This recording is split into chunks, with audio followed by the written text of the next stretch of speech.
Hi, Sophia. Is this on SuperFan Live? Because I want to make sure that it is.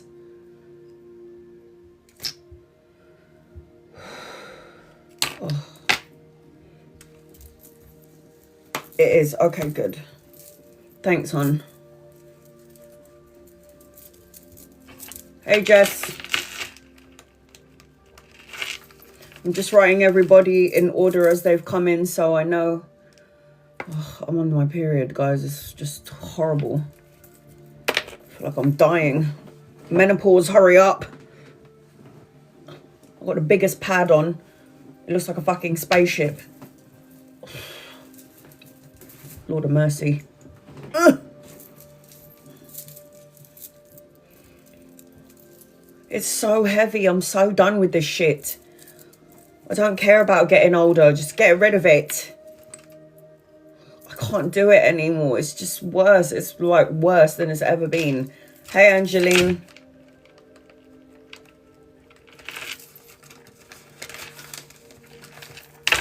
Red Dragon alert. I love my Bosch coffee machine. It's so good. Oh my God.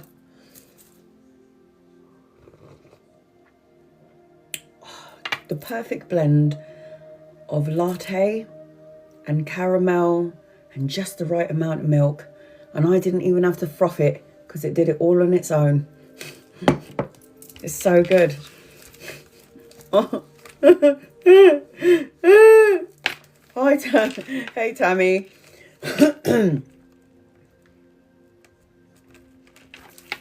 It looks good, right? And it tastes so good. The only thing is, because, you know, I'm aging now, so they say that you should try not to have any sugar as you get older. And plus, like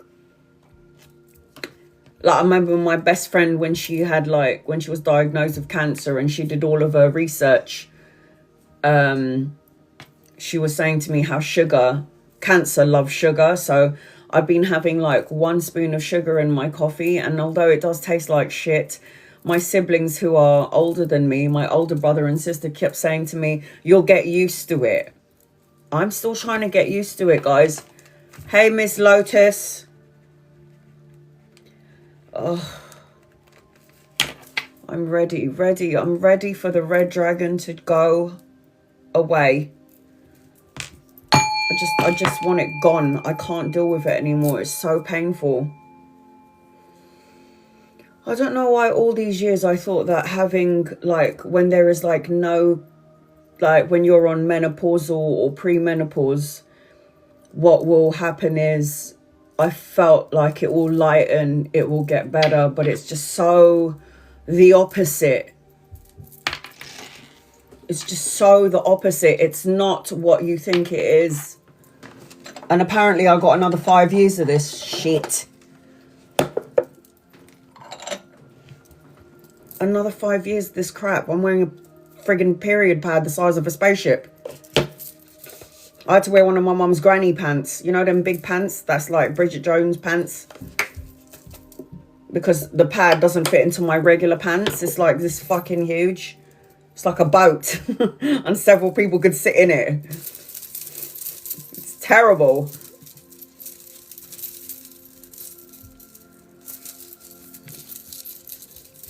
I claimed 5 years. I'm not going to. Apparently, well, see, my sister finished in her early, like in her 50s. My sister-in-law is 51 and she's still on it. So, I mean, for some people, mine's always been 2 days. No, mine is 7 days. 6 days tops. Back in the day, it was 7 days regular periods. And then, oh, God. And then it stops. I've never had a 2-day period, 3-day period, never, ever. It was always, since I was a little girl, 6 to 7 days long. And back in the day, it wasn't even that bad. It's just as I'm aging and as I'm getting older, the premenopausal is worse than... It's just worse. Like, oh, my boobs hurt. My stomach hurts. I don't know why, but my ass hurts. What is that? Oh, God, it's horrible. And then I get sweats. I'm like sweating. It's like normal. Like the other day, my daughter, so I'm having therapy right now, guys. So when I had to let the government here know that my mother has passed away, I get phone calls about bereavement. And when I explained to them everything that happened to me in 2025, they basically said to me that I need therapy. And I was like, no, I don't. They were like, and I love therapy. I think therapy is amazing. But I was like, no, I don't need therapy. I'm okay. And they were like, no, Mrs. Souza, you need therapy. You lost your dad, your nan, your brother was diagnosed with cancer, your mum had a stroke and then she dies, and then what, you had to put your cat down because he had maggots in his face? You need to talk about it. Are you talking to anyone in the family? I was like, I'm talking to everyone in the family. And how are you feeling? And I went, I'm good. I feel good. And they were like, yeah, but it's better to have, is it a non-biased opinion where you're talking to a complete stranger that can give you information where they're not associated to you. And I was like, okay, okay, if you think I need therapy, fine. And I don't mind therapy, I love it. And I didn't realize how good it was until I had my first day of it. So I've got like 6 days of therapy session. Then she's going to tell me, I'm going to tell you what happened on my first day. So, I had my first therapy session ever in my whole life. Basically telling me everything that I needed to know. But then she said to me, so when's the last time, like, you stepped out of your house? And I said, oh, when I had to go to the Philippines in January to bury my mother's ashes, because my mother's wish was for her to be buried at home. So we took her ashes to the Philippines, and I had to really psych myself up to get on an aeroplane because I am just not, I can't go out. I don't want to be around people. I was just basically having like fucking panic attacks, guys, panic attacks.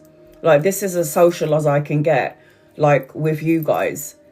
In terms of leaving my house, I will only go up the road to get myself like bottled water. And then I'll be in my car and then I'm zinging around the block just to get back home. I don't mind my siblings coming here. Obviously, they're my siblings, my daughter, my nieces and my nephews coming here. But in terms of them inviting me out to go to their house, I'm like, yeah, no, why don't you like come here? So as I'm explaining this, so she's going, so you don't like being around people? And I go, no. And then she goes, you don't like being around people? You don't like leaving your house? And I was like, no. And then she said to me, it sounds like you got agoraphobia. And I was like, sorry? Hey, CJ. She goes,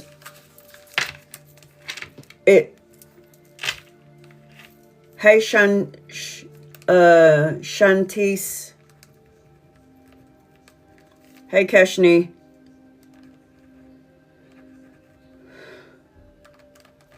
So she was like, so I was just telling my story. I was waiting for you lot to come in. I'm on the Red Dragon. I feel like I'm ready to I was just telling everyone who was in here, the first 5 people that came in, that I'm on the Red Dragon. And it's just so, it's like my second day, and the first and second day is like death.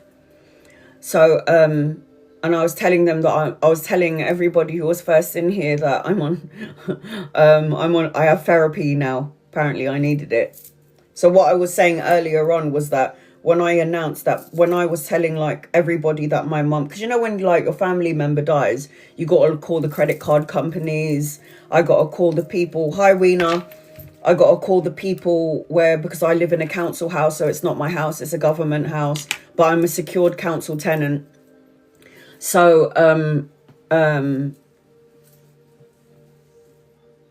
what they were saying to me when I had explained like what had happened to my mother and my father and my brother and my granny and my cat in 2025, they said, it sounds like you could do with therapy. And I was like, no, I don't need therapy. And they were like, you need therapy. Are you talking to anyone? I was like, yeah, I'm talking to my siblings and my family. And they were saying, that's great, but it's good to get a non-biased opinion, because obviously when you talk to someone who doesn't know you, they can give you sort of like different kinds of information.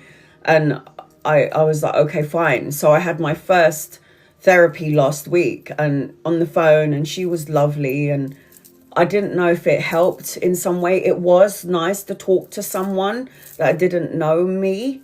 But then when I explained everything to her about my heart condition and about my parents and my brother and my granny and all of that, my cat, she asked me, so when's the last time you left your house? And I said, well, I had to go to the Philippines because my mum's request was to be buried back home in Philly. So that's the last time I went out, and I go to the top of my road, if that counts. Hey, Serenity Rose. I don't know if it counts that I go to the end of my road to buy myself like water. And then she was like, no, I'm talking about going out to your family's house, you know, going to your family member's house, going to a restaurant. I've been invited a few times to go out and go barbecuing, and I'm like, fuck that shit. Hey, Shannon. So as I'm having this therapy with this woman and I'm going through all of the things that I don't do anymore, she's telling me that I have agoraphobia. Because I said I don't like being around people. I get anxiety. I can be around my family, my people, you know, the people in my family, but like strangers going on the train, I can't do it. So I'm like, I can't do this. I can't be outside. Like when I have to go to my appointments every week to speak to these people, I'm having like, it's 11:42 in the morning here. So every time I leave my house, I'm having like anxiety. I'm going to go live for my subscribers 2 days a week, not 3 days, because I have too many clients, private clients. And I had to do it early because I got a whole bunch of clients later on this evening. So this afternoon and this evening. So that's why I had to do my, I know I said I was going to come on 3 days a week, but I was looking at my schedule and I just don't have time to do, because my subscribers live are like 4 or 5 hours long, and that's going to cut into my private clients. For over in Wyoming. Oh my God, I love you lot. Thank you so much. So anyway, when she said I have agoraphobia, so for those of you who don't know what agoraphobia is a condition where you can't leave the house. Has anyone seen that film with Sigourney Weaver, where there was like this young man who was trying to kill her and she couldn't leave her house because she was attacked, and then this prisoner is writing to her? What is that called? It's a movie with Sigourney Weaver in it, and there's this guy with these bottle glasses who goes out and then he finds his prey, like and then he like has this obsession with Sigourney Weaver, and then he's trying to like kill her, but it's like there could be somebody breaking into her house and she can't leave because she's got agoraphobia. So she's got to try and, like, she can hear that somebody's broken into her house. She's trying to leave the, yeah, do you remember that movie, CJ? But I can't remember what it's called, yeah. So she's like got agoraphobia. She's got agoraphobia, and then somebody breaks into her house. So she tries to escape through the front door, but everything starts turning all like fucking blurry. So she has to go back into the house where there's like a robber in her house and she can't leave it because it affects you. So I had no idea. Like my brother's wife has agoraphobia. So I only knew what agoraphobia was from that movie and from my brother's wife, where they can't be in the presence of other people. They can't like work. I can be on social media here because there's no one here in my energy. So when she diagnosed me with agoraphobia, I was like, nah, I don't think I'm agoraphobic. She's like, Annalisa, if you can only be in the presence of your siblings and your child and close family members, and you're refusing to go to a restaurant, or you're refusing to go to your family member's house because when you leave, you've got the shakes, because I literally do. I have to psych myself up to leave my house if I have an appointment like up the road. Like I have to go, like if I have a doctor's appointment, I'm in the house already pacing up and down and I'm going like this. I'm like, oh my God, my brother's like, are you all right? And I'm like, no, I'm fine, I'm fine. He's like, you look like you're pale and you look like you're freaking out. I don't know what happened to me, and I'm usually not that kind of person. I'm like quite strong and like ready to go. But ever since my mum passed away, I don't know. It's like, it's really weird. I don't feel like I'm agoraphobic. I just feel like I don't want to be in the presence of anybody. And I also feel like I don't want to go out into the world because this is my sanctuary. I don't think it's agoraphobia, but she diagnosed me with agoraphobia. I thought that was quite weird. But anyway, that was like my first therapy session. She was like, you're agoraphobic. And I was like, no, no, I'm not. And she was like, yeah, you are. Social anxiety. Yeah, that's what she was saying to me. She goes, being around everybody. She goes, do you know when this triggered? And I go, yeah, but I didn't call it agoraphobia. I just called it like anxiety and a panic attack. And she goes, when did it happen? And I said, when I left I was a security guard, and there was like a delay. There was like no trains running. So I get on the train and then I stop in the worst underground in London, and it is Liverpool Street, and everything is all closed in with the Central line. So I'm in there and there's like thousands of people on the train. I could smell people's BO. We're all so close to each other. There's no air to breathe, and I could feel my heart just like racing, like pumping so badly, like I'm smoked a joint. And then they said, your train terminates here. And I'm like, no, because it's like it terminated not outside where you can see the sky. It terminated in a tunnel. So we come off this tunnel, and then as the door opens, I see hordes of more thousands of people on the fucking platform. And I'm like, and everything is spinning and I'm going crazy. And I'm like, oh my God, I'm going to walk home. I need to walk home in the rain. I don't care if it's raining. I don't care if it's snowing. I need to get out of this place. And I'm trying to barge by these people, and bearing in mind, guys, I see spirit.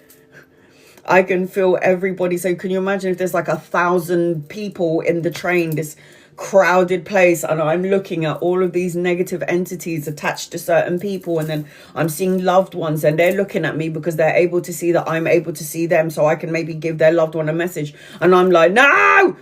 So I'm there trying to find the exit point. I get out and it's pissing down with rain, and I'm like, and I'm literally walking in the rain home because I couldn't do it. And I said to her, that's basically where it started from. Now, she doesn't know I can see you do. But she had no idea, like, what. She knew I had, like, open heart surgery. She knew I had that. But she didn't know to the extreme of my surgery, like, how much it affected me. So when she said to me I have agoraphobia, I was like, maybe I do, but maybe a mild case of it, because I don't like going out. I don't like it. It makes me uncomfortable. Like, my best mate came here and she was like, if I had to go to the gym, do you want to come with me? And I went, yeah. And then my brother was like, I want to take you to this restaurant in London, da-da-da-da-da. And I went, I'm really not like ready to go out yet. And he goes to me, in 5 years' time, when you're ready, I'd like to take you to this place. And I was like, 5 years' time, yeah, that sounds great. Like, he had to tell me 5 years' time. I wasn't really leaving my house since November, been focusing on myself to get out this week. Like, I do want to go out, but it's like my body is telling me, I listen to my body. Sorry. So I'm just like, no, I can't, I'm not ready. And I hate that I'm like this, because my mum's gone. My mum would be like, bitch, Get your glad rags on. Go and have some fun. Go for a drink with your daughter. Go and meet your girlfriends. Go out there and be seen. That's what my mum would want for me. That's the reason why I think one of the reasons why my mum decided to cross over when she did, because she was like, you've taken care of me for 20 years. Now it's your turn. And I know my mum would want me to go out there and live. I feel really emotional talking about it. But I can't.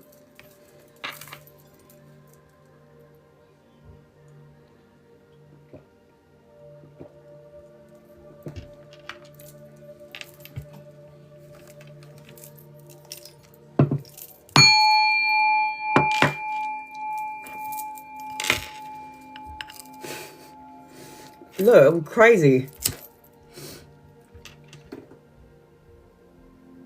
I will get there. Needing to work on my nervous system. Oh my God, let's talk about that.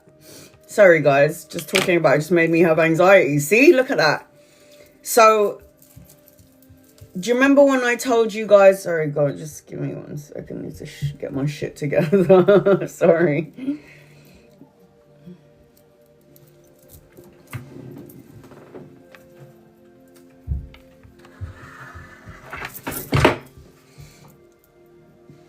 So, do you remember when I told you that I got the vibrate? I know, I should know better. Safe space. Do you remember when I told you guys that I got the vibrating plates? Do you remember when I told you that? And I loved it. I love it. I don't know if I was overusing it, guys, but I had to Google it as like 4 o'clock in the morning. So listen to this. I've been using my vibration plates since I got it. So I'll use it 10 minutes standing up on it, 10 minutes sitting on it, 10 minutes for my arms, 10 minutes just like literally. So I'll probably use it 4 times. Like as soon as the 10 minutes is done, because it's set up to finish in 10 minutes, right? You're supposed to be on the vibration, and I understand now why it's set up for 10 minutes. So listen to this. I've been using it since I got it, ever since I have it. Hey, Cece. I've been using the vibration plate. So let's just say I had it, when did I get it? Let's say I got it a week ago. I have been using it every day, my vibration plates, 3 times in the morning and 3 times at night. Yeah? So 10, 20, 30 minutes, half an hour in the day. So I'm on the Red Dragon, guys. I'm really emotional. That's why I was a bit sorry about that. So 30 minutes in the day. I'm on the Red Dragon, CC. I'm ready to pounce. So 30 minutes in the day on the vibration plate. So basically I'm on the treadmill for about 40, 45 minutes.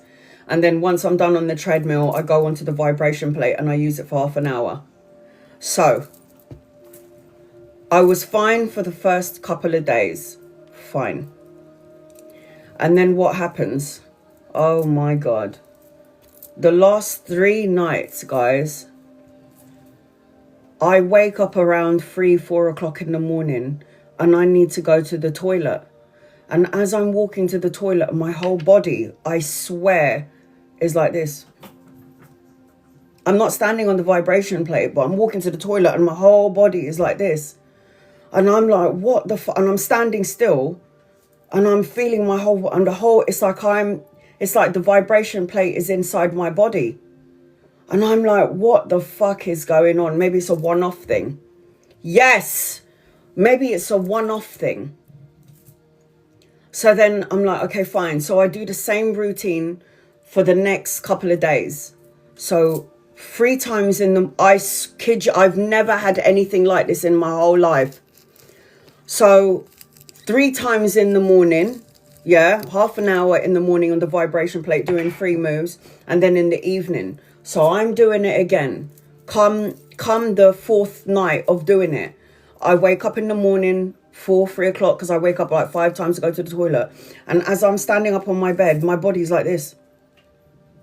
And I'm going, what is going on? I'm not even on the fucking vibration plate, but my whole body is trembling. like it's on the fucking vibration plate. Now I'm standing there going like this, and I can feel my heart. I kid you not, if you was to turn on the light, you'd see my body going like this. It's like I'm on the vibration plate. And I'm like, nah, this is like a coincidence. It's fine. But I'm like this, and I'm going back to my bed, and I'm lying down, and my whole body is shaking like I'm on the fucking plate. Last night, third day. Go to the toilet, 3 o'clock in the morning. And I'm like this. I'm like, something isn't right here. Like, well, I'm not on the vibration plate. And it feels like every vessel, every molecule in my body is fucking vibrating. What is going on? So I try to stop it, and it's not stopping. So anyway, I go on Google, and I'm like, after the vibration plate, why is my whole body trembling? And it says beginners should start off 2-3 times a week. Use it 2 to 3 times a week, and only for 10-15 minutes at a low setting, because you're burning sugar. Your body is like burning sugar, even though you're not on the vibration plate. You're burning the sugar. It said a whole bunch of stuff. I was like, what is going on here? Like, what the fuck? Let me see if I can. It was I could not believe it. So I feel like I just wanted to, like, it's a great tool to have, but I did not realize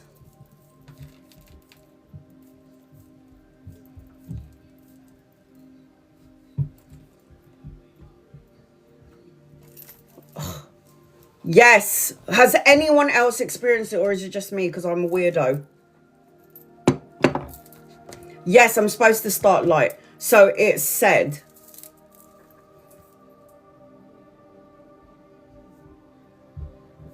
what did it say?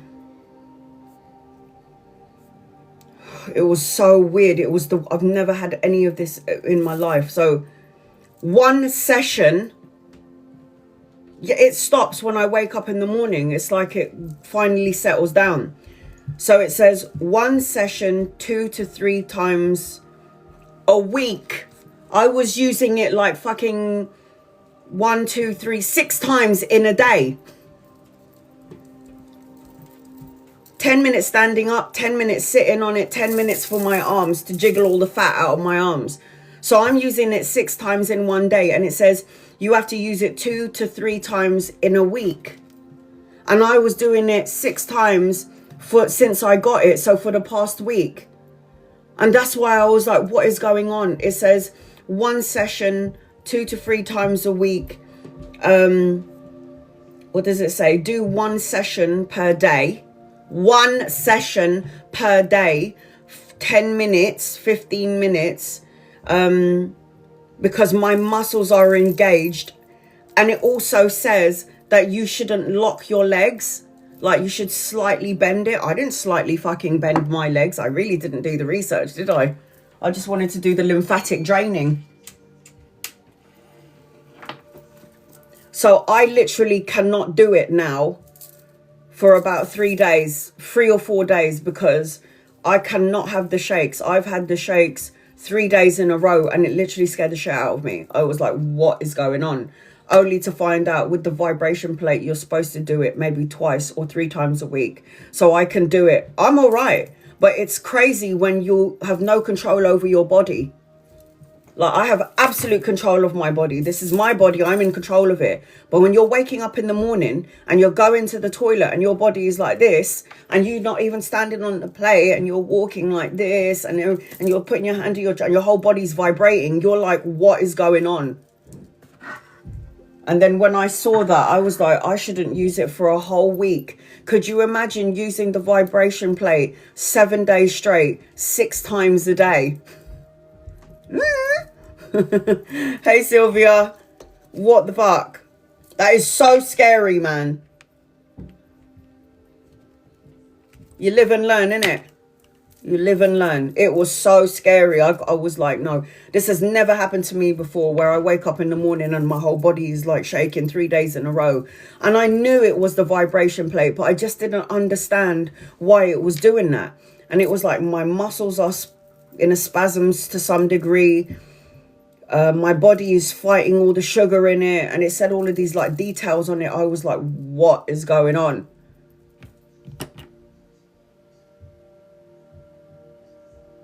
And I didn't do, and they said when you're starting out, you should do it on a light setting. So my vibration plate goes up to 10. So I started doing like 10 straight away. So 10, my body's not used to this. The first time I did the vibration plate, I was itching like this all over the place. Everything was so itchy. Hey, Diana. I was scratching. Everything was so itchy. And I'm guessing it's because all the fat is like trying to break up. It was crazy. It was like nuts. So was it still working for you, the fat, when you weren't on it? Today's the first day I'm not going on it. So I don't know. I'll tell you what though. All my cellulite is disappearing. I'll tell you what, my arms look smaller. Even my friend was like, oh my God, your arms look much smaller. Because I hate my arms and I hate my stomach.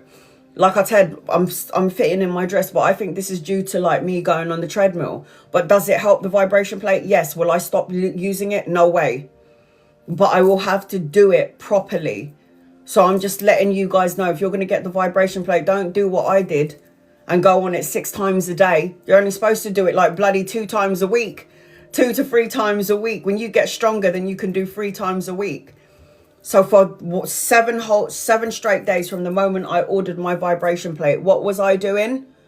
What was I doing? I was on that vibration plate 10 minutes, 3 exercises, 3 times in the day. That's like madness.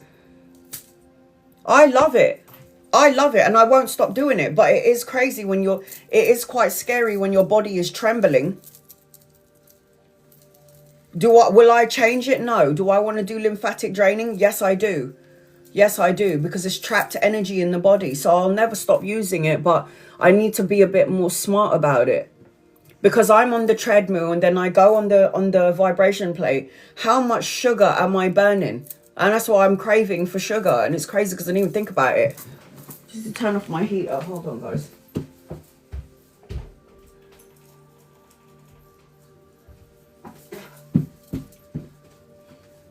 Do I highly recommend to get it? Yes, because it will help like drain it for lymphatic draining, circulation, or relaxing. You can safely do 1 to 2 sessions per day, but keep them short. 10 minutes. I wasn't doing 10 minutes. I was like psycho. I said, I'm going to burn off all my fat. I'm going to get rid of it by shaking the shit out of my body. I shook the shit out of my body that when I was sleeping, my body was still fucking shaking. And I was like, no, I need to tell my people about this, because if they're going to get it and they're going to do what I did, I don't know, man. This ain't good. I'm going to shake that bitch. I'm going to tone my body like a bitch. And I'm shaking like this. And I'm like, fuck, I'm still shaking while I'm asleep. I was like, no way. It says most people get the best results using the vibration plate 2 to 3 times per week for about 10 to 15 minutes. Daily use is fine when you keep force low and cap the sessions around 10 minutes for recovery of the lymphatic work. So for beginners, 2 to 3 sessions, 5 to 10 minutes a day. Fucking hell, I wasn't fucking doing 5 to 10 minutes a day. Low setting, only add time all days once the body adapts. I think my body is adapted, but now I need to give it a break. Could you imagine? Like, what was I thinking? I mean, I would still get it. I highly recommend that you get these vibration plates. I got mine for £45 on TikTok. I love it. I love it. But I need to chill out with it because I can't handle the whole vibration thing. It's like you're out, your body's not in your control. It's like, it was like, I don't know how to explain it. It's the weirdest feeling, guys. It's the weirdest feeling.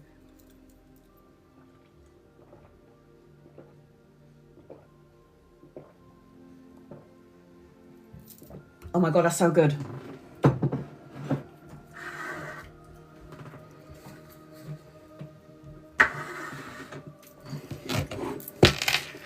There's only 12 people in here, so I'm going to read for everybody, but I wanted to talk to you quickly about someone, if you don't mind.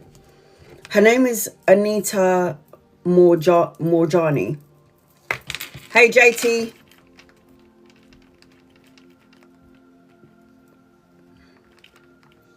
So I'm on my period, guys, so I'm really emotional at the minute. It's my second day.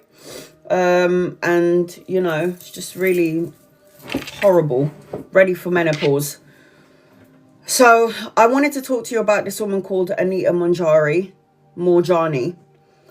And I did mention her yesterday on my live, or whenever the hell I was on live the last time. I think it was the day before yesterday. Yesterday, I can't remember. But I wanted to talk to you about, and I bought her book. You know I love you guys, right?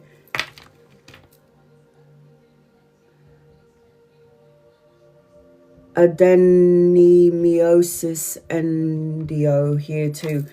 Huh? What is that, CJ?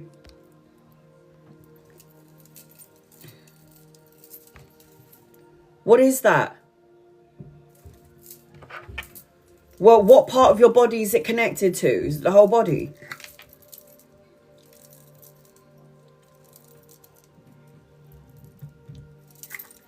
I'm going to get her book. Because you know, guys, you know, sometimes I show you guys the books that I read. The Womb. Endometriosis. Oh, okay, yes. Reproductive system. I'm going to show you something.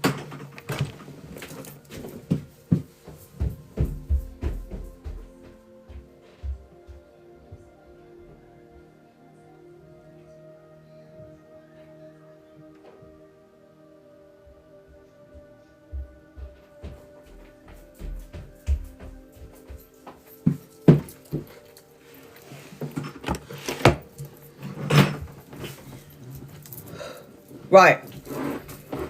The reproductive system. What star sign are you in endometriosis?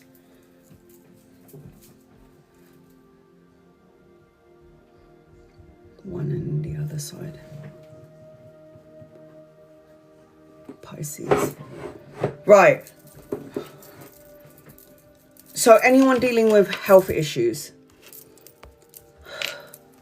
You know, when I'm not working. Hi, Readem. I'm going to start reading for everybody. Be patient with me, guys. I've had endometriosis. I had my period 21.5 years. Insurance company would not. What? Approve surgery? No, Diana. I feel sorry for you guys who's in the USA, because I mean you have to pay to get probably like a flu jab, and that's so shit. Like, the system is changing. Everything is going to change. There should be free healthcare. I finally had surgery and it was the best feeling in the world when I woke up. I'm so sorry that even you shouldn't have even gone through that. Shannon says Chinese medicine can help with endo. Guys, do it. Research. So anyone who's dealing with health issues, and this is why I wanted to talk about Anita Morjani. I did speak about it when I was on my live the other day, but briefly, I wanted it to be for you guys. Hey, 1111. But I wanted to talk about, this is something that you already know. This is something that I've already spoken to you about. This is something that I talk about throughout all of my lives. But it's just how she worded it.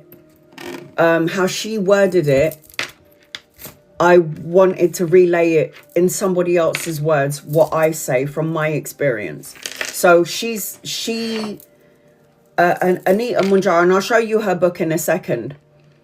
But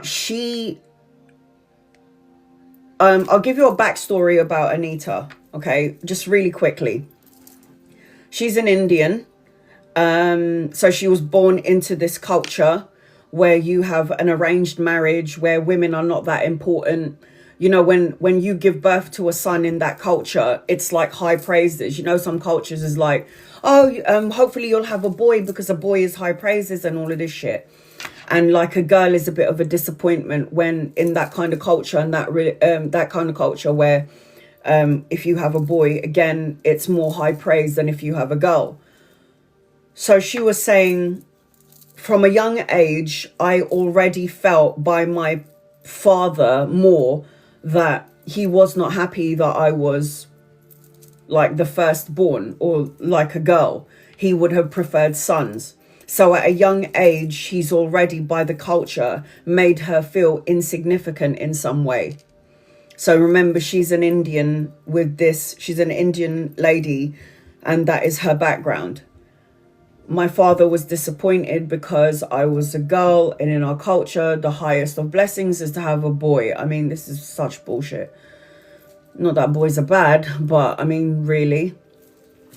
So she goes, from a young age, I've been made to feel like I don't have a voice. In the Indian culture, you go from your parents' house to your husband's house. So basically, I wanted to study, I wanted to go abroad, I wanted to do all of these things with my life, but my father wanted me to have an arranged marriage with somebody that I spoke to for 2 days, and then I was supposed to meet and marry this person. And then when I spoke to this guy who I was supposed to have an arranged marriage with, she asked his parents, would it be okay if I can go to school? And then the parents would say to Anita, if your husband permits it. So it's like the man's world. So she couldn't go studying because her father had already suppressed her, and she said no. If she was to get into arranged marriage from moving to her father's house where she was already suppressed by her culture, going into a marriage now even to be more suppressed and not being able to express herself in ways that she wanted to express herself. So she was already from the get-go. Yes. So from the get-go, she's already felt insignificant woman. So she said, so imagine being born into that culture, into that specific religion where I didn't have a voice. I always felt like I was the ugly duckling. I always felt like I was never seen. I was never heard. And I was just so unbelievably sad. She goes, in our culture, in the Indian culture, when there is going to be a marriage in the family, the whole of the town will know about it. So it's announced that this family's daughter is getting married to that family's son. So then everybody in the Indian community knows what's going on. So you can't have the arranged marriage with that woman because she's getting married to this guy. Does that make sense? So the whole of her town knew that she was being arranged at 19, at 19 years old, to have an arranged marriage with who her father hooked her up with. She meets the man twice. She's like, I don't know, I'm not really feeling it. And she was just like, I don't want to do this. I want to study. I want to go to school, etc. So 2 days before their wedding, families fly to India from America, from the UK. They all fly to India. The whole town and the whole city knows about this marriage. It's supposed to be a 7-day event. That's what they do in their culture. It's supposed to be a 7-day event. That's a lot of cultures. Yep. Still, and it's so sad. Sorry for my English and my I'm from Germany. We get you, honey. So she goes, so 2 days before the wedding, everybody's flying out to India. I've got people from all over the world coming in for this wedding, this arranged marriage between me and this guy. And everything in my body at 19 years old was saying to me, I can't do this. I can't do this. I want to go to school. I need to study. I can't do this. So she runs away. She runs away. Now we know what's going to happen there, don't we? So she runs away. She hides at her best friend's house for 3 days. Her parents are completely humiliated, insulted by what she did. It was an absolute disrespect in their culture that the woman took flight. Okay. She was just like, so you can imagine the amount of guilt that I felt because I disappointed my whole family. And I'm not talking about just my family, my parents. I'm not talking about just my immediate family. I'm talking about all across the board, that I was the gossip of the Indian community because they set everything up in the town. It was a 7-day event and they couldn't find me. So I embarrassed the man that I was supposed to marry, and I had embarrassed my parents. I humiliated them. But there was something inside my soul that would tell me that I was not able, I could not do this. This just was not who I was. In all the years of holding back, she said, holding back all the things that I wanted to do in my life, it was repressed emotions, suppressed, repressed, whatever, emotions, feelings that was trapped in my body. The disappointment, the sadness, me and my father not getting on. My mother always backed me. But, you know, women don't really have a say back in those days. So this is what she was saying. She goes, anyway, so I leave, I go abroad to Hong Kong. I meet my husband. His parents didn't like me, and I didn't want to marry an Indian, but I ended up marrying my husband who is an Indian. His parents didn't like me because they heard about the girl who ran away from her wedding day and they knew that it was me. But my husband, who I'm still married to, said, I don't really give a shit what my parents think. I love you and I want to marry you and I don't care what they think. So she goes, I've met the love of my life, and it wasn't arranged marriage. I married him. So she marries him. Everything looks amazing. And then she started getting really, really ill. She started seeing a lump in her neck.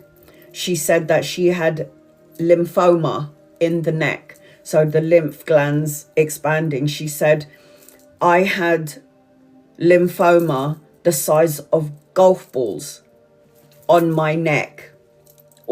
Just all over my neck. She said, I was diagnosed with cancer. And the suffering that I had gone through when I had developed the lymphoma, these big balls, they were like golf balls, bigger than golf balls, like tennis balls in my neck. And it spread all over my body.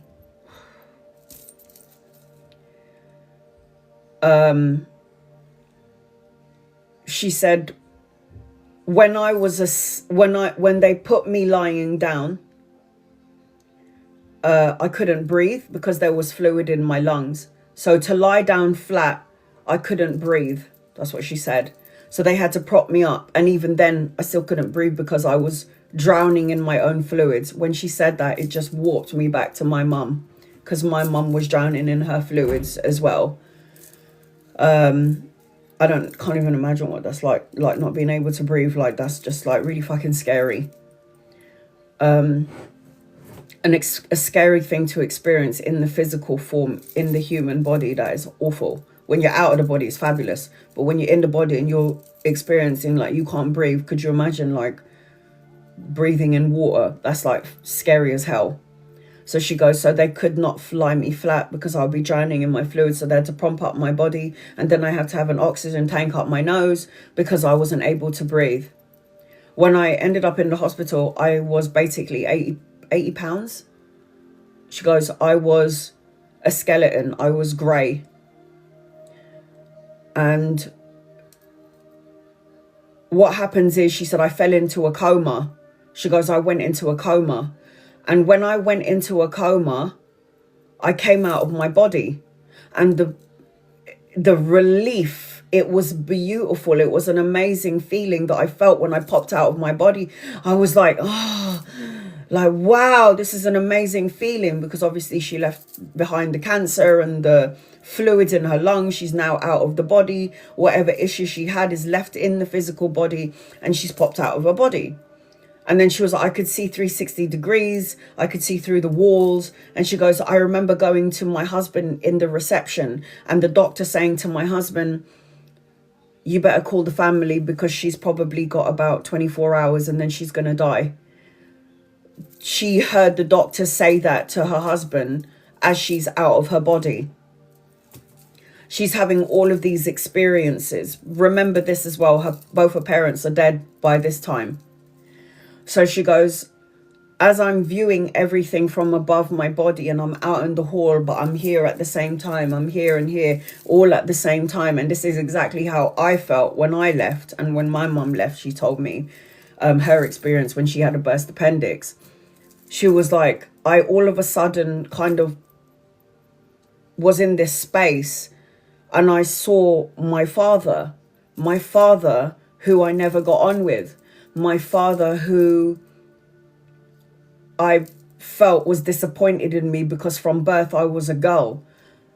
She said I had a life review, and when I looked back from the womb and my father found out I was a girl, she goes, I already carried the imprint of insignificance when I was in the womb because my father found out I was a girl and not a boy. So from not even birth, from the womb, the soul of Anita had already felt the vibration. This is why I say be careful of what you feel, what you think and what you say. It's still a frequency that goes out. And she said, I could feel the vibrations of my father's disappointment that I was a girl and not a boy. So not even from birth, but from the friggin' womb, I was already insignificant because I was a female. I could see that everything that I wasn't allowed to express because of my culture and because of me being a woman and not being able to study and being able to make my own choices, I understood that all of these emotions were trapped in my body. All the unspoken words that I wasn't able to speak ended up as lymphoma in my neck, a cancer. And she goes, when I saw my father on the other side, it was pure, unconditional love from my father.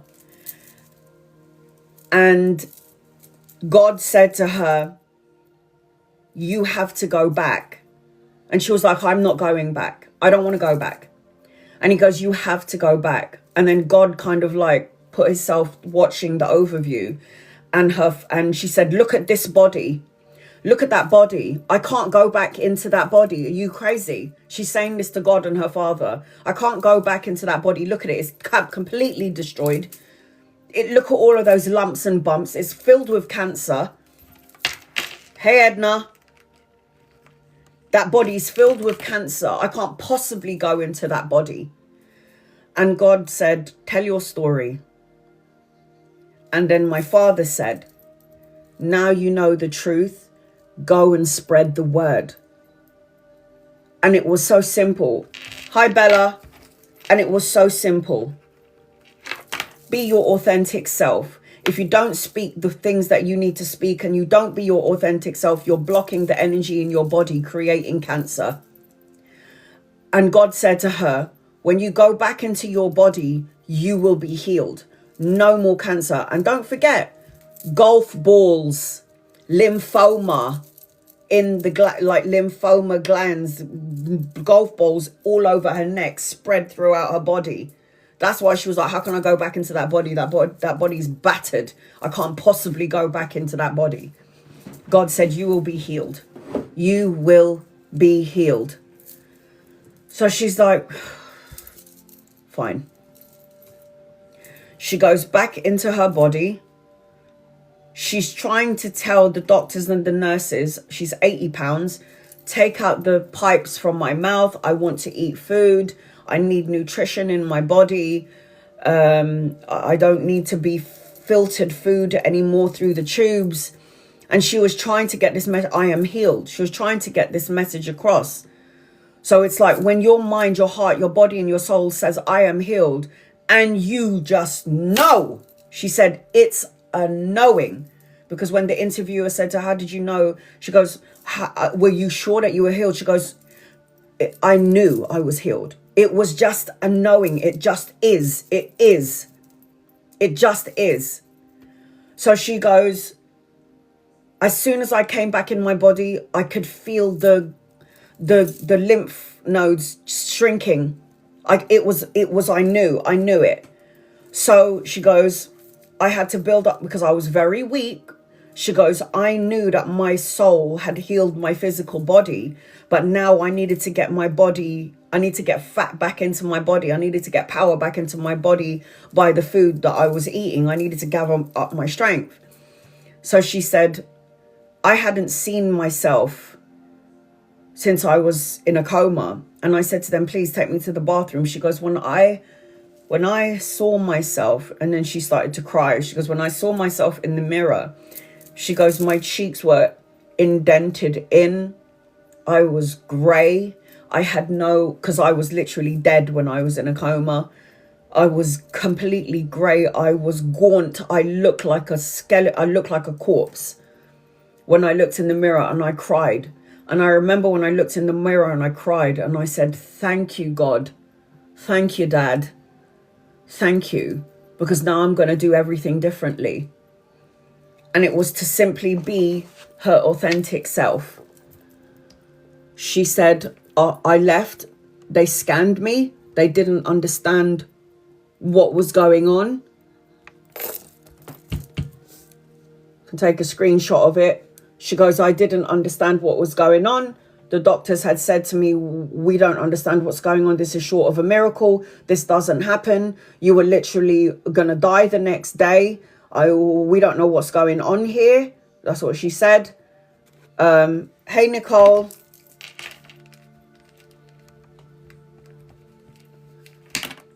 You got it, guys?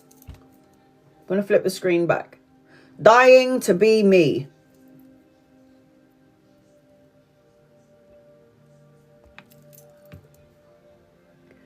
Amazon. I haven't started it yet because I've still got all of these. I'm like in between 3 books right now. So anyway, I already heard her story, but she wanted to go into detail about it. When the interviewer said, how did you know you were healed? She goes, I just knew. It was a knowing. You just know. She had 24 hours left to live. Her husband called everybody. Your wife's going to die. Get everyone here to say their goodbyes. She left the hospital. I think it was like stage 10 cancer. Like with her. I know there's stage 4, but she was on stage 10. Like, she shouldn't be here. She should be dead. So she said, I was so apprehensive about telling my story because I knew that there were going to be people going, this is a load of bullshit, blah, blah, blah, blah. And she goes, and there was a lot of trolls saying this is bullshit, this is a lie. She goes, I had 10 doctors look over my medical records. 10. Up until today, more than 10. And there is one thing that they all agreed on. And that was, I should be dead. That's what she said. You should not be here. With everything on your medical records, you should not be here. That is the one thing that every single doctor had agreed on. Now, when she was talking, I made bullet points of what she said. And I was like, I need to share this with my family here on TikTok. She goes, I want you to think of energy. And I did say this on my live the other day, but so briefly. I want you to think of energy as currency. This is how she put it. Build up your energy equity. Yeah. Don't be in deficient minus energy. Because if you're in energy deficient and you're around people that you love, you are hurting them with your energy because you bring that low energy everywhere you go. This is why I don't like people coming into my energy frequency because I pick up on their shit. This is why I don't like to leave my house. This is why I was probably diagnosed with agoraphobia because I pick up on people's energy. So remember, guys, this is how Anita put it. Energy equity or energy, or it's deficient minus energy. So if your energy is deficient and you're around people that you love, you are bringing that low energy with you and everyone around you is going to be affected by it. So if you're not high vibrational, don't go anywhere. If you're in a bad mood, don't go anywhere. If you have to go to work and you're feeling low deficient energy, somehow you've got to protect your energy through crystals and meditation before you get to work, praying for white light energy, which is what I tell you guys from the beginning. Like, these are the things that you have to do. Now, the greatest currency that we have here in the physical world, a lot of people think it's money, and it's not. It's actually energy. What do I say? Health before wealth. Health is wealth, right? So what she said was, the greatest currency that we have is not money, it's our energy. Money comes in later on. That's what she said. I agree to that, obviously. If you put money before your energy, you're always going to be running after money. Don't chase, attract. That's my mantra. I told you guys what my mantra is every day. Then if you're chasing money, then you're in energy deficiency. You're in energy deficient. But if you do all that you can to build up your energy in a positive way, you can have the most amazing life ever. So what she said was, raise your energy levels higher than before. And then she told a beautiful story. She told it to simplify your energy frequency. I needed to hear this. I'm so glad there's more. I get the information and I pass it on to you guys because I love you that much. I ain't having all of this shit to myself. I need to spread the word because I'm not going to, and then show you the books that I've read, show you the channels that I watch, because I'm like, nah, people that I love need to know about this. I'm not keeping this to myself. Sharing is caring, right? And then when I die, God's going to go, you did your part, Anna, real good. So that's what I want. So this is how Anita puts it. You go to bed at night. Let's just say, for example, you go to bed at night, yeah?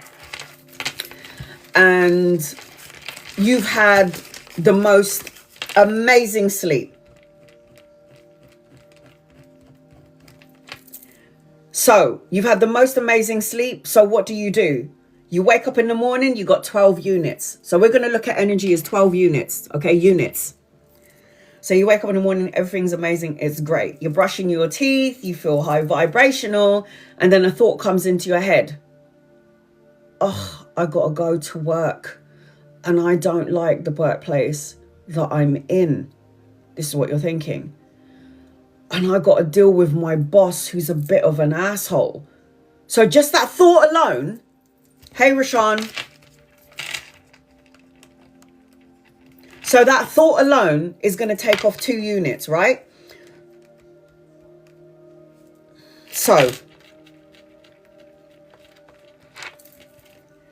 if you woke up with 12 units and you're thinking about a low vibrational energy like going to work and being around the job or a boss that you can't stand, that's minus 2 units. You wake up with 12 units, you're 2 units down, you're left with now 10 units, right?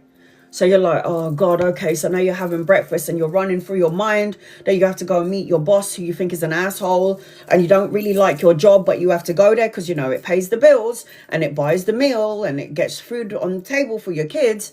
So you're thinking, so you're already down 2 units because your energy levels is already dropping just because of your thought alone and because of the job that you're doing. Now then, put this into play. So you've had your breakfast, you're on 10 units now because 2 units are already dragged down by thinking about going to work. And now you hit traffic. And now you're getting pissed off because people are cutting you off. You're stuck in traffic. Let's say you're down another 2 units. What are we down to? 8 units. Because you wasted 2 units thinking about the job that you hate. You're now stuck in traffic and you lost another 2 units from the 12. So now you're down to 8 units. Fuck. So your energy, you're now in energy minus. You're in energy deficient, right? You're now minus. So now you get into the workplace and you're looking at your boss and he's giving you a whole file of work and you're like, I just completed that one. Fuck sake. So what? Let's say you're another down 3 units. So from what, 8 units down, and you're down another 3 units, you've got 5 units left. From 12 units when you woke up in the morning, down to 5 units. You're finishing work, now you got to go home. If you go, it goes down to 0. So if you go to Walmart, it goes down to 0. Yeah, don't go there. So now you finish work and you got to go home. And guess what, guys? You got to cook for the kids. You got to clean the house. You got to do the laundry.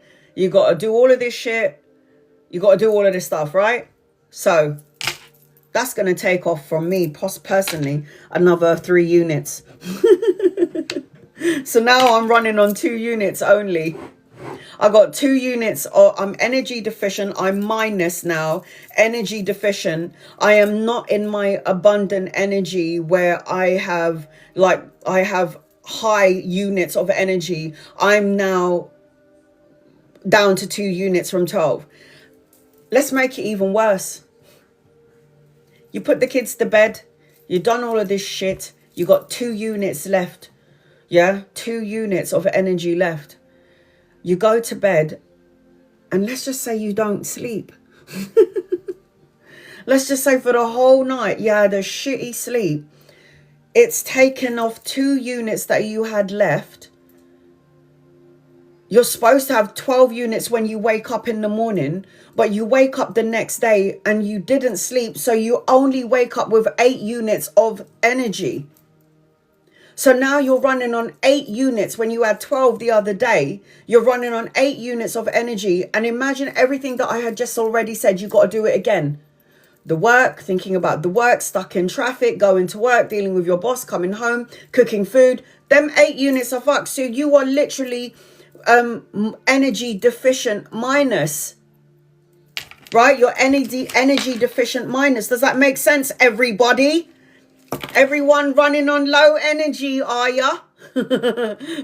So imagine if you're waking up in the morning and you only had a shit sleep. So now you've got 8 units of energy that you've got to work with throughout the course of the day with everything that I've just said. This is like every human being in the world. So you're around a crappy environment running on 8 units. Every unit is taken away by a thought, a feeling, a person, a situation, your environment, the job that you're doing. I mean, literally, I'm surprised we're still alive.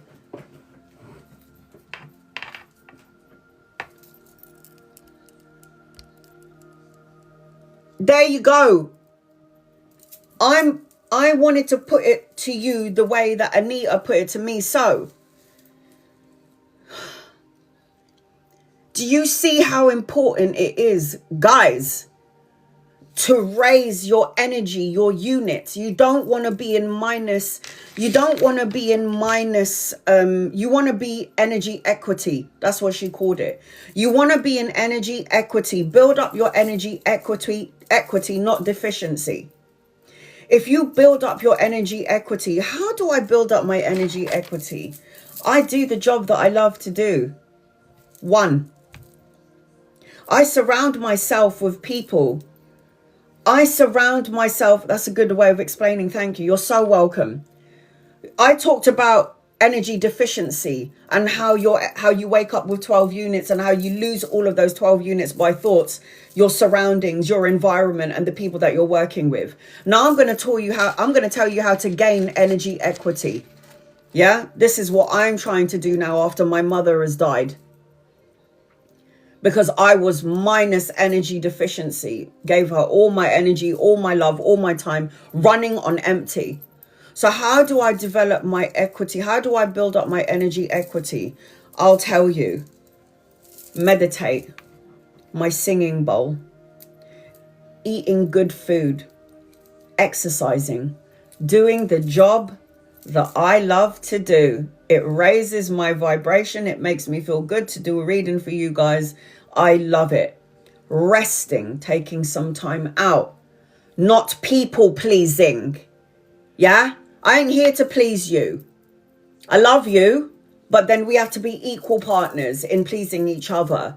Whether it's your family, your colleagues, your co-workers, your children, your husband, your what, don't care. Raise up your energy equity. Raising your energy equity is so fucking simple. This is how Anita put it. Do the things you love. If you love going to the gym, go to the gym. If you love working out, work out. If you love planting trees and flowers, do that. If you love spending time, of course you're allowed to say no. That's building up energy equity. So if I feel, for example, like my siblings are in a very weird vibrational frequency and they want to come to my house, I'll be like, no, your energy feels off. I'm sorry, can we do it another day? I'm protecting my energy equity by not allowing somebody into my energy field, because they too, if they are, like I said in the beginning, if you're in energy deficient and you're low energy, and then somebody comes to my house with low energy, they bring that energy into my home. And it affects my energy and it depletes my energy, taking me into energy deficiency. I don't want that. I want equity with my energy. Energy equity. Yes, but we are allowing these people to take and take and take. This is why healthy boundaries, like I've said forever, needs to be implemented. What do I say? So the way that Anita put it is energy equity and energy deficiency. I put it in, don't allow energy vampires and soul sucking critters to come into your energy and take away your energy. So we put it exactly, it's the same thing, but she's put it in that way. I put it in this way. So stop being people pleasing. Well, that's one of the reasons why my best friend got cancer, because she didn't know how to fucking say no. It's like when she'll tell me that she's going to do something that's completely out of her comfort zone, I'm sitting there as her best mate going, I don't even see her as her best mate. That's my soul sister. I go to her, why the fuck are you doing it? Why are you doing this? You don't even like it. You're uncomfortable with the situation. Why the fuck did you say yes? And she goes, I don't know. And I go, you're a fucking people pleaser. And what her not saying no and speaking her mind ended up creating this energy in her heart chakra, in her chest, creating cancer, breast cancer. Lymphoma. Remember I told you about my cousin Lilia, who's in America? She's in Philippines right now. She's from Texas. She had lymphoma. And I said to her, funny, being a Taurus is governed by the throat. You were never able to speak your truth. No wonder all that shit lymphoma built up in your neck, because you didn't speak your truth. You hid behind the people pleasing surface part of you. So this is why I wanted to tell you guys about this. Now, when Anita was talking about energy equity and energy deficiency, your environment, people around you, your job, your work, what you're doing. So guys, I'm going to ask you, and it's not for my benefit, because whatever job you're doing and you fucking hate, it's not going to affect me. It will energetically, but more you. Ask yourself, do you love the job that you're doing? Do you love the environment that you're in? I had to change my environment because every wall, every corner reminded me of my mother's illness, her ailment, her dying in this house. And I said, I can't be here. And then the people who owned the house said, look, make it your own. So I fucking made it my own.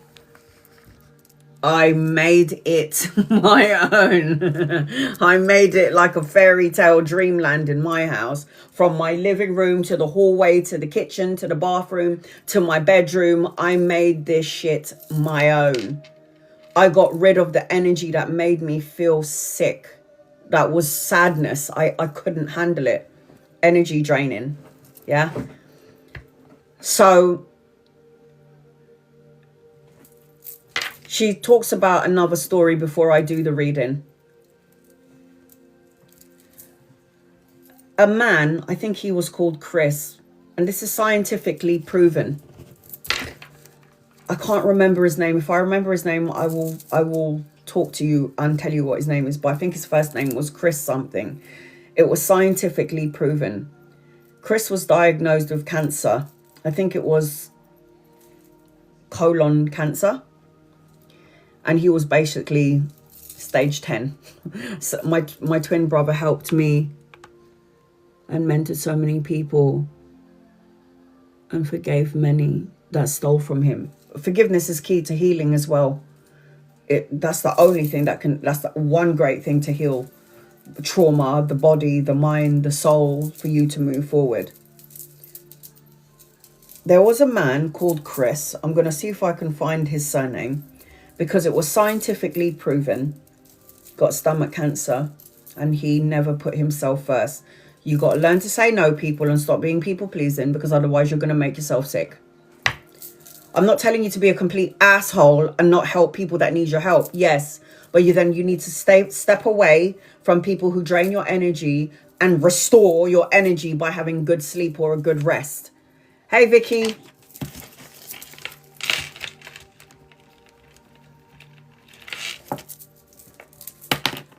So the guy called Chris, who was diagnosed with... So Chris, who was diagnosed with colon cancer, was at stage 21 cancer. You know, they say stage 4 is the worst. Well, this guy was like Anita, stage 25. You should have been dead. Shouldn't even be here. Cancer. This is what Chris did. This is what I do. It's so weird because this is what I do. He rented out comedies, funny movies, all the movies under the sun, that belly laughing, like belly jiggling laughing that makes you piss your pants. I think it was Christopher. Yes, I think it might have been him. Yes. So this guy rents out comedy movies, and they basically said to Christopher, I think he had colon cancer, some form of cancer, and he had only a couple of months to live. And then what happened was, he was like, you know what? I think he stopped chemo. He stopped radiotherapy. And he was like, fuck this. This shit is just making me worse. I'm not doing it no more. So what does he go and do? He rents out movies, and for the next 3-4 months, he doesn't watch the news. He surrounds himself with people that make him laugh. He's just joy, because you release this pheromone in your body when you're happy and when you're laughing. And it's a healing pheromone in the body. So he's like, I'm laughing my head off. And what they say is the cortisone levels go down. It went down.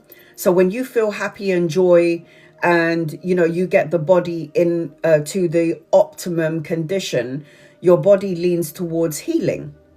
So when you're laughing and you're having fun and you're enjoying your life, and you know that everything is going to fall into place, and you're not concerning yourself about everything else, it is what it is. Another day done. Wake up tomorrow, clean slate. When you think like that, you get your energy levels, when again, joy and happiness, you get your body to the optimum condition that your body will start to lean towards healing. So laughing your head off, having some fun, calling your people over and going out, and, you know, just, you don't even have to go out. Just like, we was playing Scrabble here the other day, and I was like, Scrabble? And it was so fucking fun. It was like so fun. We were laughing and like taking the piss out of each other, and it was just wonderful. It was great, my siblings and I. So when you can go, when you go into the happy energy, you lead towards healing. In lack, you add stress hormones to your energy, which depletes your energy. So to uplift the people that are around me, I have to feed them my energy. So I have to be in energy equity. In order to give you guys my time and energy, I have to meditate, hit my singing bowl, raise my vibration, so I can do this live for you. And I'm on my period. I should be like lying down and I feel like I'm so unbelievably tired, but I'm being held up by my angels and my guides and my loved ones to do this live. Like I can do it. I'll be here to do it. But does my stomach feel like it wants to, like, I don't know, it's like ganging up on me and wants to put me into bed? Yeah. When you're in lack, you create stress hormones in the body, and it will deplete your energy. When you're somebody that is trying to give everyone energy, you have to make sure that you have energy equity. Don't allow people to project their stuff on you. Don't allow other people, and guys, I'm not gonna lie, this past few days, I have got bad news from all directions, and I'm thinking to myself, it's not yours. Thank you, Anita. It's not yours, Anna. discernment. It's not yours. You can feel for that person. You can feel sad for that person. You can pray for that person, but it doesn't belong to you. It's not your story. So don't allow people to project their stuff onto you, because it will create energy deficiency. Your job is to shine a light upon the world, and you have to do what makes you happy, that adds love, joy into your energy frequency, so that the world can feel it too. Because if you're hurting, we're hurting. If your only job here in the physical world is to live your best life,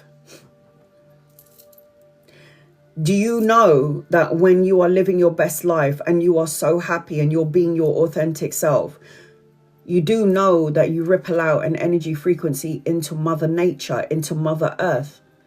You add onto Mother Earth's healing frequency so she can help heal the world, because we as a collective are emanating out good vibrations. So we're healing everyone around us, not everyone around us. We're healing our plants in the house. We send out a frequency of absolute love, abundance, joy, and happiness, and it ripples out through our walls, into the trees, into the solar system, to all of the human beings out there in the world, to all of the spirits who are in sad energy, who are like low energy. We are sending out the vibration of love and joy, so we can all raise our vibration. So Mother Earth will have no more war, no more killing, no more starving children, no more enemies, no more racism, no more hurting of the children. Both my sons are driving me crazy the past 48 hours. So, Mum, Sylvia, energy deficient. It's not yours. Don't allow their energy to come into yours. It doesn't belong to you. It belongs to them. You can assist them and give them advice, but you don't need to put your energy frequency into it. Hey, Richard. This is what I have to learn to do as a mother. So as a mother, if my child comes to me with bullshit, and as a mother, you're automatically worried about your kid and you're worried about your children. You're like, oh my God. You have no control over them past a certain age. They have to be responsible for themselves, their brain, their body, their soul, their choices. We just have to pick up the fucking pieces when they have fallen on the floor. As parents, it's really hard for us to do that. But you have to program your shit. You got to program this. Because you are, and I've said this how many times, it's so fucking hard. It's so hard. But I have to still put it into practice. Because the shit that in my personal life, things that have happened to my family members, I'm talking about dark shit. I'm talking about unbelievably dark, evil shit. And I'm not talking about spiritual. I'm talking about people actually going out of their way to hurt the people that I love. Evil shit. But we always survive it. Because I want to be in energy. I don't want to be energy deficient. I want to be energy equity, sending out the healing. This is why I also say to you, somebody's ill in the hospital, family member, don't look at them in worry, because you send out more worrying energy to them. My cousin is always so happy. Haven't seen her in 17 years, but I can still feel her happiness. Yes, you're my confirmation. My girlfriend said the same thing. It's not mine to carry. It's not yours to carry, Sylvia. It's not. Like, I would love to tell you some of the stuff that I've gone through, but it's not my story to tell. But I will say that it's so evil. It's horrible how other human beings out there can be so horrible to another human being and influential to another human being and potentially put somebody in danger. I could never, I could never do that to another soul.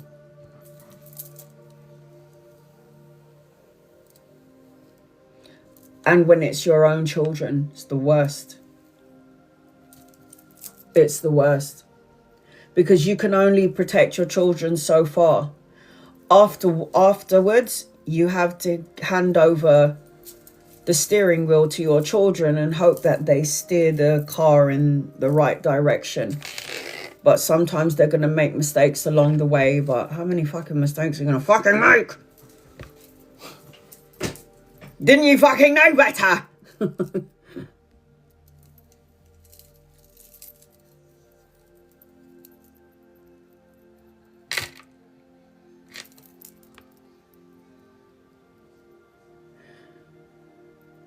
Was anyone on my live the other day talk about energy frequency? There was a woman who said she moved into a new house and she said she was ill after she saged it. Was anyone on my live? Did anyone hear that? So this woman comes on my live, and she says to me how, for those of you who weren't there, she goes to me, Anna, I moved into a new house and something felt really odd in the house. So I saged it, dragon blood sage, and I got really ill. And the first thing that my guide showed me was this old man. And I said to her, there's an old man in your house. And then she went, and I think he might have died there. Do you know any information about this? And then she said to me, yes, there was an old man who died in this house and he was a veteran. He was a war veteran.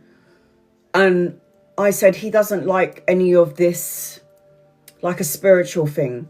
He's probably stuck in the house. He probably doesn't want to cross over because if you're a war veteran, you've taken some people's lives. You're afraid to cross over to the other side and face your judgment. But you need to coax him out with love. Let him be a part of it, your life. Talk to him in your head. He can hear you. He can hear your thoughts. Tell him it's okay to cross over to the other side. This is your home, and we're not trying to invade, but we live here together. And there was 3 people waiting for him. Yeah, that's what I saw. I saw 2 men and a woman waiting for him to come back home. But it's like his soul was trapped in the house because he was afraid to move forward for whatever reason. And when she confirmed the old man that I saw in my third eye, I saw his face and he looked upset. But he wasn't evil. He was just an angry old man. You know, and that's probably why she got sick, because she saged the house and he didn't like that. So she ended up getting ill. But it wasn't that he was trying to hurt her. It just made him feel ill. So she picked up on what he was feeling, which made her ill. Energy. The other day, my little brother was sitting in the living room and we were talking. This is what he said to me. He goes, I was thinking about taking my girlfriend to a haunted location. And I went, excuse me?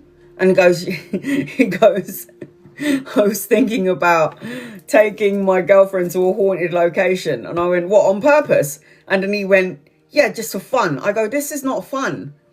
I go, you're going to a haunted location. You don't know what's happened there. And whatever vibrational frequency you are, let's just say you're pissed and you drank a lot of alcohol when you're really you're monged out.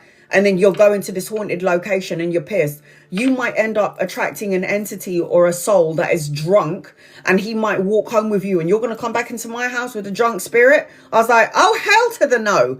And I go, wear that black ring that you got from the crystal shop. I was like, here, do you want the necklace that mum had around her neck if you're going to go and and then he went, I didn't think about it like that. And I went, yeah, you should have. You need to think about that shit. I know I live by a cemetery.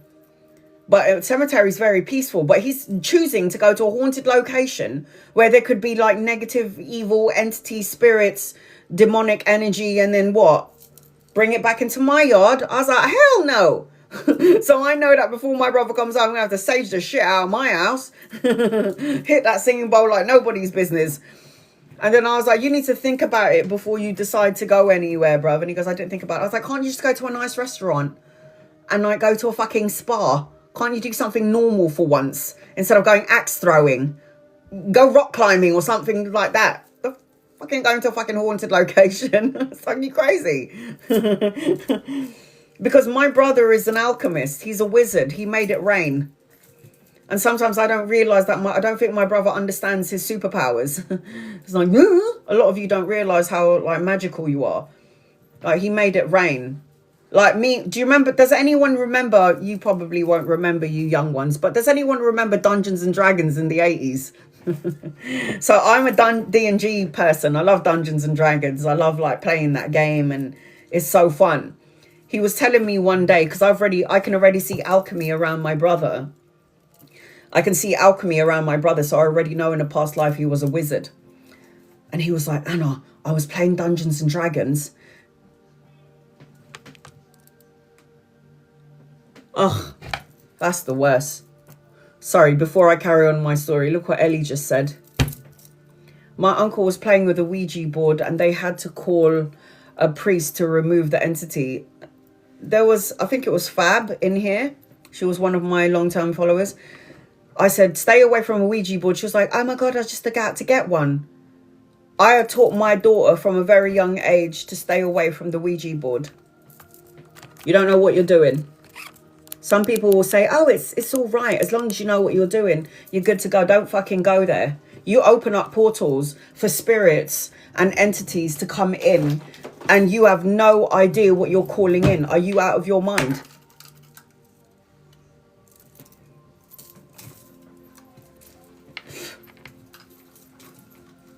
Oh, thank you, hon. I did wash it yesterday.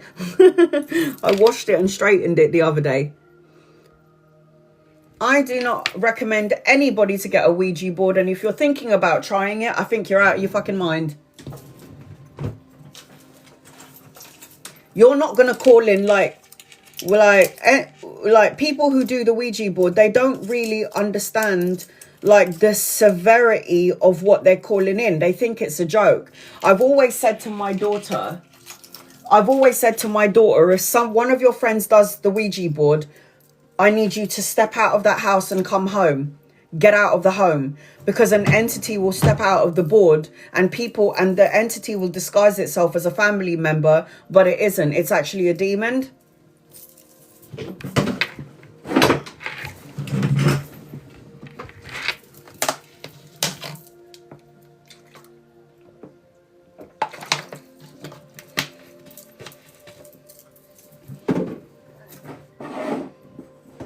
Ouija boards? Hell no. No. No. I don't even give a shit if you're a professional Ouija board player. Not in my house. Don't come near me, man. Mm-mm.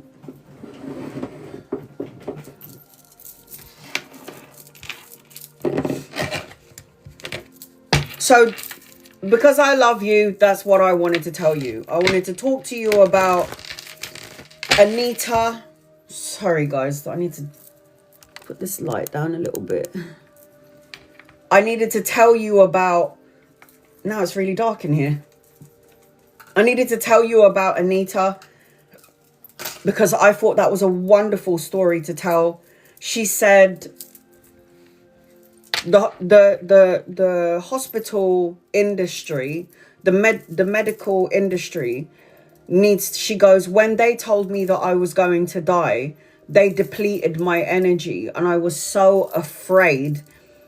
But I want to tell the medical community not to implement fear into people if they're at their last stages of life, which I think is so true. Like, you need, as a doctor, it is your responsibility to fill people with hope, no matter even if they can't see the light at the end of the tunnel, because at the end of the day, miracles can always take place. Does that make sense? So somebody says to you, oh, look at that. You got cancer over there and it's going to get bigger and you've probably got about 3 months to live. You don't solidify it by going, oh, yes, I'm going to die in 3 months. What am I going to do? Oh my God. You solidify that. You get rid of it. You rebuke it and you say, we'll see about that. Because you're taking control of your life, your lifeline. Just because the man's got a white coat and one of them things around his neck, yeah, that stethoscope thingies that listen to your heartbeat. He's not the one with the power. You are. So if somebody goes, you're sick, you've been diagnosed with this, that, this, and the other, you can go, okay, I rebuke that. And you can even say it in your head. You can even say it in your head. You could be like, over my dead body, I have that shit. Over my dead body, I don't have that. Don't claim it. How do you think I survived so long? So on the 20th of August, I've got to go to the Royal Brompton Hospital because I have to now do an MRI. Is it MRI when you go into the tunnel? MRI, ECG, treadmill, blood tests.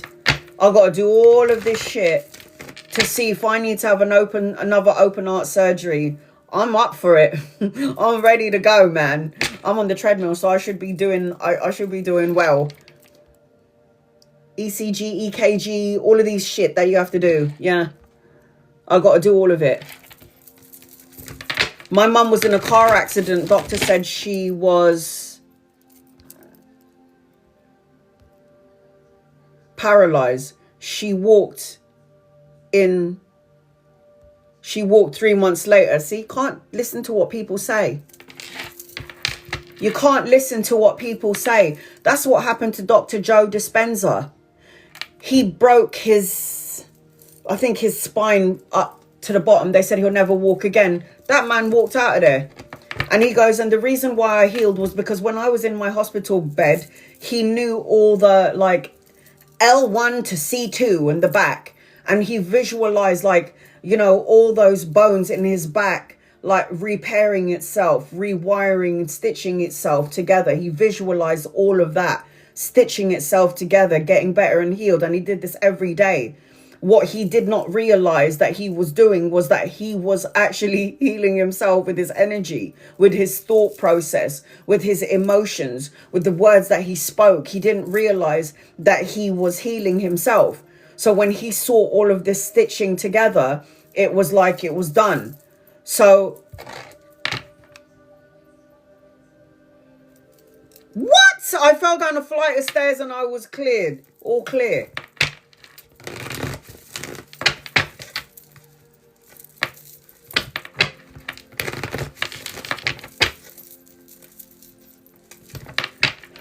You are a piece of God because we are his children, squeezed in this light, this big massive ball of light, squeezed in to the physical body.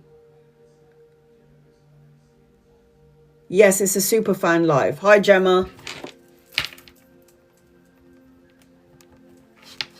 If God is the creator of all things, heaven and earth,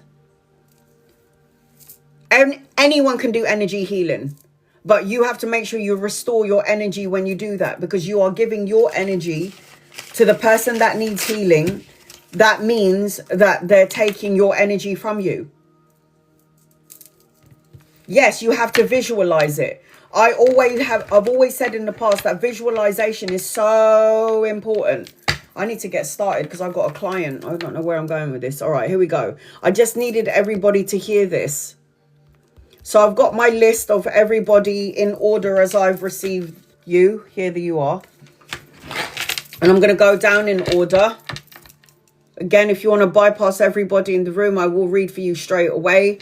I'm going to let you know who's on my list. I needed you to know it because I found this out. I was like, I got to tell my family here.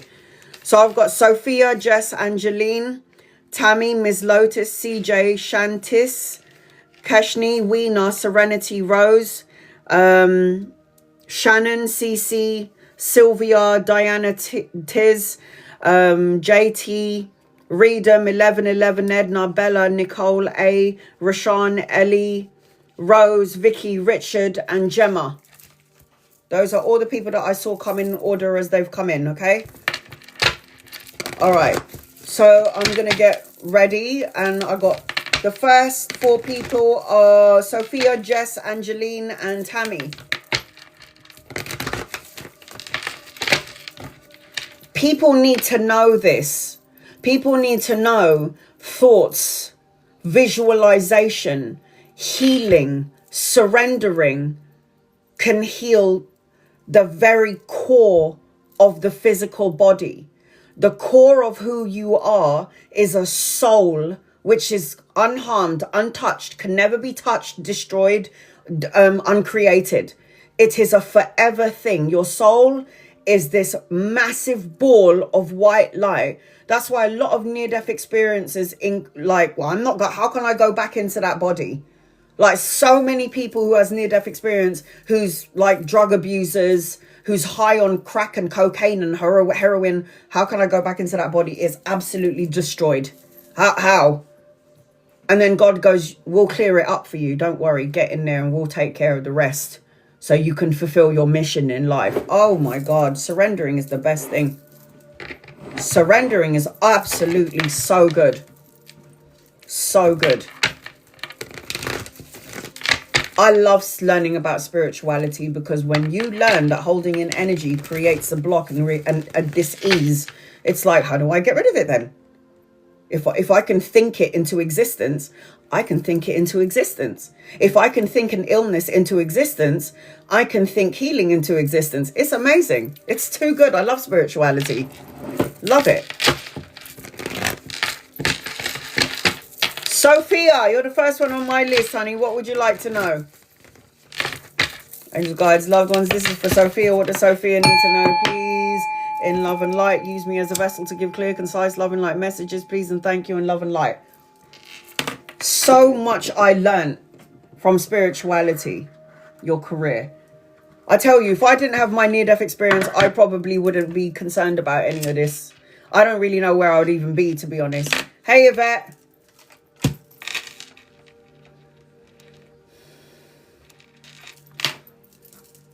I've got a client and I really need to get on with it. All right, hold on a second. Let me just...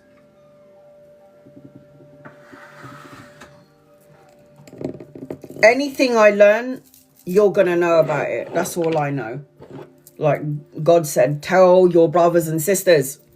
Tell your brothers and sisters. Some of them might not believe you. The rest of them, they will. And then they will do with it that information. They will do with it whatever they need to do. So that's what I'm here to do, guys. Gather the information from the other side. Gather information from the people who's been through what I've been through. And I'm going to tell you what I learned. And then you can go forward with it and see what happens and let me know. All right, Sophia. I think there might need to be a change in your career. If you're not having...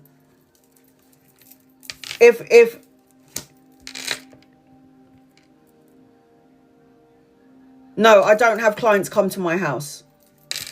No. So in terms of your career, Sophia, it feels like with this queen, which is domestically skilled, you're somebody, if you put your mind to it, you could do so many things. There might need to be a change in your career if you're currently not happy where you are, or if you're looking for something, it's going to find you. So depending on what it is that you're doing, if you're not happy with it, you need to reevaluate it and change it. I feel like there's a part of you that might be bored or unhappy. I feel like there's a blessing in disguise. I feel like there's something more I feel like there's something else out there that you could find that belongs to you. I feel like you could be more spiritually connected to the job that you're doing. And I feel like you might be collaborating with another female, but you do need to do something that you love to do. Do it. What's stopping you? Learn the cards and do it. Do you know how many of my clients I see on TikTok? So many of my clients that I've read for years that are saying to me, like Viva La Tarot. She was like, Anna, do you think I should do tarot? And I see that she's a psychic and she should be. I'm like, do it. She's on there now. She's got like 25,000 followers. And I'm so proud of her. Because it feels like people need our help. So if you can make a little bit of cash on the side and help the masses, do it. So it feels like you're supposed to have your own thing with the Queen of Coins. It feels like your job is connected to spirituality. It feels like if you're not currently happy with what you're doing, then you need to find something else and pay attention to the blessing in disguise. And it also feels like you could collaborate with another female. Make sure you're doing something that you're passionate about, because There is no cards on the table where I can say, there's a doom here. There's only a blessing in disguise for you, Sophia. So it's only up to you to move forward with it. It looks like the energy around your career looks great. Like, what do you have to lose by going forward with it? You've got nothing to lose, more to gain. And then when you learn the cards and you get really good at it and you start reading for family, people are going to start donating, giving you gifts. That's what people do with me. Don't stop. Keep doing it. I'm learning right now. Learn. I used to teach tarot, but I don't even have time to do it anymore. I'm so busy. So with your career, make sure that you have your tarot on the side and then you have another job. Because I'm going back to work, believe it or not. I might be doing tarot part-time and going back to work at some point. Maybe at the end of the year. Jess, do it. It looks great, Sophia. It looks really good.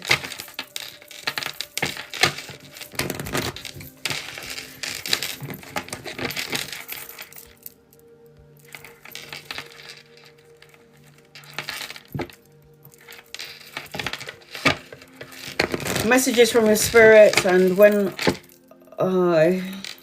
about to wake up, I'm having vivid dreams more frequently now. Are you writing them down, Jess? Are you writing them down? Because if you're having dreams that are more vivid and you can see everything and you remember it when you wake up, usually those are not dreams. They could be premonitions.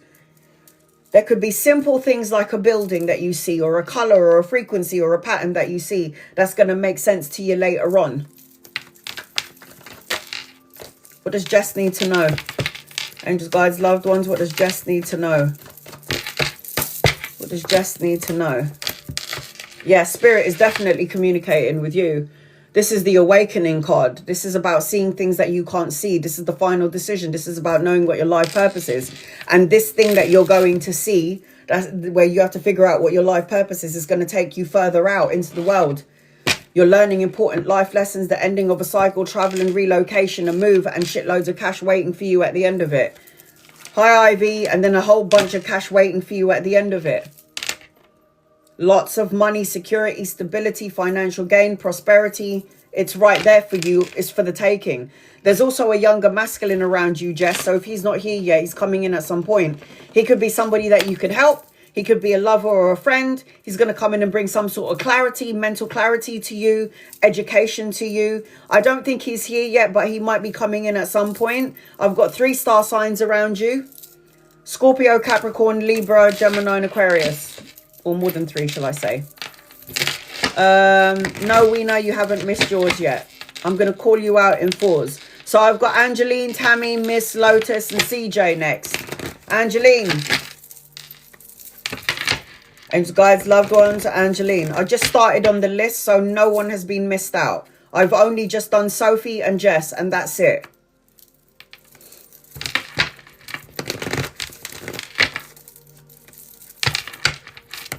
Creative or technical marketing? You're so welcome, honey.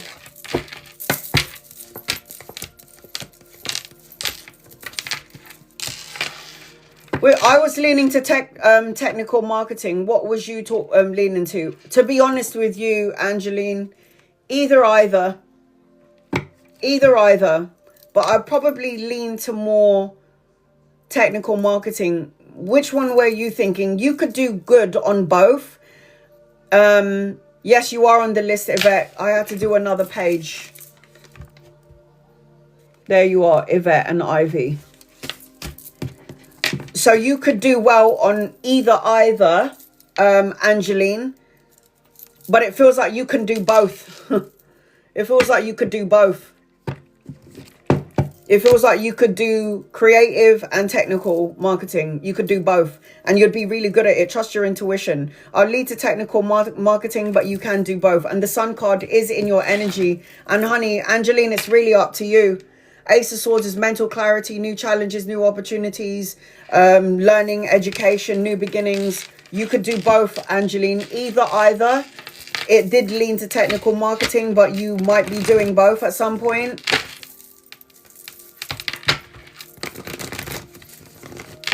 As a loner, these lives heal me. Oh, well, welcome to Lonerville. I know, I'm a loner too. So I hope that helps you, Angeline. I feel like you could do both. Either way, you got the sun on it. Whatever direction you choose to go to, you got the sun on it. Make sure you trust your intuition, sweetheart. All right, so I've got Tammy, Ms. Lotus, CJ, Shantis. Tammy.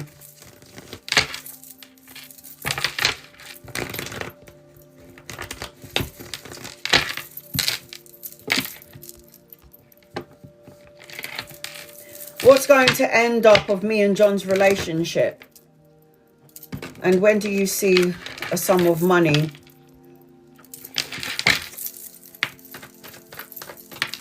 When do you see a sum of money come for?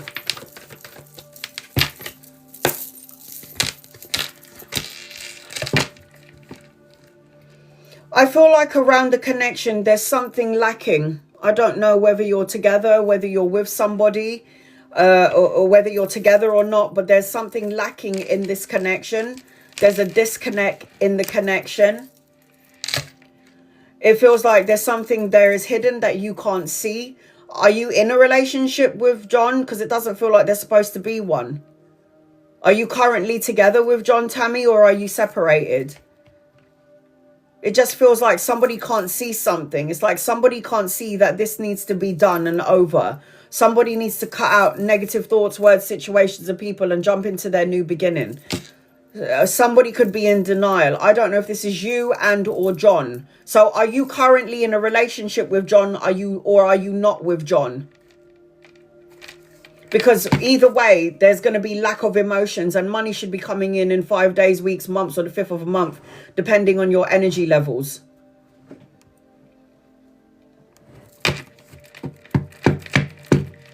It just feels like somebody is refusing to see that you're not meant to be together. This is you or John or both of you.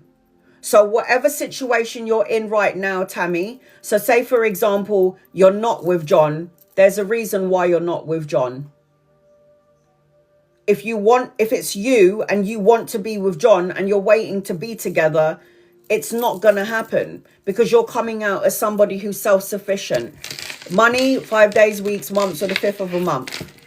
Tammy, the energy between you and John, something doesn't feel right. Somebody's in denial. Ms. Lotus, hope that helps you in some way. Ms. Lotus.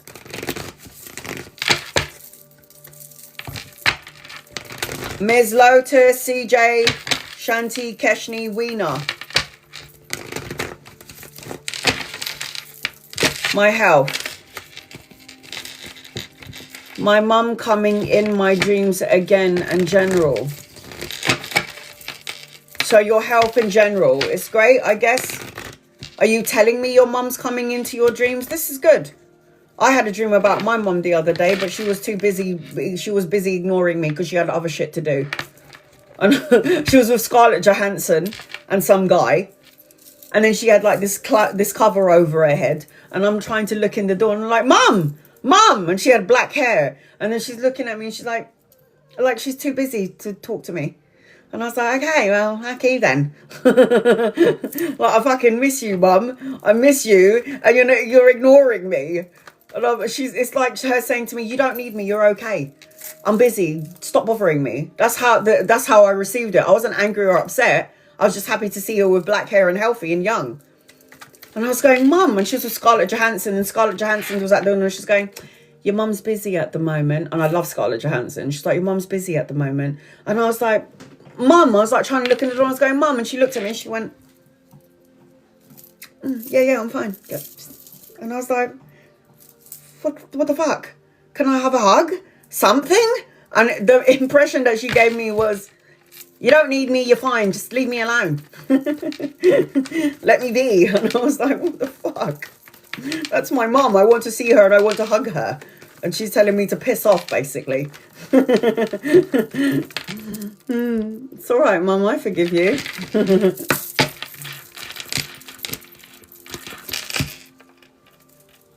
There's something going on with your head that's creating health issues.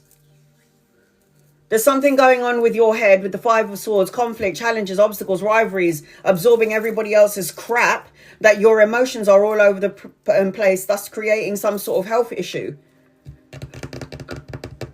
Your mum's trying to come into your dreams. Depending on what she's doing in the dreams, I don't really know what she's trying to tell you. What do you see in the dreams? Like I told you specifically what my mum was doing. She was basically telling me to piss off because she was busy. So what was your mum doing or saying in the dream?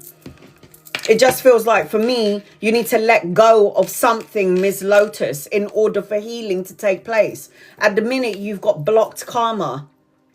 Like, this is a blocked karmic energy. There's fears, there's worries, there's stresses around you. It feels like there's no balance because the energy of the Justice card upside down is unbalanced energy.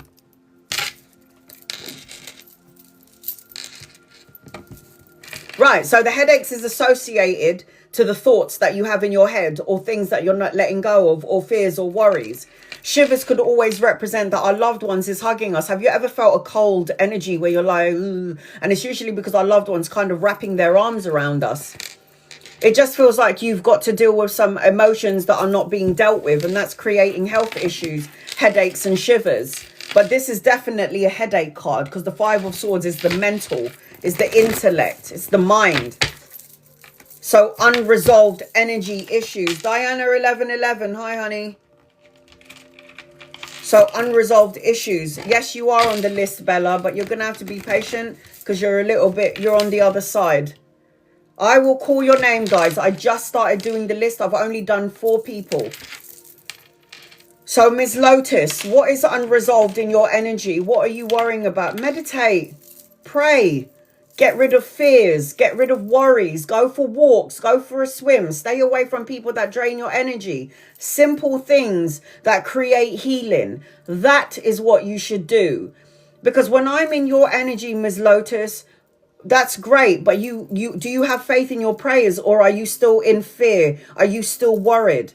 Because when I tune into your energy, Ms. Lotus, I am always a little bit anxious. So you've got to do something about that. I'm telling you what you need to do. If you're not doing it, I can't help any more than that. Surrender, release, let go. What are you fearful for? Look at it in the face, deal with it.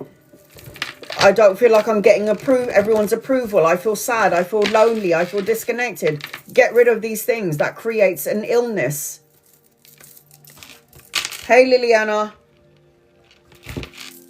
CJ, Shanti, Keshni, Weena.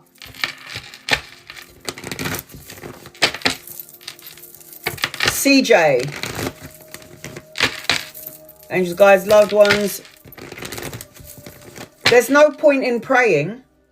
There's no point in praying, okay, if you have anxiety, stress, worries and fears, because that will overtake the prayer. I try to meditate and can't focus. I'm not really sure what to do then. If you can't meditate, then go for a walk in Mother Nature, in the park. Spend some time out in your garden if you have one. Go for a swim where you can let all the energy flow out of you. Focus on the swimming. Maybe go for a run. Find something that makes you calm. If you can't, you don't have to meditate. Meditation can be going for a walk in a beautiful park, by a lake, an ocean, or a river, going to the gym, going for a swim. If you don't know how to quiet your mind, like Ivy said, will reading help? I love to read a book. Why do I love to read books? If I'm sitting there reading What Happened to Anita Morjani, do you think I'm focusing on me? No, that's quieting my own mind and focusing on something else. I love reading. I have a bookcase of books. I learn, educate, and get my mind still. Hi, Gina. Oh, right. CJ, is it a general or is it something specific? Angels, guides, loved ones, what does CJ need to know, please? In love and light. General.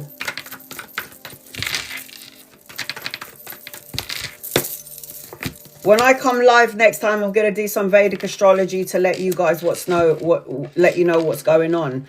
You need to do some meditation or start to implement meditation in your energy. Hi, Lucy. Start implementing some meditation into your energy, because the hermit always represents like going in. There's a feeling of loneliness, or you might be thinking about what happened in the past or past mistakes or the things that has gone wrong. CJ, could go wrong, may go wrong. Don't put your energy in the past, and you don't even really need to focus on the future. You need to focus on the present moment and the here and the now. So you need to meditate. This is meditation, and this is, like I said, it doesn't have to be sitting and going, You could go out there and, you know, go to the gym, go for a swim. That's a form of meditation. Reading a book, going into your garden. This is about tapping into the spiritual part of yourself. This is about spiritual connection coming your way. I was thinking about meditating more. Well, there's your sign. You need to let something go in order for something new to transform into your life. The death card is always a rebirth and a transformation. The death card is telling me that you have to now let go of a thought, a feeling, a person, a situation, and get unstuck. Like not holding on. Like there's going to be like a new opportunity around work, recovery, hopes returning, feeling a sense of renewal in your energy. I've got Virgo, I've got Taurus, and I've got Scorpio in your energy, because you've got 3 major arcana cards, CJ. So what the universe wants you to do during this time frame is meditate more, tap into the spiritual part of yourself, and a spiritual connection could be coming your way, or a leveling up of a relationship, or a new relationship coming your way that's going to be spiritual. This will come in at some point, CJ, if you're single. Shantice, Keshni, Weena, Serenity, Rose. Single as a spiritual connection coming your way. Even a marriage I'm seeing around you, because the Hierophant is a marriage card.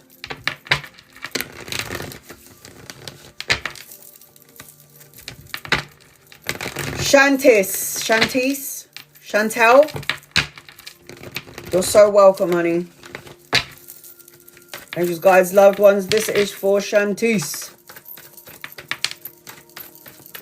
That's, if I've excited you, CJ, you keep raising that vibration all the way to the top so you can get what you're asking for sooner rather than later.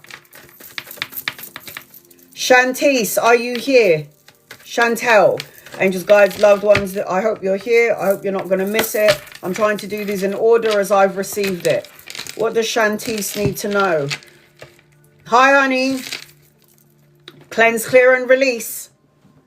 If this energy isn't around you, it could be something that could be testing you later on in the future. Later on in the recent future. The future coming, you know what I mean. Coming. The Devil card is addiction, greed, compulsion, manipulative energy, codependent on someone or someone codependent on you. It's time to cut the cord. You're not bound to trauma or something from the past, and the universe is telling you to move forward quickly.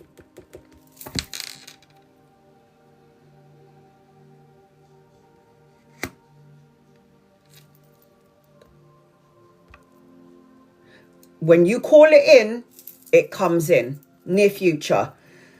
If you're holding on to something of the past that brings your energy levels low, it feels like you should have let go of it a long time ago. This is a speed card, a hurry up card, make a move card, a travel card, expansion card. This is about a delay card. It's like something is delayed.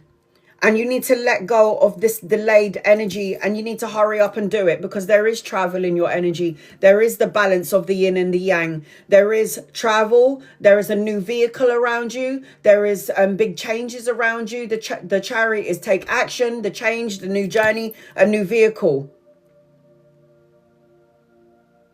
That is it. Break the chains that bind you. So why does he keep coming back in even if you want him to go? Because you are angry. Maybe you're pissed off at him. Maybe you're irritated by his face. This energy is going to keep you guys bound together, whether you like it or not. There's got to be a... Look at that. So whatever he was to you in the past, which you think was toxic, there's still a bound together because you have to forgive him. I have a child with my baby dad too, and he was toxic as fuck. He was a gangster. Gangster and a drug dealer. So yeah, I get it. Put in harm's way, me and my daughter. Yeah, been there, done that. Violently beat the shit out of me. Yeah. Throw hot chocolate on my daughter's face. He did. Yeah, been there, done it. So you got to forgive him in order to move forward. Yes. This could easily be done, taken care of by an energy cut. All you got to do is visualize him fading away into the background until he's a tiny little dot, and then poof, he's gone.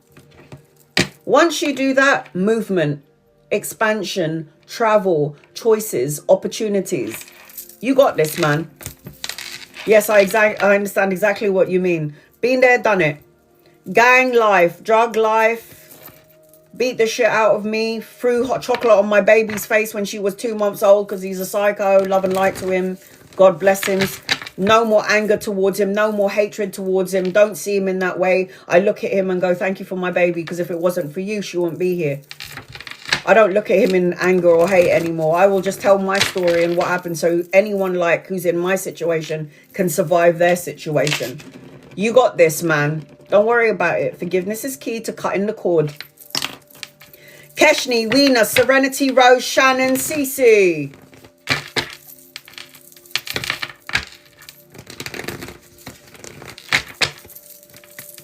Keshni, angels, guides, loved ones. This is for Keshni. What does Keshni? I will do my best. You have to, because you got your baby to think about. You're not doing it for you. You got to forgive to cut the cord for your baby. Will I get promoted either couple of months? And will I see truth around my house, my home environment?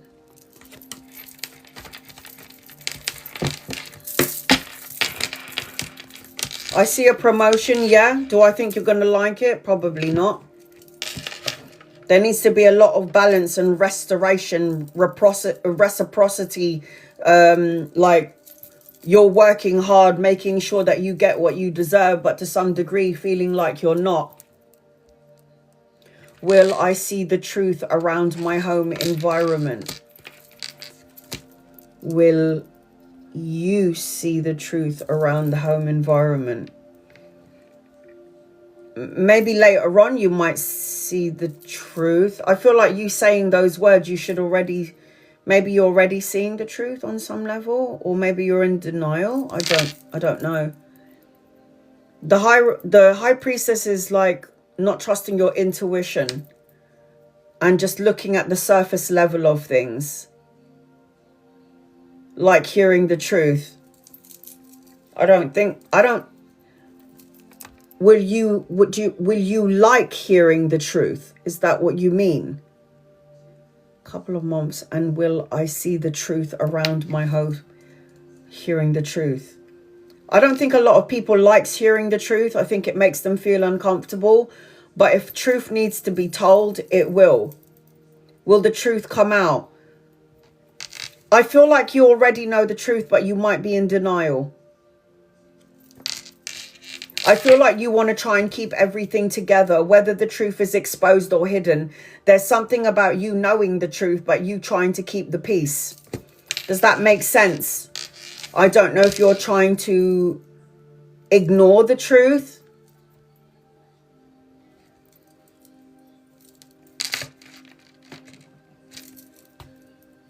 You already know the truth, though, but you're not wanting to deal with it.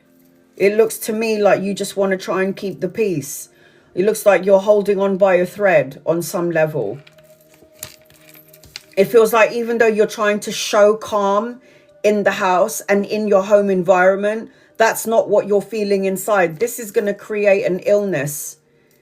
It will create a dis-ease in the body. If there is truth that you know about and you're trying to ignore it, You know there's a hidden element and you're in denial in some way. The Hermit card upside down is feeling lonely even though you're in a house filled with people that you love. The Hermit upside down, loneliness, repeating past mistakes. Look at this. You've got the High Priestess and the Queen of Swords upside down. That speaks volumes. She's not trusting her intuition and what she knows as truth. The truth doesn't need to be physically said because you already know the truth.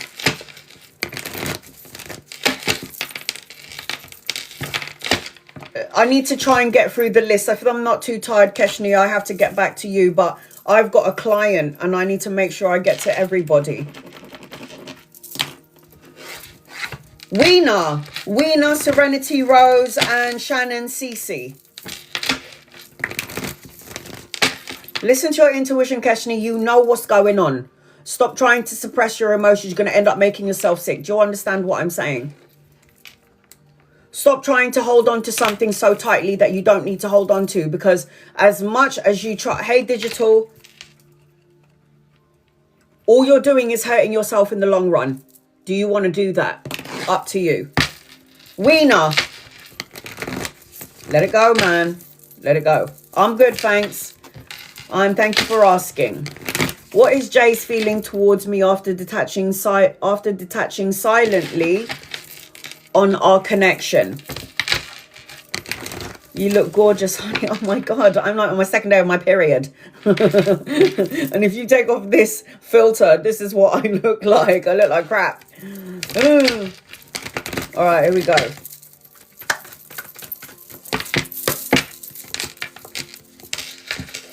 Oh, no.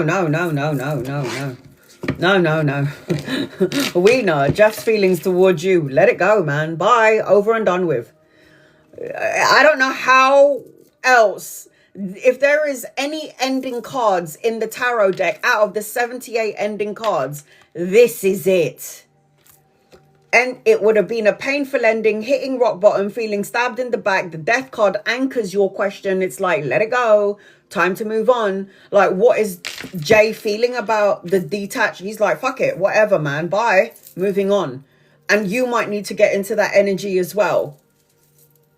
It just feels like there is a lot of someone giving, and somebody else taking. And there is no equal energy here. That's why the universe was like, learn the lesson that you needed to learn, we know, with this person, and now move forward. And you need to focus on your money, your work, and your career, because that's more abundant for you. In terms of how Jay is feeling about the connection and the disconnection, over it. Let it go. And you need to let it go too, Weena. Sorry, honey. The death card is never returning, not going back, moving on. Bye. That's the death card. And then the 10 of Swords. Nah, let it go. Serenity Rose. Those two are like fundamentally the ending cards in the deck. That's it. Over. You're so welcome, honey. Serenity Rose, Shannon, Cece, Sylvia, Diana Tiz.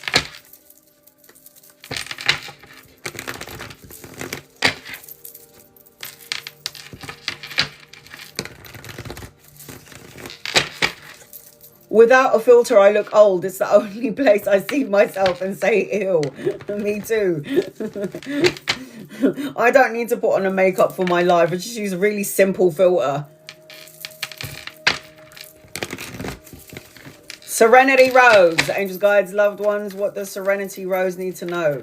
Serenity, I'm going to read it in fives, right? Serenity Rose, Shannon, Cece, Sylvia, Diana Tiz. I will get to the other side. I've got still people here to read. Look, on this side and this side. Serenity Rose. I'm going to do a general until I can see your question. I don't know if you're here. Angels and guides and loved ones. This is for Serenity Rose. What does Serenity Rose need to know, please and thank you? Serenity Rose. There's a man around you. If he's not here yet, he's coming in at some point. You could meet him around work or around study. It could lead to leveling up of a connection or a relationship. However, in the midst of this connection, I am seeing a little bit of conflict or tug of war energy. I don't know if you're going back and forth about something. If there are people that are trying to test your patience and make you feel a certain type of way.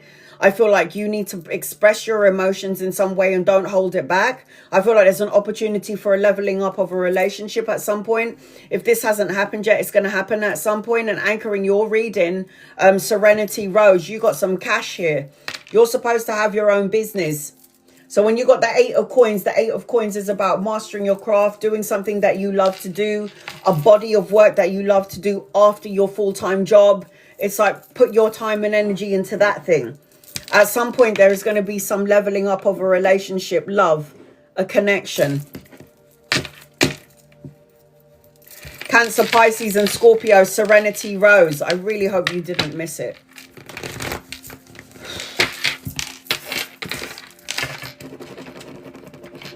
Shannon.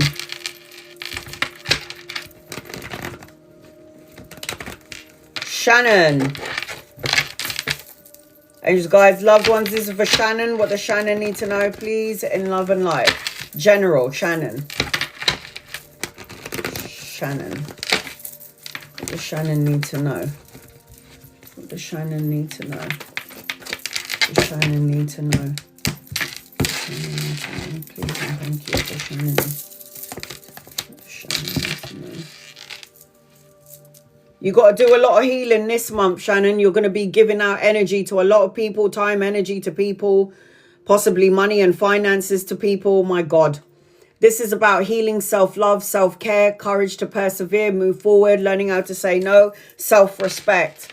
You might hear something that might trigger you or upset you or piss you off. If it hasn't happened yet, it could happen later on. I am seeing a delay in something, but I feel like something is still going to come in even though there is a delay. And it's to do with finances or money. It's like something is going to be restored. You might even be in the presence of somebody who's quite lazy. And that might trigger you in some way. And that will drain your energy levels. I feel like there's going to be study, education, good news, and a message coming your way. And I do see an older masculine around you. And he could be somebody that you could be collaborating with, or even somebody that you could be helping in and around the work environment or studying. But there is some enlightenment, good news, a message and clarity coming to you at some point. I've been asking if I will get back the money my ex stole. Later, something could happen around that. It's like there's a delay to finances or money, but at some point it will come in. Does that make sense? So that could be it, 100%. That hit here. That hit here, yeah. Don't focus on that though, because it will drive you mad. It would be like, I always say to the universe, they can have it. Because when I say they can have it, if somebody owes me something and I go, you know what, they can have it. The universe will always give me that times 10 in another way. Cece, Sylvia, Diana Tiz, JT, Reedham, 1111. No, I'm not. I'm asking for the tenfold back. In any way they see fit. Good. That's good. Hi, Ray. Good. That's good. All right, Diana, I'm going to do a general reading. Is it general okay with you, hon?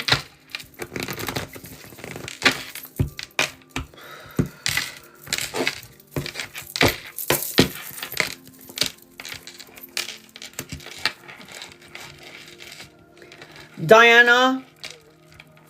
Hi, Chris. I already have you on my list. Where are you? Yeah, you're already there.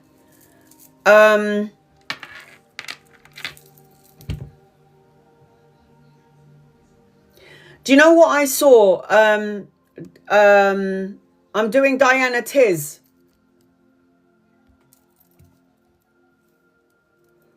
Yes, Diana Tiz. I've got Diana 1111, but later on, but I'm doing Diana Tiz.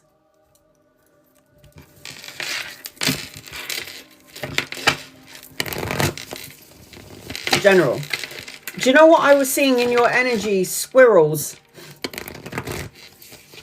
I don't know if you're going to start seeing squirrels everywhere, Diana. Squirrels everywhere. That's what I saw in your energy. Now, usually when I see squirrels, the spiritual meaning for squirrels or significant, because every animal has a meaning, a spiritual meaning attached to it. And when I saw the squirrel in your energy, you know, squirrel like collects the nuts. There's something about savings. I don't know if you need to save some money because something in the future is going to come about. And there's something about savings, squirrel. Because squirrels represent savings. Storing up for the winter. It's that thing. If you want to get on my list, I've pinned it up there in the corner of the screen. 10 cards for the carousel.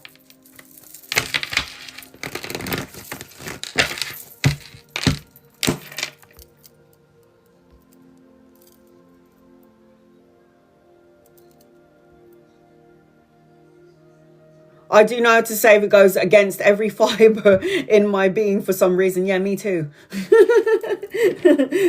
I'm the same as you, man. I'm the same as you. I am not good at saving, though. I'm good at spending. At least you're good at saving. It goes against your every fiber, but it goes against my every fiber, and I don't save, I spend. It's so bad. Oh my God! Look what's anchoring your reading. Savings. Look at all of that cash. Shut up. How can that be anchoring your reading? Like saving for a rainy day, and it's going to be for a good reason. So I've got something to celebrate, a celebration or an anniversary or a party. I've got being around your soul tribe. I do feel that maybe somewhere down the line, if it hasn't happened yet, you might receive some sort of information that will piss you off, Diana. And maybe that's why they say you got to save for a rainy day. It just feels like as I'm connecting to you, I feel a little bit emotional as I'm connecting to you because I've got the 5 of Cups. I feel like I'm a little bit emotional. Now, if this is not your emotions that you're picking up on when you're feeling emotional, it could be because you're around people who are energetically emotional and you are energetically picking up on their energy.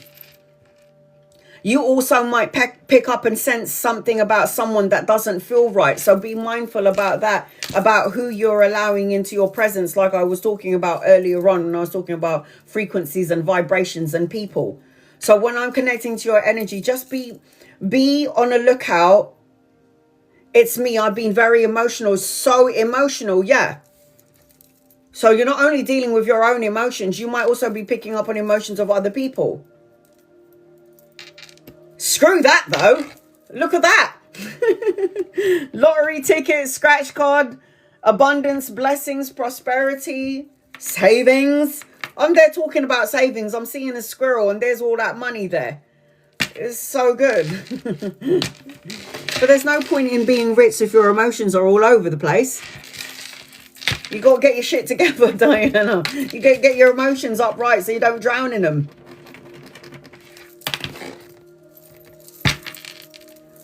JT Boutique. JT Boutique. Do you remember when I was on live the other day? Oh, Cece. Yeah, sorry. I went script on. Sorry. I've got Cece and Sylvia. Sorry. Sorry, my bad. JT, I've got Cece and Sylvia and then you. All right, here we go. Cece, my bad. Sorry, honey. Angels, guys, loved ones, what does Cece need to know, please? In love and light. Whoa. Oh, you might be juggling a few things. If you're not juggling it yet, CC, you're going to be juggling a whole bunch of things. Juggling 2 jobs, juggling this, that, the other, juggling a couple of people, juggling a few scenarios or situations. If this hasn't happened yet, it's going to happen at some point, CC. You might even have the option of 2 jobs or juggling 2 jobs, studying and a job. CC. Yeah, because you've got a whole bunch of new... that's me already, yeah. There's more new opportunities coming your way. Creative projects, inspiration. You got a target and you want to aim for it. And then when you complete that target, I feel like something else is going to come your way. I feel like as I'm connecting into your energy, you're clearing out the lack energy. You're clearing out the lack energy. And I've got new job, hopes returning, a sense of recovery. I've got childlike energy. There's a sense of excitement around you, CC, and then a sense of ooh, like anticipation and like kind of like, ooh, like that. It's up and down energy. So in order for to prepare yourself for new opportunities, we got to clear out the mind energy. We got to clear out, we got to open up the box and expand the energy frequency of our mind and see the result that you want, and then send it out to the universe and let the universe take care of the rest. That's all we're supposed to do. That's all we're supposed to do. And pay attention to the blessing in disguise, because something good is coming your way. An unexpected gift, unexpected opportunities are coming towards you, and then being ready for it. It might take you out of your comfort zone, which is great. So just be on the lookout for that. Sylvia, hope that helps you, hon. No, Gemma. No. So I've got Sylvia, JT Boutique, Reedham, 1111, Edna, Bella, Nicole, Rashan, Ellie, Rose, Vicky, Richard, Gemma, Yvette, Ivy, Diana, 1111, Liliana, Gina, Lucy, Chris, Digital, and Ray. General, in love, single. I've been having fun. Ooh, you little player. You little player, you. All right, so I've got Sylvia. So the next 5 people, Sylvia, JT, Reedham, 1111, Edna, and Bella. All right, here we go. Look at that little face. She's going like that. Good. Have your fun, man. Let the goose loose.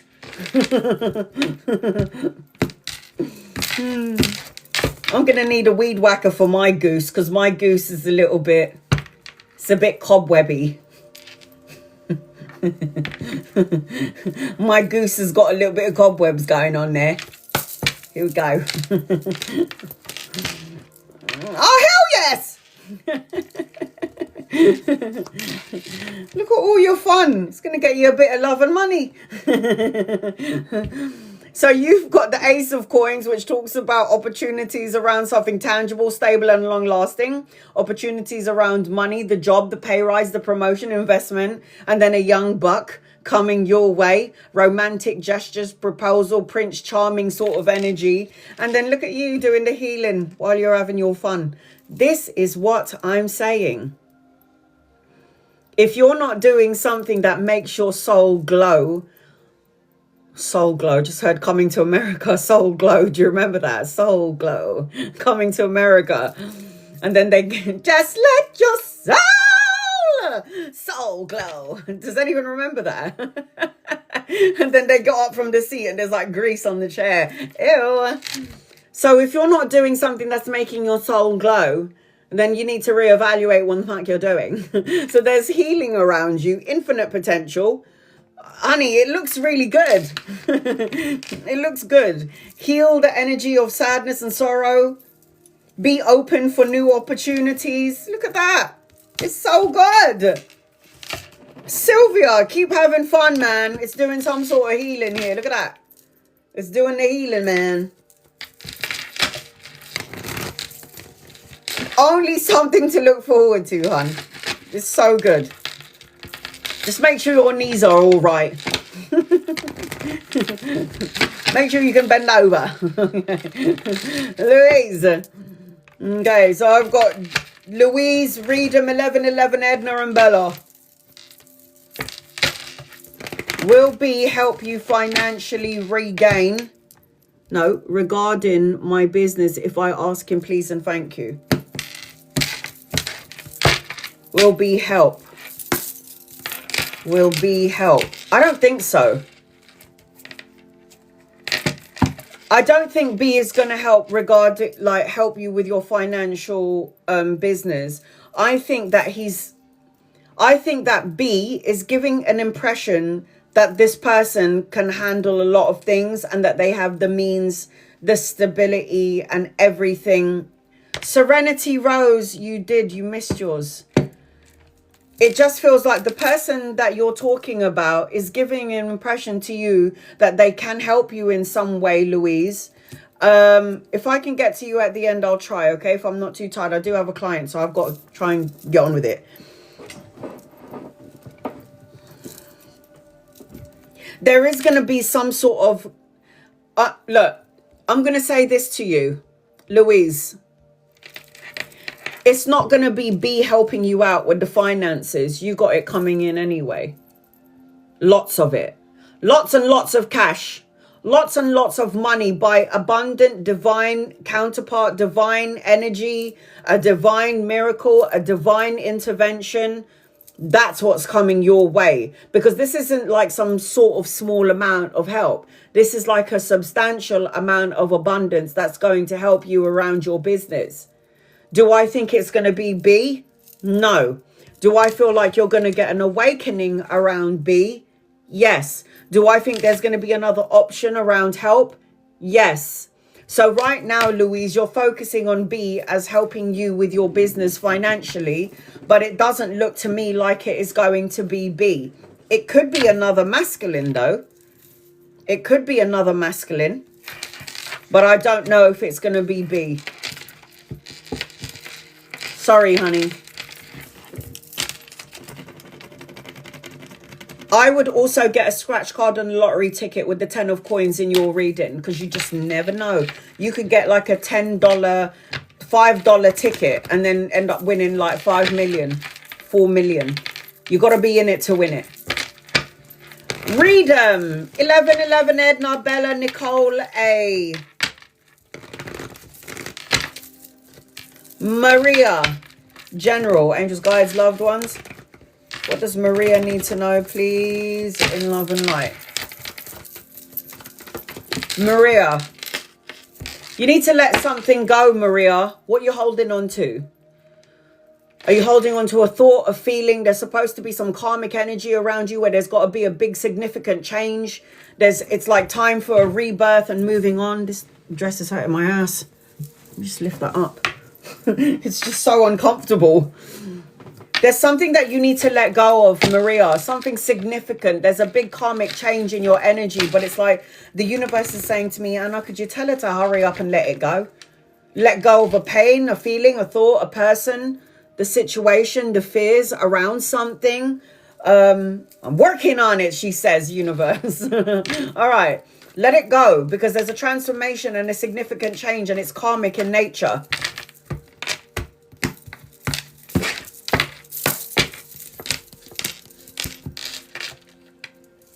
You're supposed to be inspired and inspiring.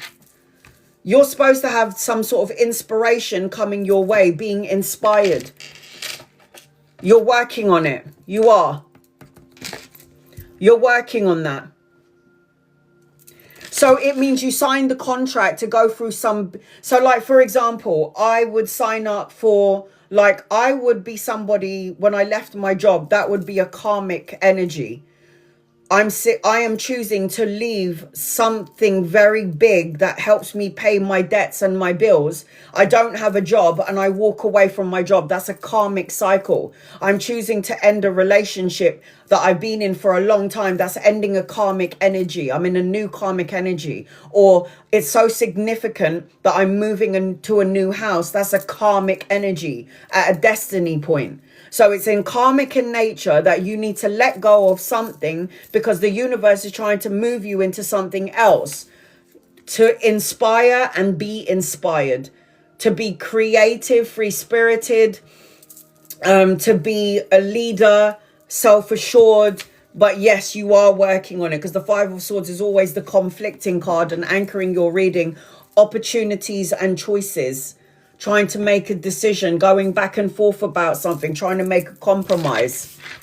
So it's like there is something that you need to change. It could be the relationship you're in. It could be changing the job if you're not happy. Creating a business because you're not making the money that you're making. It could be moving house because you don't like the house. It could be working out because you're not happy in the physical body that you're in. It's a significant karmic turning point which is going to be valuable for you later on. Does that make sense?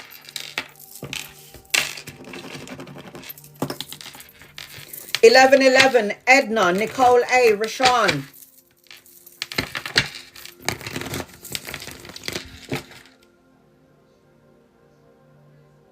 That is a bloody significant karmic. Hello? Lawyer to get the divorce. Ending a karmic cycle, relationship with someone to begin something brand new. Hence why I said you need to let go of something. You're in a karmic energy. That is absolute karma. Absolute karma. So getting the retainer for the lawyer to get the divorce. Karmic energy. Signed up for the divorce. You're in a new energy now. It's time to move past what you're already in. 100%. That's absolute karmic energy. Time to let it go, man. Time for a rebirth. Time for a transformation. Once you're divorced, you'll cut the cord from that relationship. What are you going to do with your singlehood? You're going to glow up, change your hair, work on your body, move house, change your furniture in the house. This is a glow up. This is new energy. 1111 General. Now you know what karmic. Karmic is big ticket items in your life. Big ticket moves that you're doing in your life for the betterment of your soul, your brain, yourself, your body. That is big ticket items, karmic energy. 1111. You need to say what you mean and mean what you say, and you need to cut out negative thoughts, words, situations, and people, and you need to hurry up and do so. Hey, Marsha. So you've got to say what you mean and mean what you say, and you have to cut out things that doesn't serve you. 1111, because it's heavily burdensome in your energy. You might not have any heavy burdens. But you might be associating to your brother and your sister, your mum and your dad and your auntie and your uncle, your children, and you're carrying their shit around with you. So not only are you carrying your own heavy burdens, you're carrying everybody else's heavy burdens along with your own. That's fucking tiring and exhausting, isn't it? It will lead to a place of sleeping very well. It will lead to a place of anxiety, feeling a bit of grief or depression. And look what's in your energy. This is a major.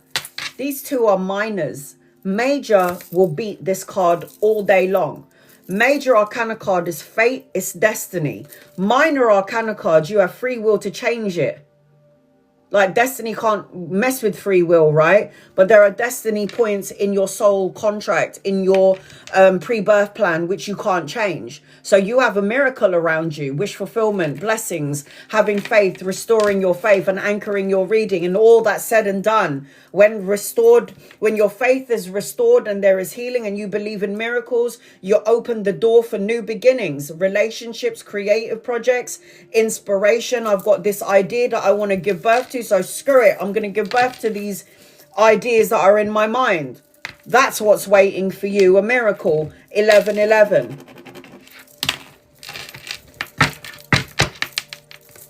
Bella, Nicole A, Rashawn, Ellie. You're so welcome, sweetheart.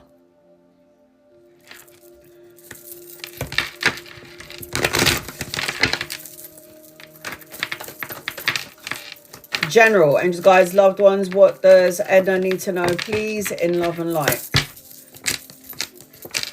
Whoa! Oh my God, I wet my pants a little bit. Oh my God. All major arcana cards, fate, destiny. You're at a destiny point, man. Oh my God.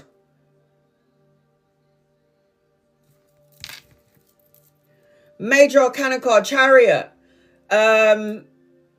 Take action, a change, no more procrastinating, a new vehicle, travel and relocation, the balancing of the yin and the balancing of the yin-yang, masculine and feminine, ego and spirit. Tapping into the spiritual part of yourself, a relationship, a spiritual connection coming your way. This is something that you have called in consciously, unconsciously, the subconscious called it in. This represents marriage of two worlds, a spiritual connection, tapping into the spiritual part of yourself, manifesting in all. Listen, if you are the wizard, yeah, the magician in the sun energy, can you imagine what you can manifest and amplify into your now? Healing, relationships, babies, money, security, infinite potential. This is about material abundance, joyous outcome, success, victory. You attach that energy to the magician. Whoa! And then you put the magician and the sun and the hierophant and the new vehicle. Wow.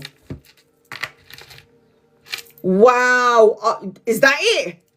Is that all you're doing? You should be doing more than that with this energy. Like, you could do your LLC for your business. That's wonderful. But you need to be like, yo, I need to find a man. I need to attract the man, the divine counterpart. I need to make shitloads of money. I need to plan a holiday and travel. I need a new vehicle. These are the things that you can manifest, not just that for your business, but you can manifest everything at this time, at this point. Oh my God. You're at a karmic point in your life too, and it's infinite. Hi, tracker. Wow. And this is anchoring your bloody reading. Oh my God. I hope I planted that seed, man. Walk forward, raise your vibration. Remember what I said, equity with your energy, equity energy, not deficiency, right? Oh my God. Congratulations, Edna. Keep the vibration going, man. Bella, Nicole, A, Rashawn, Ellie, and Vicky.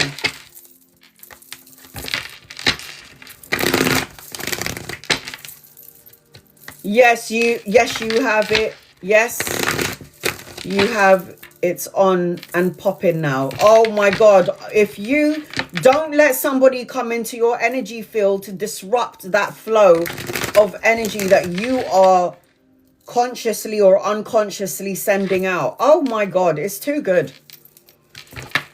The magician and the sun?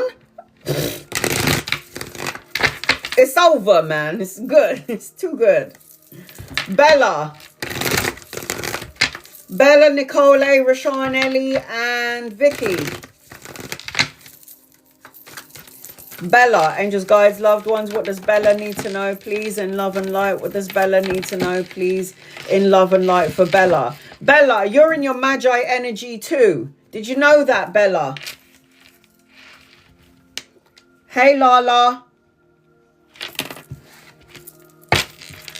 Will the job, you're in your manifestation energy. As soon as I connected to your name, they showed me the magician as well. So you're in your Magi energy. So you better think the good thoughts, because what you send out, if you're thinking about bad or good thoughts, what you send out, you get back in infinitely. Will the job come soon for me, and will my finances improve at any time? If you are the magician in lack energy, you're going to manifest everything in lack. So if I'm telling you that you are the magician and the magi and you're powerfully in this energy right now, and you're the magician thinking in lack, then you're going to receive more things lack, not abundance. So you are in your magician energy, right?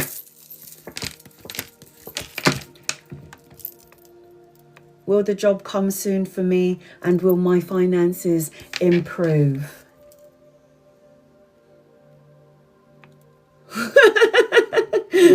Sorry, I thought I'd be a bit dramatic by doing it really slowly. Look at that. The 9 of coins. I say yes. Self-sufficiency, financial gain, solo and luxury pleasures, having enough money to pay the bills, and still having enough money to plan a holiday. But I need you to watch your mouth, magician, because the Queen of Swords might be like, what happens if I don't have enough money? What happens if I'm not going to be able to pay the bills? What happens if something goes wrong? And then you're in the lack conversation, or the way that you're speaking to the universe, when that's waiting for you at the other end of it. Oh, look at that. And then you got a man with a coin. The job offer, the pay rise, the promotion, the investment, collaborating or working with him. So watch what you say. Because yes, your finances is going to get better. Yes, you're going to have that job coming in for you soon. You're in your majestic energy. But why is the magician in this energy of a Queen of Swords who is talking negatively, thinking negatively?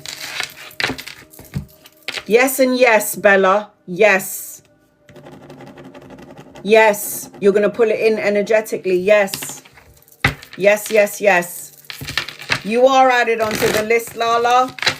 Nicole, Rashawn, Ellie, Vicky, Richard.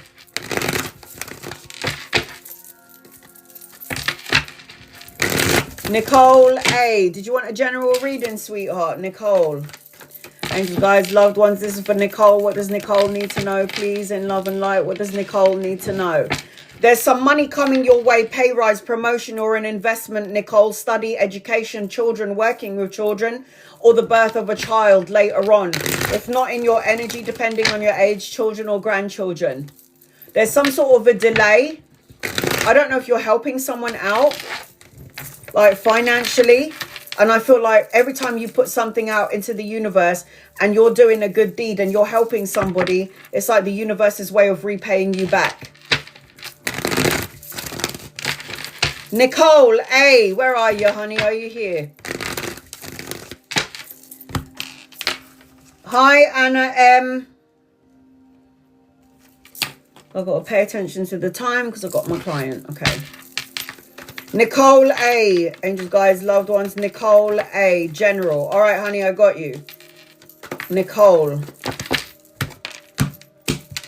Nicole. Nicole.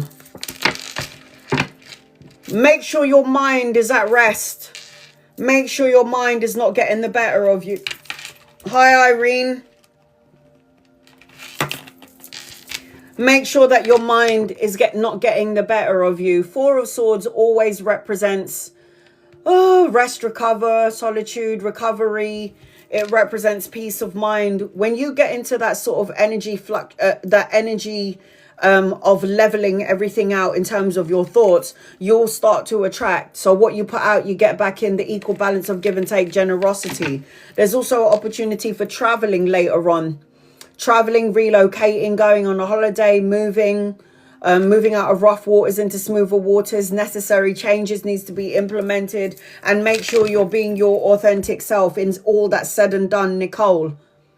I don't ever think you have to change who you are for somebody else.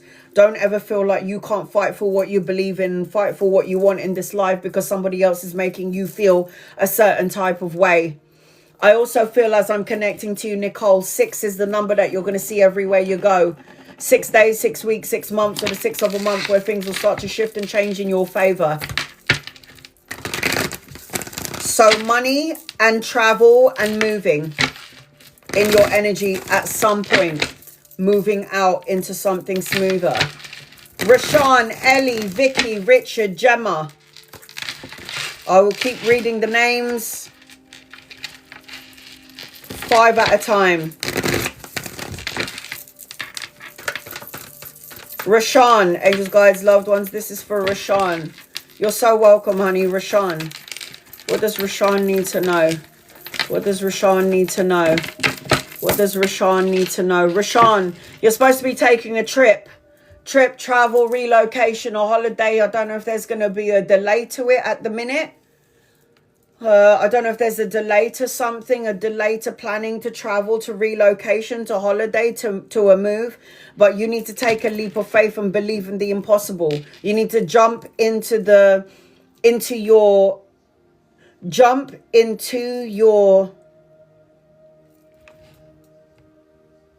adventure. Jump into your adventures, Rashawn.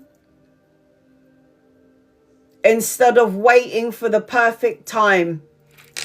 Time is nobody's friend. You know that. Look what happened to your brother.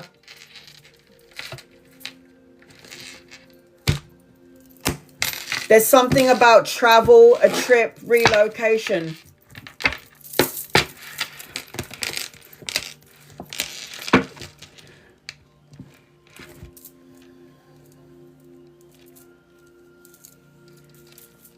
I know that you've recently lost your brother, Rashawn. I know that you've recently lost your brother. So I get why there is a depleted energy here.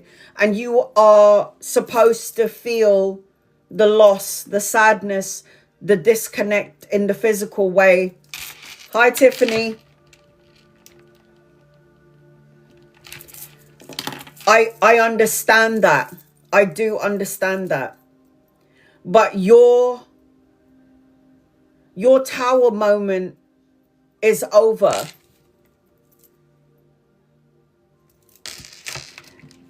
Is Pumpkin going to be okay?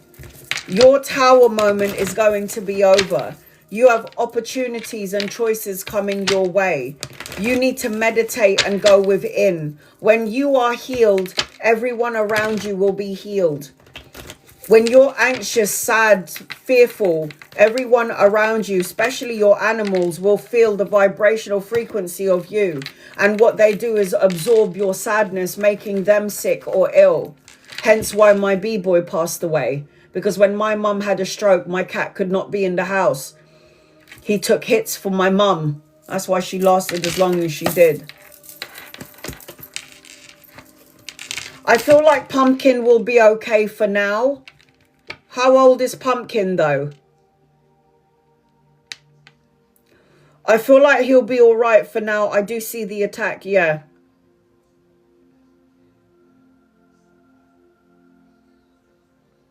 You know that Pumpkin is a soulmate of yours.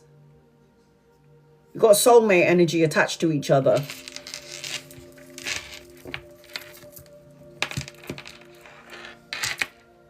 Doesn't matter.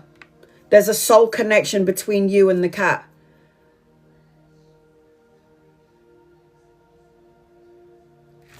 Why is this cat with you?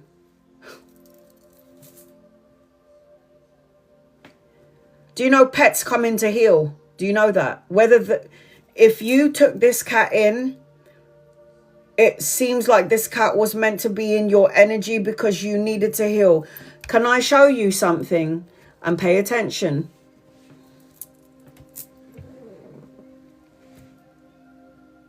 Can you see that? You need healing and you two will heal each other.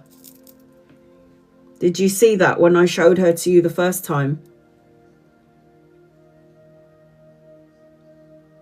You're supposed to heal each other on some level. You have some sort of soul connection with this cat. Yeah. Bet you didn't see that when I showed it to you in the first place. Did you see the black cat here? Next to this queen? Meditate. Stop worrying about too much worry. This cat is going to absorb some of your fears and your worries. That's what pets do though.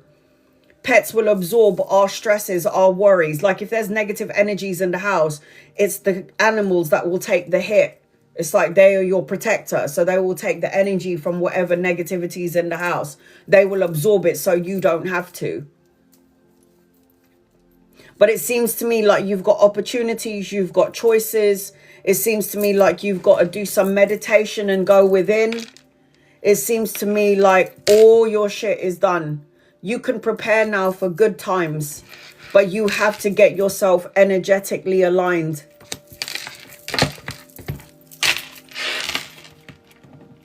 Stuff to look forward to, Rashawn, basically is what I'm trying to say.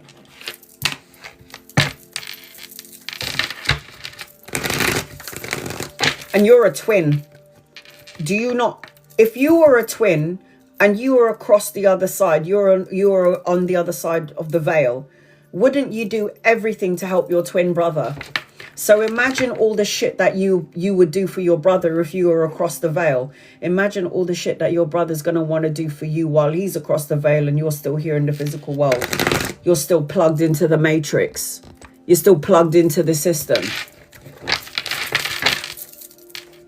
I love you too, sweetheart. Ellie.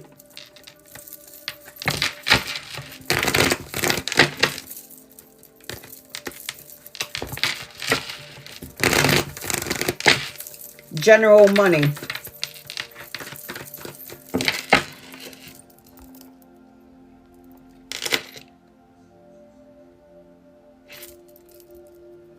Will I get a good amount? Will I make more money after the move?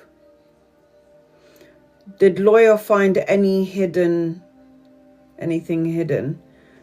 Will I be getting a good amount? Will I make more money after the move?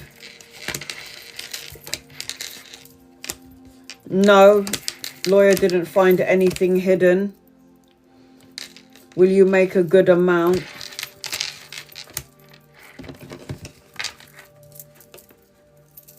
Will I make a good amount, son? Will I make money after I move? 10 of coins. Does that answer your question?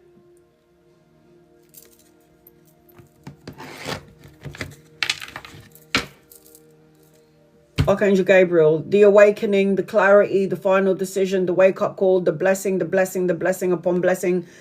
So much happiness waiting for you at the other end of whatever misery you think you have right now. Blessings upon blessings, cash upon cash upon cash, blessings upon blessings. Yes is the answer to that question, 101%. Yes. You still need to get over the battle that you're currently going through. The tug of war energy, external or internal. Not that it's going to affect what's coming your way. There just will be a delay to it because of that. Yes and yes and yes. Vicky. Vicky, Richard, Gemma, Yvette, Ivy, Diana, 1111. You're so welcome. So these are the people I still have on my list. Vicky, Richard, Gemma, Yvette, Ivy, Diana, 1111, Liliana, Gina, Lucy, Chris, Digital, Kay, Marsha, Tracker, Lala, Anna M, Irene and Tiffany. Vicky, you're next. Vicky.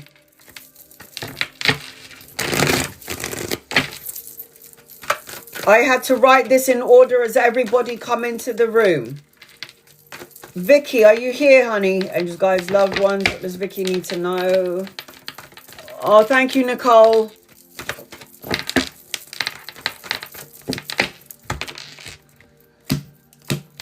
Vicky, I don't know if you're here. Vicky, what does Vicky need to know? There's expansion, collaboration, commerce, the exchange of goods. You're supposed to have your own business. Vicky. Opportunity to collaborate with 2 or 3 people. Opportunity to travel. Hey, Gia. Opportunity to travel. Vicky, I am seeing that in your energy. Opportunity to collaborate with, wow. There's victory, success, recognition, boss mode. Patience is a virtue, Vicky, because everything that you planted is going to come to fruition. Abundance and blessings. The hard work and grafting is going to pay off. I do need you, Vicky, to get out of your head, though, because this does represent self-imprisonment, restriction, and isolation. I also see a younger masculine around you, Vicky. Could be a lover or a friend or somebody that you could collaborate with, depending on your current situation, Vicky. I am seeing that as I'm connecting to you, Vicky. I hope you didn't miss it. Richard, Gemma, Yvette, Ivy, Diana 1111. Hey guys, loved ones, what does Richard need to know? Richard, are you here? Richard, I'm right. I did this in order as you've come into the room, guys. Richard. What does Richard need to know? Richard. Richard, what does Richard need to know? Richard. Richard, I hope you're here, Richard.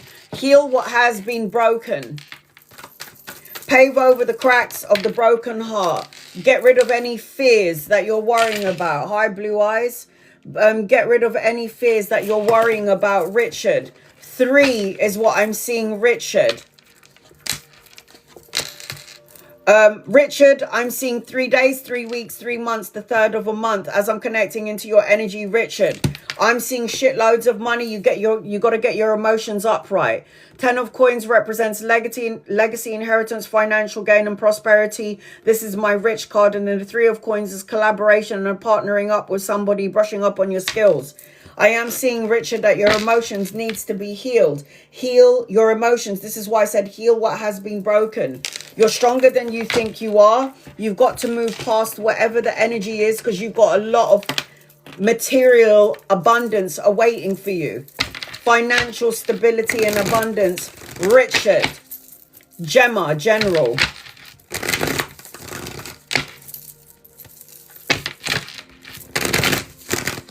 All right, here we go. Gemma, angels, guides, loved ones. What does Gemma need to know? I had to do it early. I don't have a choice. I've got so many clients today, guys, after my live. Gemma, I'm seeing an older man around you. If he's not here yet, he's coming in at some point. Could be a lover or a friend. I am seeing as I'm connecting to you, you've got some sort of wish fulfillment, abundance, and a miracle around you. I don't know if you prayed or wished or asked the universe for something, but I feel like the universe has heard your call. I'm seeing a pregnancy around you, abundance, giving birth to ideas, opportunities around creating a project or a new opportunity. Definitely new beginnings around you. So the Ace of Wands always represents creative projects, new beginnings, new opportunities, a spark in a current relationship. More opportunities in a relationship, but you do have a new beginning around you. Yvette. You're so welcome, honey. Yvette. So I've got Yvette, Ivy, Diana, Liliana, Gina, and Lucy.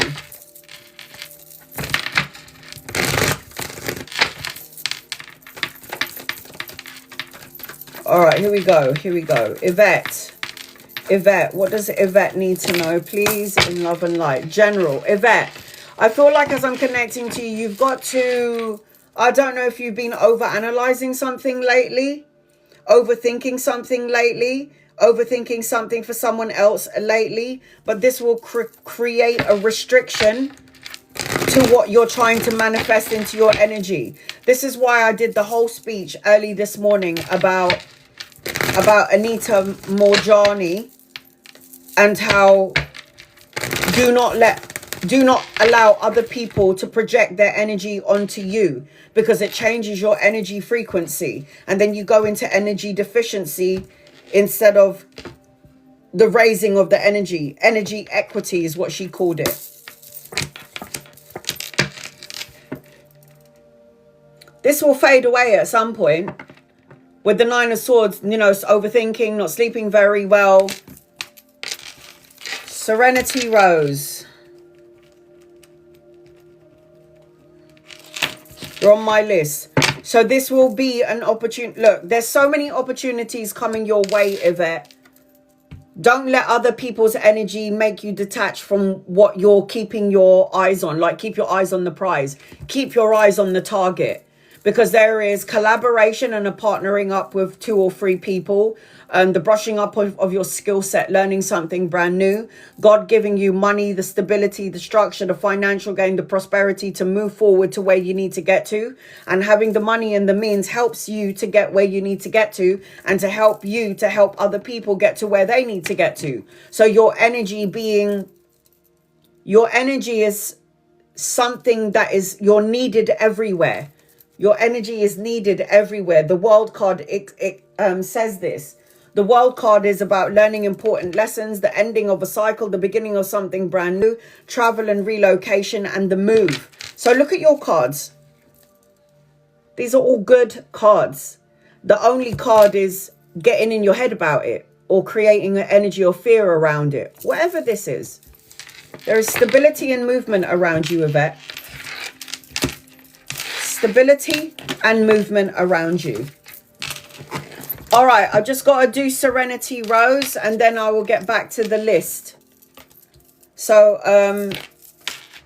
after Serenity Rose, I'm doing a 10-card reading for Serenity Rose. I've got Ivy, Diana, Liliana, Gina, Lucy, Chris, Digital K, Marsha, Tracker, Lala, Anna M, Irene, Tiffany, Gia, and Blue Eyes. So I'm doing this in order as everybody came into the room. I'm working on it. That's what I love to hear, though. People think that working on it is not a good thing. It's a fabulous thing. At least you're doing something about it to help yourself move forward. That's the important part. Don't be sitting there doing jack shit. Do something about your life, guys. Life is so short.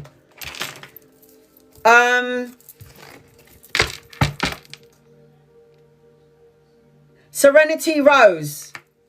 You are on the list, Ray. Yes. There you are, Ray. So you've got all of these people in front of you, but Serenity Rose has paid for a reading. Serenity Rose, do you want 10 tarot cards, or would you like... It's all right, hon. 10 tarot cards, 5 tarot, or 5 oracle. What would you like?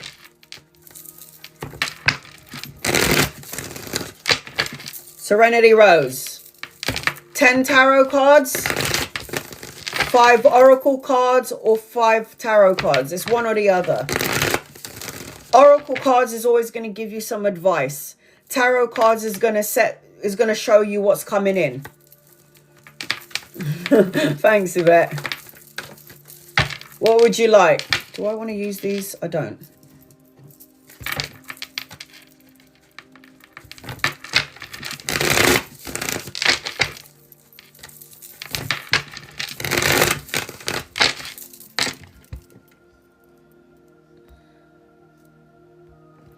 All right.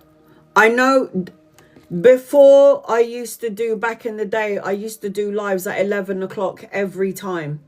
Without fail, my lives would be at 11 a.m.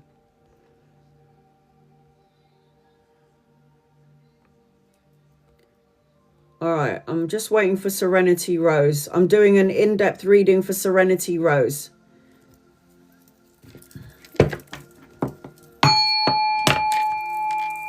Yes, 11 a.m. my time. 10 tarot cards. All right, sweetheart. The first thing that I'm picking up, let me know. I'll do 10 tarot cards. Okay, let me know if you have a specific question. Just try to put it in the comments and I'll answer it if I see it.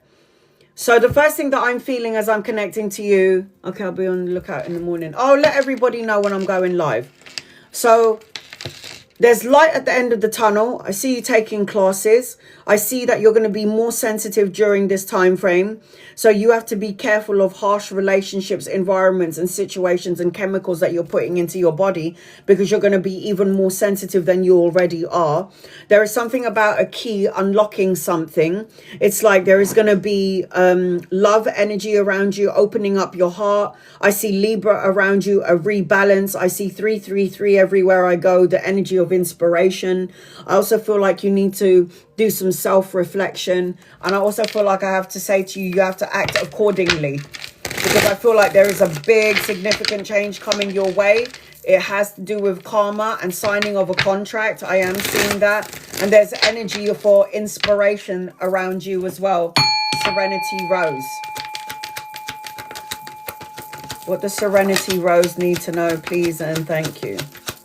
The first thing I feel as I'm connecting to your energy, everything I've just said, is that you need to get out of a negative way of thinking. You're creating self-imprisonment and creating a block to your blessings depending on who you're surrounded by. Remember, your environment, I will always say you're not a product of the environment, but sometimes you are. Sometimes you are depleted if you're in a home where your parents are horrible, or if you're in a home where you're in an abusive situation, and it creates this energy. So yes, you can be a product of your environment, but you don't have to be when you leave.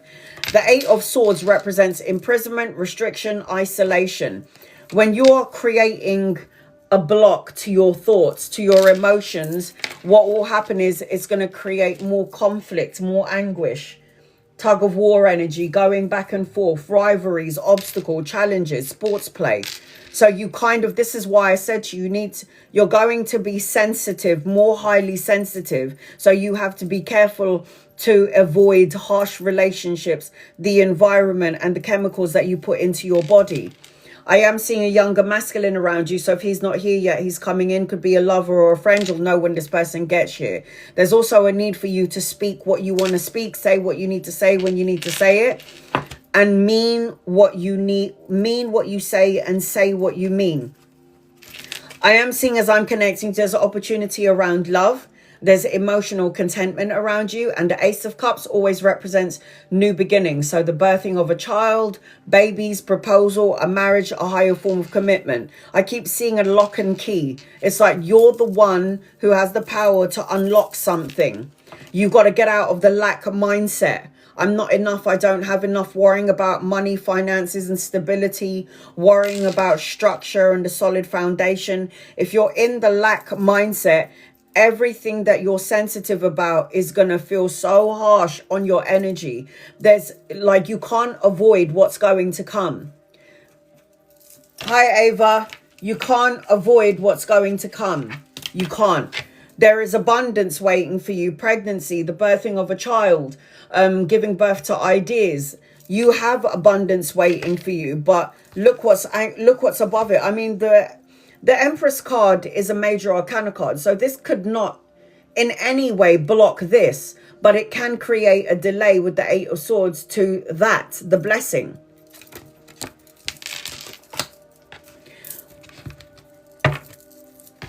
If you can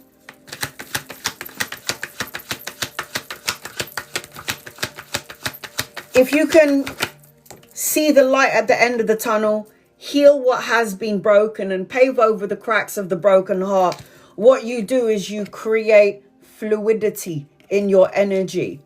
This represents, the Hierophant represents tapping into the spiritual part of yourself, traditions, a marriage, a higher form of commitment, the relationship, a spiritual connection coming your way. So in your energy, it's fluctuating. There's so much abundance, yet so much shit that you have to deal with in order to get to your abundance. And you could have it in 3 days, 3 weeks, 3 months, or the third of a month, but it's between 3 and 5 is the energy around you. So you'll see this numbers everywhere you go, 3s and 5s.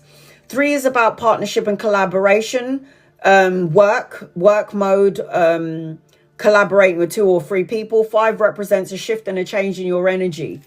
There is 2 masculines around you. Now, they could be lovers or friends, or these could be the other 2 people that you could be partnering up with or collaborating with later on down the future, Serenity Rose. There is good news that's going to be emotionally fulfilling, enlightenment and clarity coming your way. There is some sort of romantic gesture around you. And to lock everything off, lots and lots of cash, the 10 of coins. Legacy, inheritance, retirement, leaving enough money for your children and your grandchildren. But in the midst of all of this, and what's anchoring your reading is the 5 of Cups. This is sad energy, the loss, the regret, the abandoned, the unloved, the lonely energy. This is not your energy. This is something that you're absorbing. This doesn't belong to you. You can surrender, release, and let this go, Serenity Rose. The choice is up to you. It's your life. Choice, free will, choose light, see the light at the end of the tunnel. So I've got Taurus, Libra, Gemini, Cancer, Pisces, Scorpio in your energy. When are you going to let go, though? Today? Tomorrow? Couple of hours? 3 hours? 5 hours? In a couple of days' time, you're holding on to it just a little bit more? When are you going to let go? I would let go right this minute. I would let go right now. Ivy. I let go of all this shit.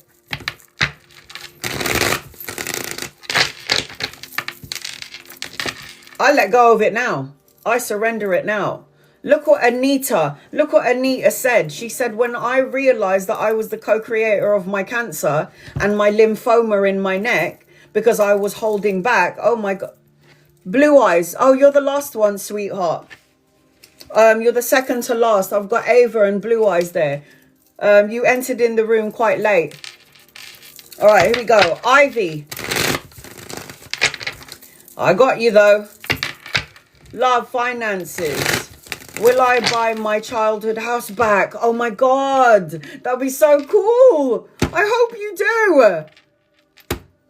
Oh my God, I hope you do. Ivy.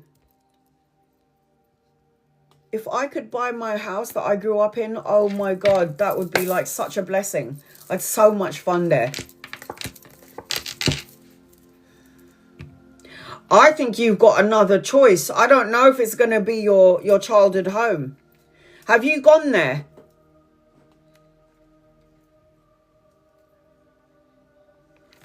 So I've got money coming into your energy, an opportunity for collaboration and partnership, the money, the pay rise. I am seeing that. There is a man in your energy and he's a man holding a coin. So you could meet him around work or study or education. I am seeing a new beginning. Now, an Ace of Swords represents something new. I don't think it's going to be your childhood home. I think that would be amazing. But I don't think it's going to be your childhood home because the Ace of Swords is equivalent to new beginnings and a new energy and a new home. You are going to have something brand new and you are going to get a wake-up call around your childhood home. I just feel like a lot of things have unfolded in your childhood home. It's not the same energy as it was.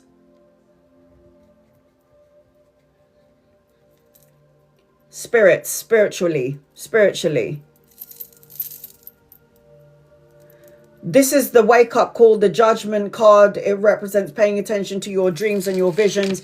I don't think it's going to be your childhood home. I think it's going to be something else. You've got a new beginning. You've got money and you got love. Because here's a man holding a coin so you could meet him around work, study or education. There will be an awakening around it. You might get some information about the house, your old house, and something, I don't know, the energy is not the same.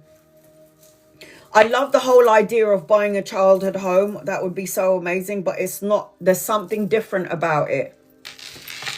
I don't know if somebody died in the home. The energy imprint is in there.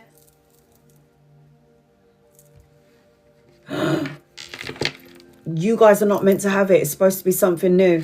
No, not meant to be yours. It's like your ancestors and your loved ones on the other side are like, no, time to move on, new home, new house. It's that sort of energy. Your brother lost it and your neighbor bought it. Was not meant for you anymore. Nope. The universe knows what it's doing. Diana 1111. There's something new coming on the horizon. You got the love and you got the money. But in terms of your childhood home, I don't know. And I bet you if you went into your childhood home, you're going to be like, this is not my home. It doesn't feel right. Like if you ever went and you ever visited, you would be like, nah, this is not my home. This is not it. I always say you can feel when something doesn't feel right. And when I connect to your childhood home, it's not the same feeling. The feeling is not the same. It's been tainted in some way. No. Why the hell would you want to go back then? When I was a kid, I always saw and felt things. Why would you want to go back there then? It's not meant for you. You can't go there anymore. No. No, it's not for you anymore. It's not. It's not.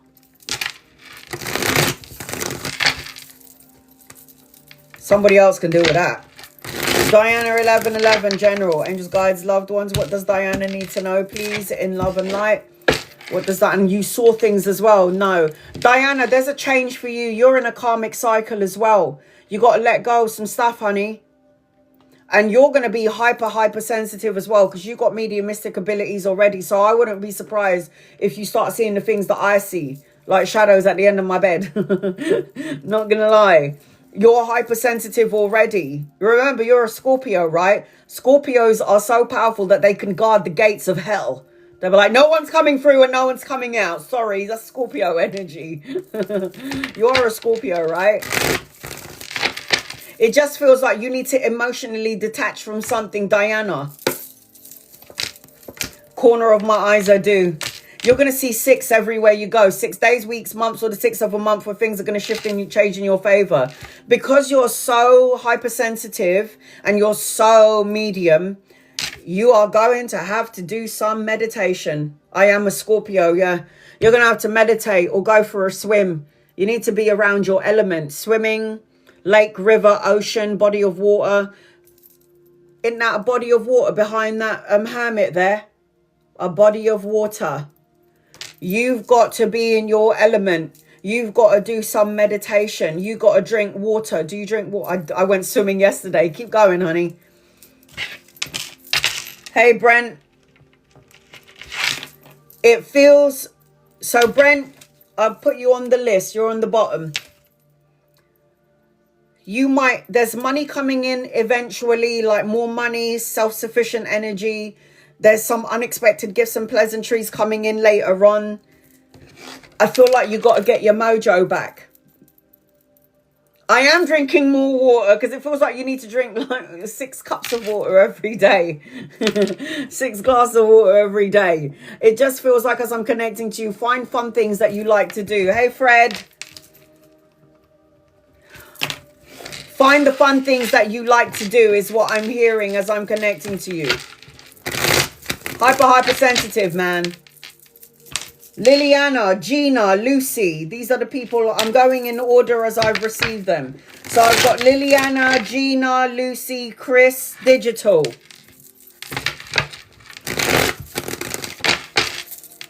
All right. Liliana.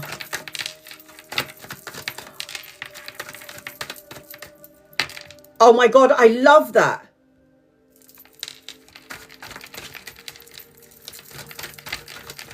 Never done it before, but that sounds so fun. That sounds so fun. Liliana. I feel like there's something you can't see, Liliana. I don't know if you need to pay attention to your dreams or your visions. I don't know if you need to pay attention to your dreams or your visions. I don't know if you need to dream journal, Liliana, but it's like there's supposed to be some sort of awakening around you, or maybe it could represent that you're in denial in some way, Liliana. And I need you to get out of your own way. Yeah, you need to get out of your own way. Liliana, you need to cut out negative thoughts, words, situations, and people. Liliana, you need to say what you mean and mean what you say. You need to be clear and calculated in the moves that you're doing, and you need to be very clear. I feel like, Liliana, as I'm connecting to you, you got to get out of your head. You might be having nightmares, or you might be sleeping. You might not sleep very well, or you're going through some sort of mental anguish or exhaustion. And it feels like there's some sort of tug of war energy. I feel like you need to stay away from people who are gossip or chit chat, or you need to cut out negative thoughts, words, situations, and people. I do feel like clarity and insight is coming into your energy, Liliana. And I also feel like things are going to get better once you say what you mean and mean what you say, and you start taking action on the things that... You know, delayed action, you're starting to take action on it. It's like you're not procrastinating anymore.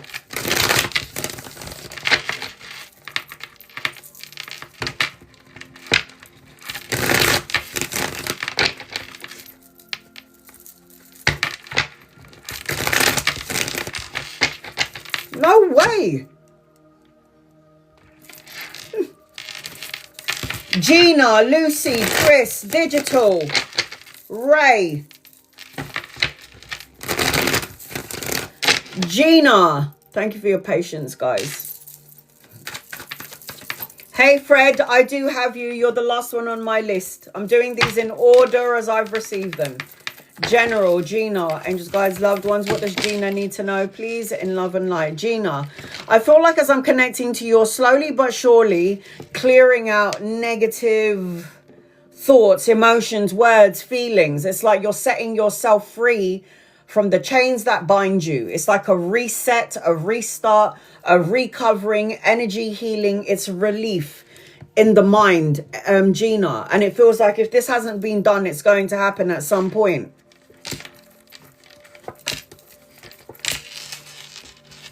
I see a change and a shift. The Chariot is a new vehicle. It's about movement. I know. But I feel like this energy is like, it's acceptance of what it is. And there's nothing that can be changed or done. And I feel like you're going to start to find the balance and, you know, restoring the yin yang energy. This is a new vehicle. This is making moves. This is taking action. This is not listening to chit chatter or gossip or things that make you feel depleted in your energy. I see expansion and movement again in your energy. This is about getting on a boat and doing some sort of traveling. Maybe a little bit of a cruise is something that you might need to do. And I feel like get your emotions upright because opportunities are coming your way to learn more lessons. The Seven of Cups is always trying to help everybody and then having commitment issues because you're trying to spread yourself too thinly and then feeling energetically drained. August travel, good. This needs to happen to balance out the emotions. I feel like there will be some good news and clarity and a restart around you, Gina. There's like a restart and it's a good thing. It's a good energy. It's like when you get to that point, Gina, you're going to be like, that's how it feels. Like you can breathe. Chris, Digital, Ray, Marsha. Yes. Come August, even before August, you're going to be like,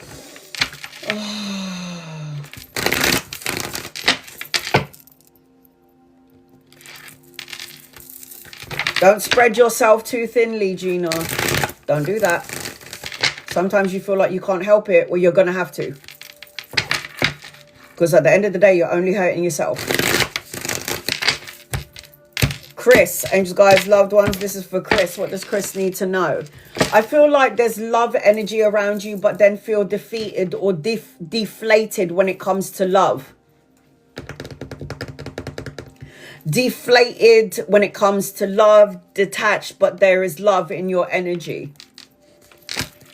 Chris, a sense of holding back now, possibly worrying about stability and structure. Don't know if it's worrying about finances, you wanting that long-term sense of security, then but feeling a sense of detached energy.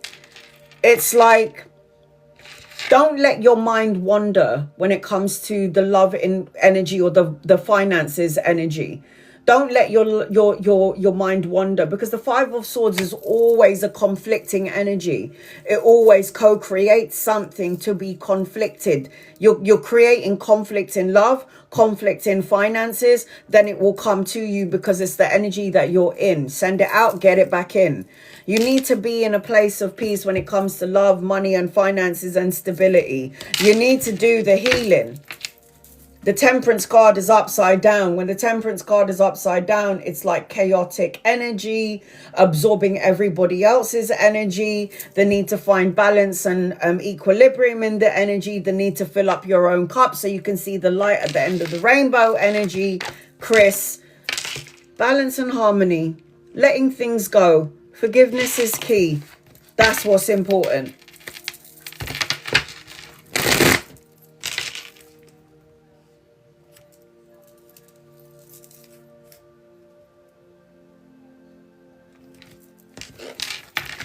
Lucy, General.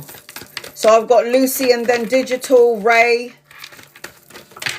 and Marsha. Is it Marsha?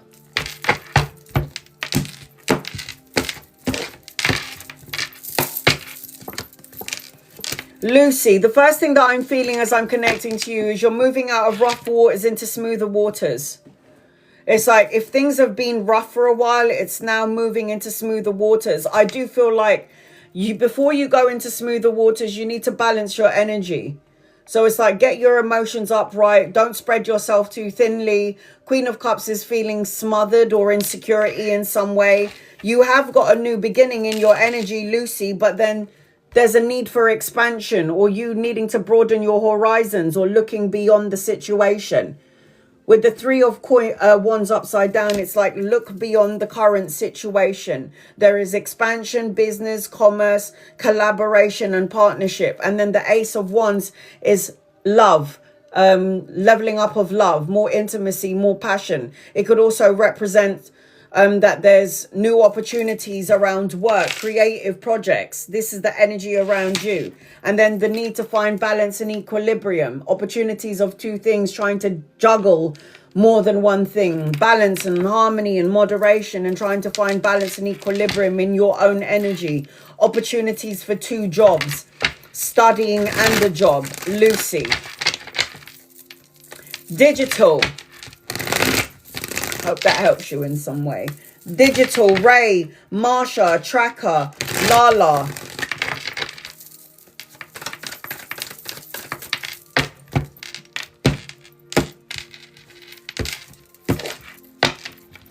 Right. So if your cousin puts you in energy deficiency, bye.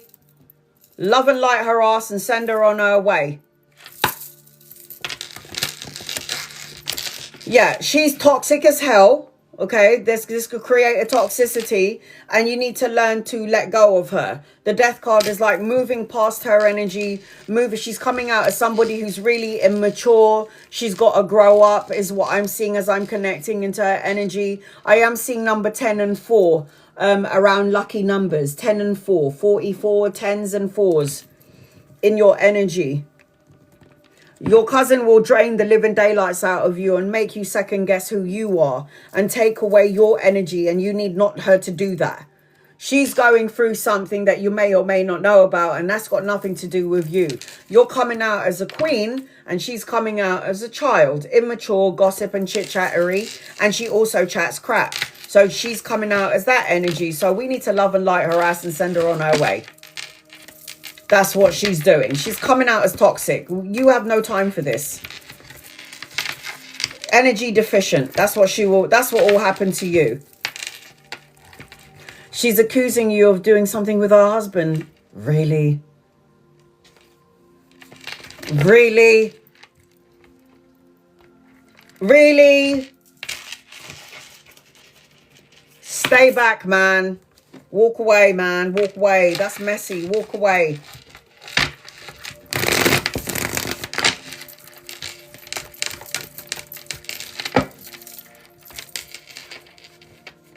Probably not. She probably won't call you. No. No. Stay away from her. Ray. Stay away from her. Because it doesn't matter what you say. She's going to believe what she wants to believe. And that's the end of it. Stay away from her. You're not going to convince her of anything. And you don't need to go to the son's wedding. It's all right. That's mucky. That's too messy, man. Forget it.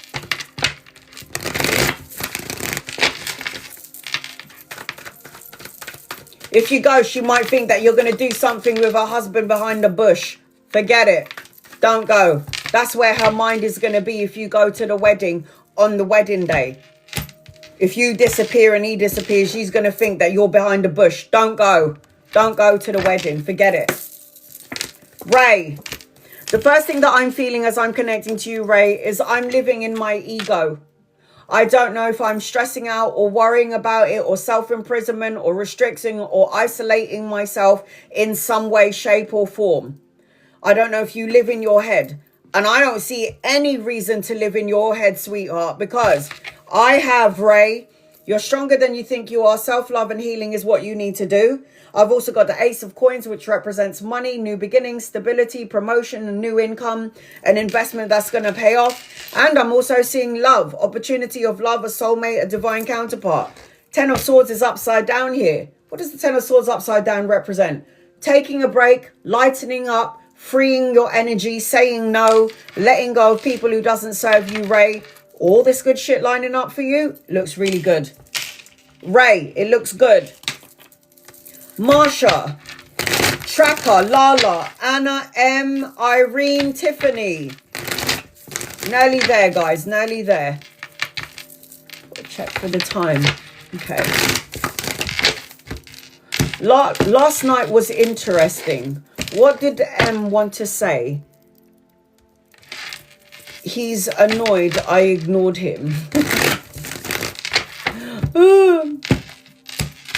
Dealing with imposter syndrome with my artwork, hard times. I rebuke hard times.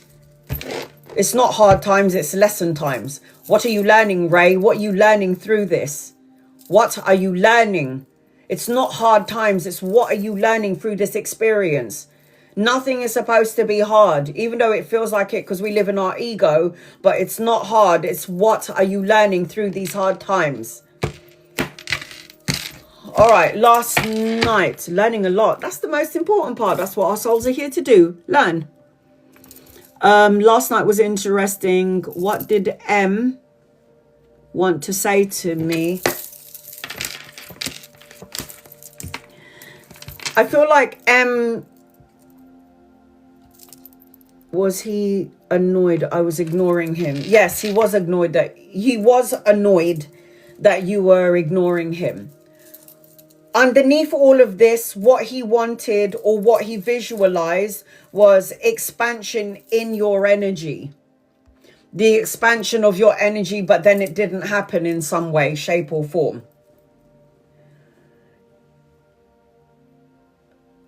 I think you need to have healthy boundaries from this person, Marsha. I think you might need to have healthy boundaries from this person. There's a lot of hidden elements and hidden factors about this person that you don't know about. Or there is something that you know about him, but this person doesn't want to admit. I feel like be patient with yourself. Be patient with the situation and that everything that you're going to plant is going to come to fruition. It just feels like this person has thought about you on an expansive level. Like if we were with each other, it could have gone this way. It could have been love. It could have been, I don't know, something togetherness energy. But then there's an energy where you have to be careful of this person on some level. Marsha. I am seeing new love around you and you got the money card as well. So be patient because everything that you planted will come to fruition. This represents new love. It represents new opportunities around love and it represents emotional contentment and fulfillment. But with M, around M's energy, I need you to have healthy boundaries, Marsha. Tracker, Lala, Anna M, Irene, Tiffany, Gia, Blue Eyes.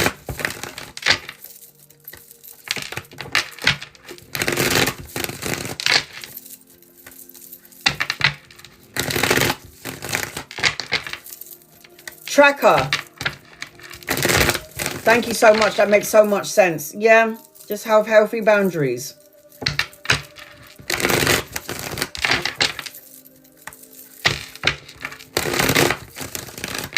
Tracker. Okay, I'm going to do a reading general. All right, hon. So the first thing that I'm seeing is you're going to be hypersensitive during this time frame as well. It seems to me that there's a lot of people across the board, a lot of my clients and followers, there's an awakening in the soul energy.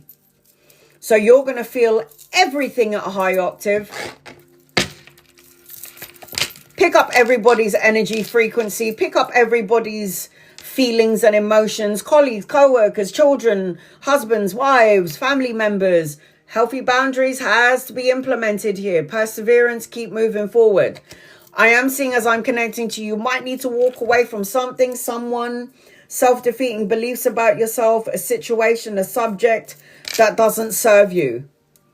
It's like you need to walk away from something, someone, or a situation. It's time for a new adventure. It's time for a new beginning. And when you've walked away, what you're doing is you're walking away into victory, success, recognition, boss mode. Being awarded for the good work that you've done. You're walking into good health. The Nine of Cups always talks about wish fulfillment, wishes coming true, abundance, and most importantly, good health. Walking into a better energetic, good health energy. Equity energy. Filling up your energy with good vibes and not negative vibes. Tracker. And by the way, Tracker, you need to light a candle and make a wish because you've got wish fulfillment around you. Lala. Lala, Anna M. Irene, Tiffany, Gia, Blue Eyes, Ava. Brent.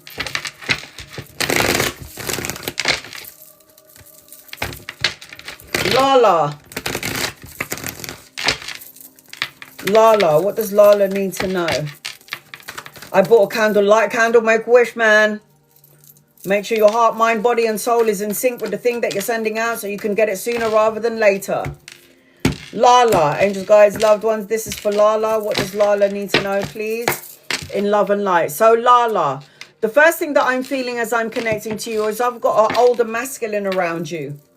If the older masculine isn't here yet, he's coming in at some point. Could be a lover or a friend or somebody that you could be collaborating with. Lala. What does Lala need to know? Wow. Lala. Wow. Tug of war energy gone.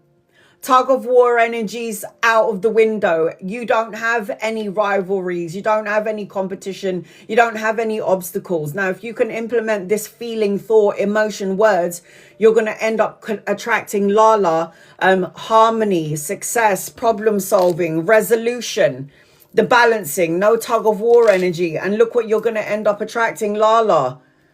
Pregnancy, pregnant with ideas, you being abundant, you going to leadership energy, you being in control, you being in boss mode, Lala. And then you've also got the Ace of Wands, which talks about creative projects, relationships, new beginnings, creative projects, inspiration, new opportunities coming your way. That's going to spark up a creative energy around you, Lala. You've also got study, education, good news, a message, an offer, children, having children, grandchildren, depending on your age, or working with children. So Lala, don't know what your question is, and I hope you haven't missed it, but you definitely got good energy around you. Anna M. Anna M. Irene, Tiffany, Gia, Blue Eyes, Ava. General and guides, loved ones, what does Anna M need to know? Anna, what does Anna need to know, please?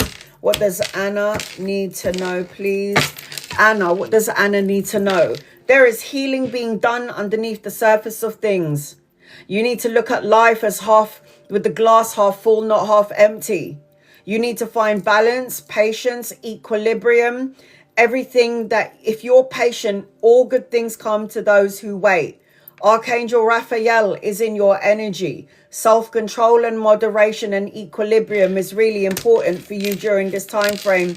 Anna, focus on your money, your work, your job, your business. You're coming out as the Queen of Coins, self-sufficient, domestically skilled, resourceful, and somebody who's a wise investor. Everything you put out is coming back to you. The equal balance of give and take, money. If you put money, time, love, and energy into something, the universe is going to give you something back. There's also an older masculine around you, but I feel like he's not here yet. If he's might come in later on. I also feel like you got the Three of Coins anchoring your reading again. Queen of Coins, Six of Coins, Three of Coins. Collaboration, partnership, brushing up on your skills, your craftsmanship, doing something that you love to do. It seems like a lot of stability and solid foundation in your energy, Anna. That's like proper solid energy here. Irene. Irene, Tiffany, Gia, Blue Eyes, Ava, Brent, Fred, Danny, Abby. You're so welcome. My father-in-law's in hospital. Why is everybody in hospital? It's so weird. Someone in my family dynamic fell over They went to the hospital, had some blood tests done, and now they got something going on, something else going on. It's so weird.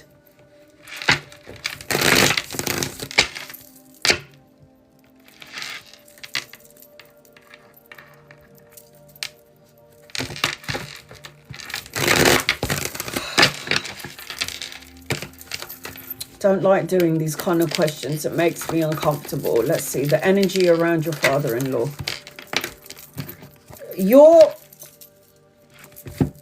Your worries and your fears, Irene, is attaching itself to your father-in-law. Now imagine your worries and fears sending out the vibration to your father-in-law times how many other people is worried about him. So there's my worries and my fears attaching itself to my father-in-law. There's my husband's worries and fears attaching it to my father-in-law. There's the grandchildren attaching worries and fears to my father-in-law. There's his side of the family who's worrying about him and who's sending worries and fears. Are you getting the picture? Are you getting the build? It's so quick for human beings to go into the fear factor, isn't it? It's so easy to go into fear factor. Nobody ever looks at their loved one in the hospital, in a situation, in hope and love and I don't know, miracles. They always go into the energy of anxiety, stress, worries and fear. Send out that energy energetically. There's what, 15 of you sending out fears and worries attached to that one father-in-law? Imagine how much energy flow is around his energetic body, his physical body. All of this fears and worries around him. Do you get where I'm coming from now?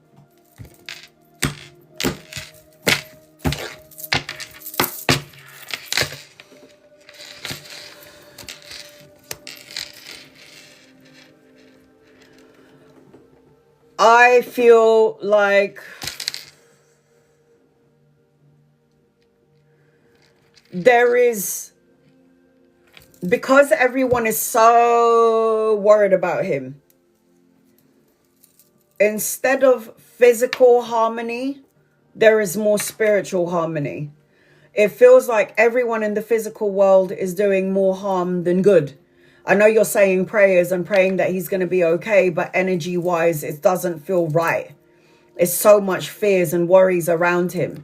The Nine of Cups upside down, the Nine of Cups upright usually represents good health, wishes coming true, absolute abundance. But when it's upside down, it's just fears and worries around this energy.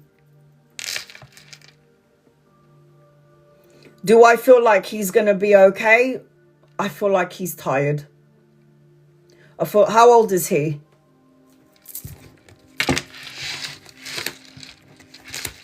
I feel like he's stubborn when he's alive.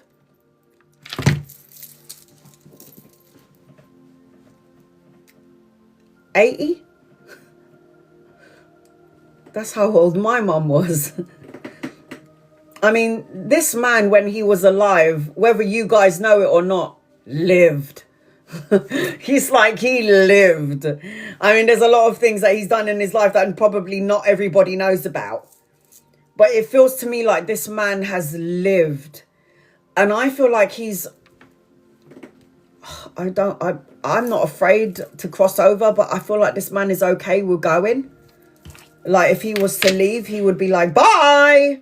Lived a good life. I'm out. Do you see the pain and suffering that he is in though?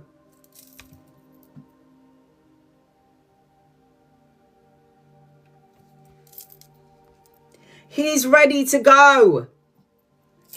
That's what I feel. It's like I'm talking to the angels and the guides and the loved ones and they're like, Anna, he's ready to go, man. Let him go. Stop putting your fears and worries and keeping his soul in his body. He's in pain.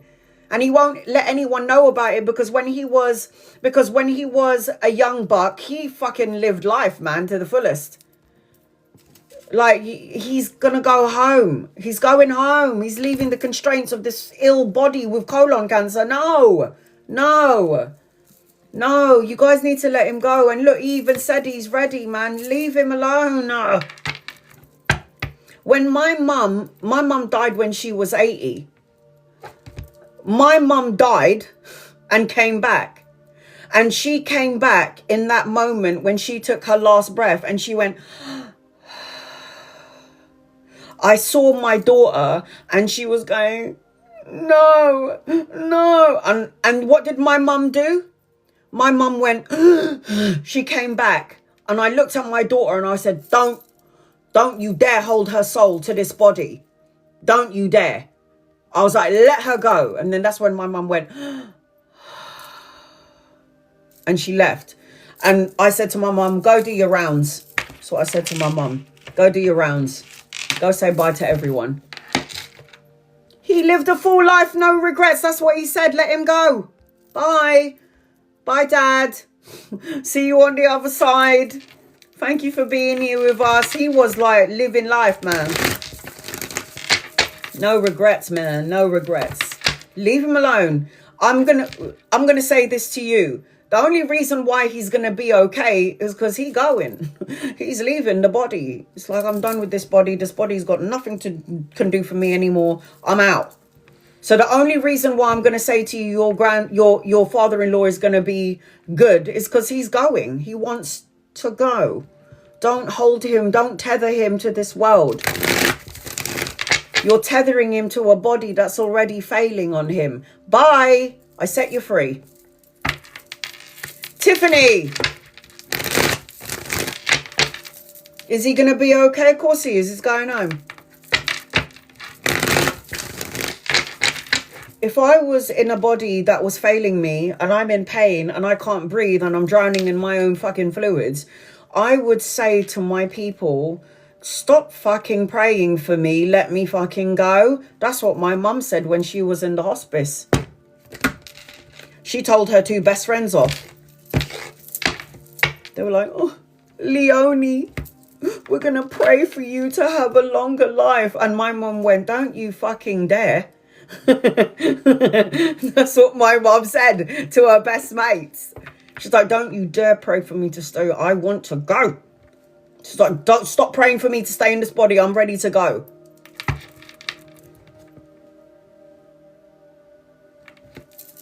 Sorry. Saying now, don't hold on to it.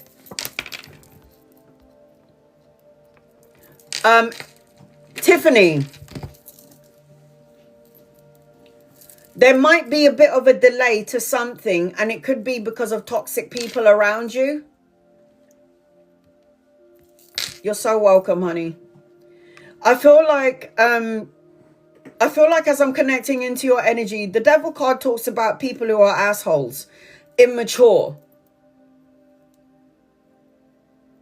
She's your mum. She's so brave. My mum told her best friend, stop praying for me. Stop praying for me to stay in this body that's failing me. My organs are failing me. I cannot breathe. I'm in pain. And you're praying for me to stay in this body? Let me go. That's what my mum said. That's what my mum said. And I told people off, stop praying for my mum to stay here. She told me she wants to go. She told me to tell everyone, stop praying for her. She's ready to leave. Because you're tethering her soul into a painful body. Why would you do that? Why would you do that? Why?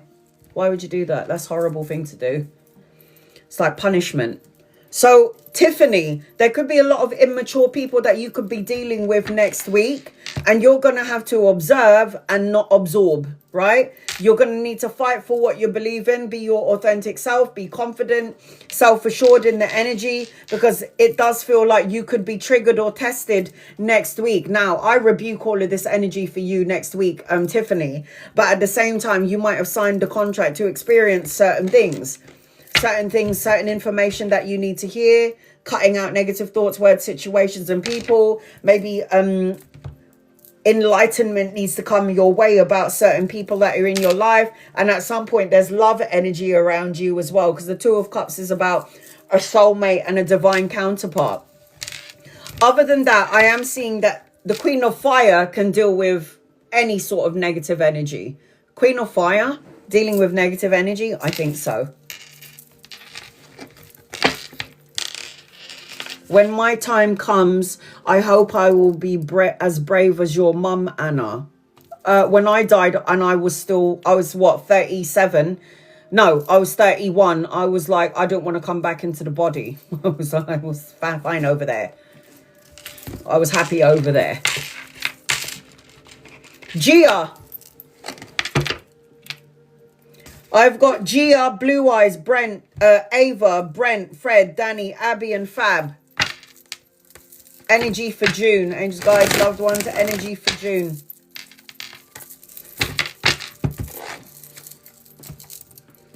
Energy for June. Energy for June. You're so welcome, honey. Energy for June.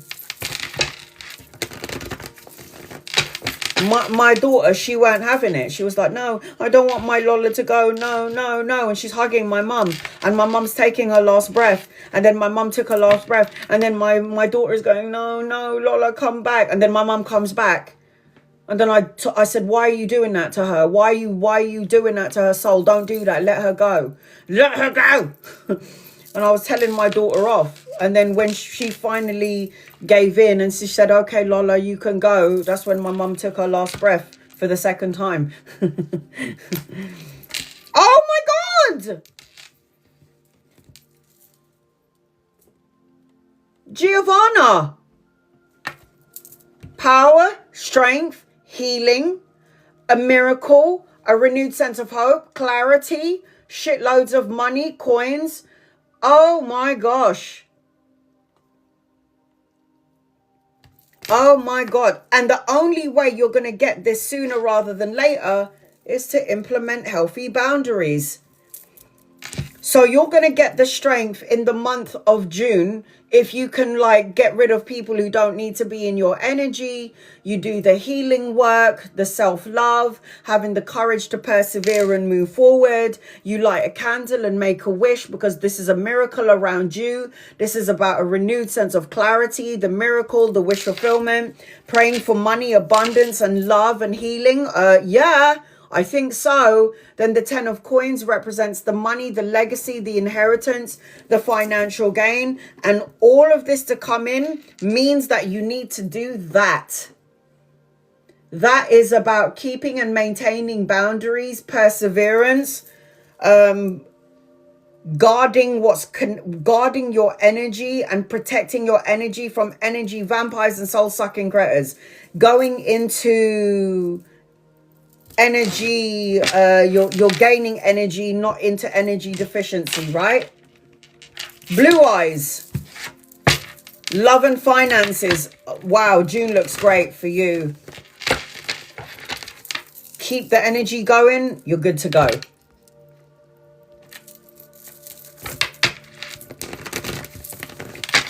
Angel guides, loved ones. Jacqueline, what does Jacqueline need to know, please? In love and light, Jacqueline. So good. Those cards were so good.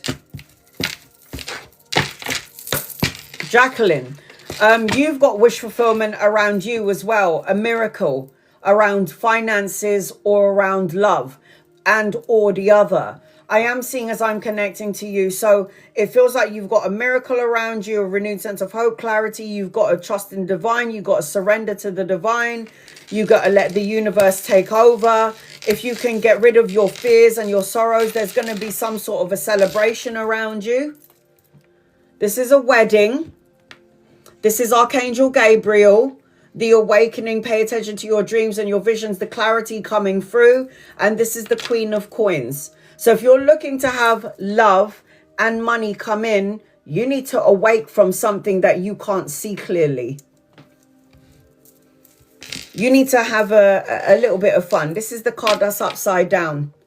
Like, have a bit of fun, not taking life so seriously because your energy like nails to a chalkboard. Worries and fears and irritation and like depression and grief and anxiety and all of this stuff around it is like nails to a chalkboard. It's the black and white fuzzy screen, and it's like the blessing and the joy can't come through because of the nails to the chalkboard and the fuzzy screen. Fun.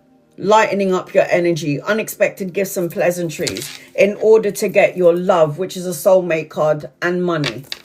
It's in your energy. Let's see if you're able to create it into your orbit. Ava, Brent, Fred, Danny, Abby, Fab.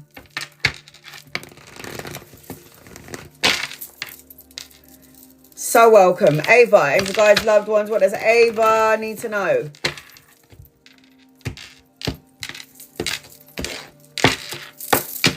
Love and finances. Ava, I feel like as I'm connecting into your energy, I'm already seeing like an apology coming your way. Recovery from loss. Physical, mental, and spiritual healing is already in your energy. As I'm connecting into your energy, I am seeing that.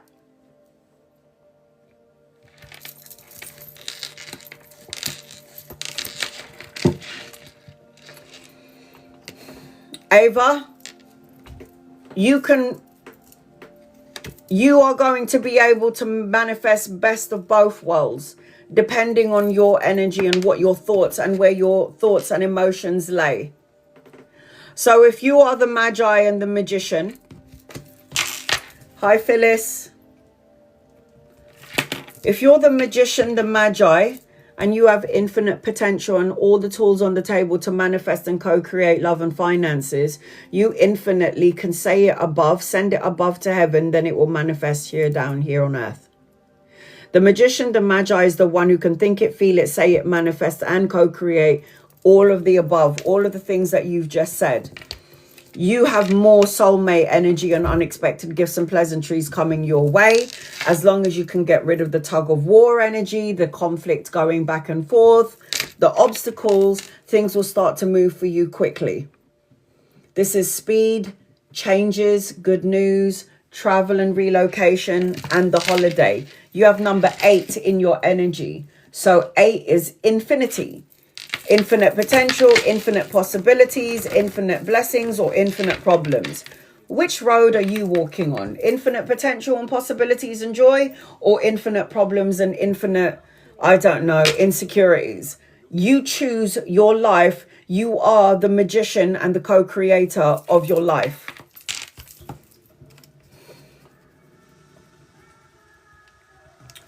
Nothing but love. So Ava, hope that helps you in some way. So who do I have? Brent, Fred, Danny, Abby, Fab, Phyllis, nothing but love. Brent, thank you for your patience. Angels and guides and loved ones, what does Brent need to know, please, in love and light? Brent.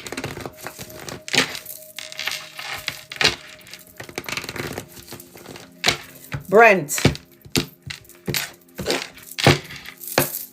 Brent, the first thing that I'm picking up on is delayed with travels. I don't know if you're supposed to be traveling somewhere, going on a holiday, but I feel like there's some sort of a delay. There could be like opportunities to travel, relocate or move or a change, but it feels like there is a delay for some reason.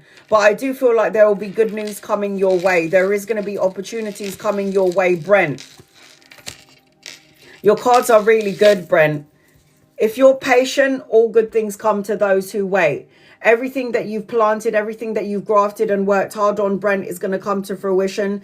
And everything that you've worked on is to reap what you sow card. And then I've got love, intimacy, the birthing of a child, grandchild, in your energy, emotional contentment, the blessings. So you have, Phyllis, you're on my list.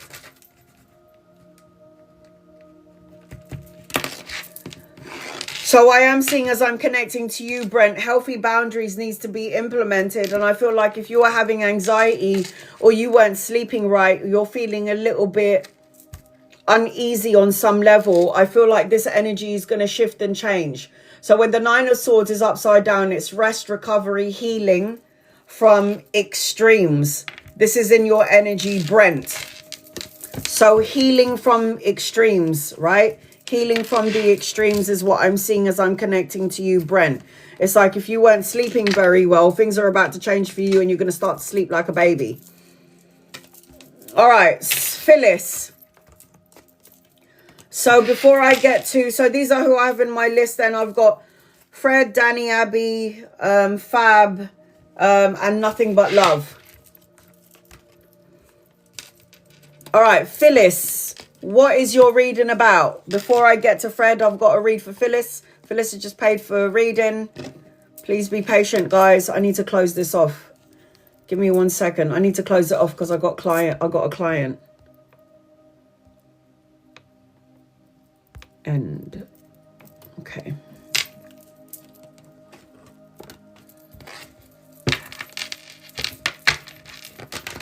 Would you like to have 10 tarot cards, or would you like to have 5 tarot cards and 5 oracle cards? 5 and 5 or just 10? Let me know. Angels, guides, loved ones. This is for Phyllis. Love and finances. You need to do a vision board. It's not my reading. You paid for it. It's up to you. 5 oracle cards are guided messages. Tarot cards are the energies of which could come in the next couple of months. Okay, so tarot cards. All right, I've got Cancerian energy around you. There's something about you being a healer or a medicine woman. You are like a channel for divine power and help. There's something about growth potential around you. There's something about uplifting, being around certain friends that love and support you. There's something about focusing on your health, mental health, focusing on that. There's something about 717. You're going to see these numbers everywhere you go. I feel like you're a lioness. You're brave and people trust in you. There's something about your third eye opening. So pay attention to your dreams and your visions. I also feel like you need to be careful of the people that you allow into your energy, your matrix, into your field.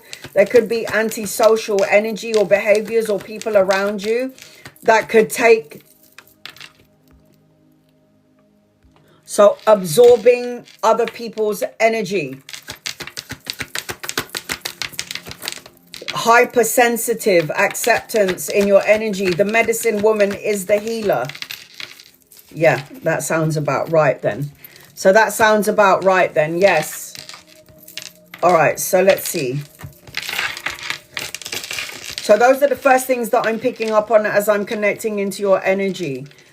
You're talking about love, and you're talking about, your reading is about love and finances. You've got to get rid of any insecurities. Hi, Donna. You've got to get rid of any insecurities that no longer serve you. The Seven of Swords always talks about receiving some sort of information that takes you out of alignment. The Seven of Swords is like deception, lies, betrayal, shady energy, and the need to walk away from situations, people, or emotions that no longer serve you. It's like step into your new adventures and leave behind anything that doesn't emotionally work for you. Now, it could be a person, a thought, a feeling, a negative way of thinking, a defeat, like an energy draining subject, situation, or person. Walking away. There is good news, a message and an offer coming your way that could be emotionally fulfilling. I am seeing study, education, and learning something brand new, so you know how to move forward into the new energy.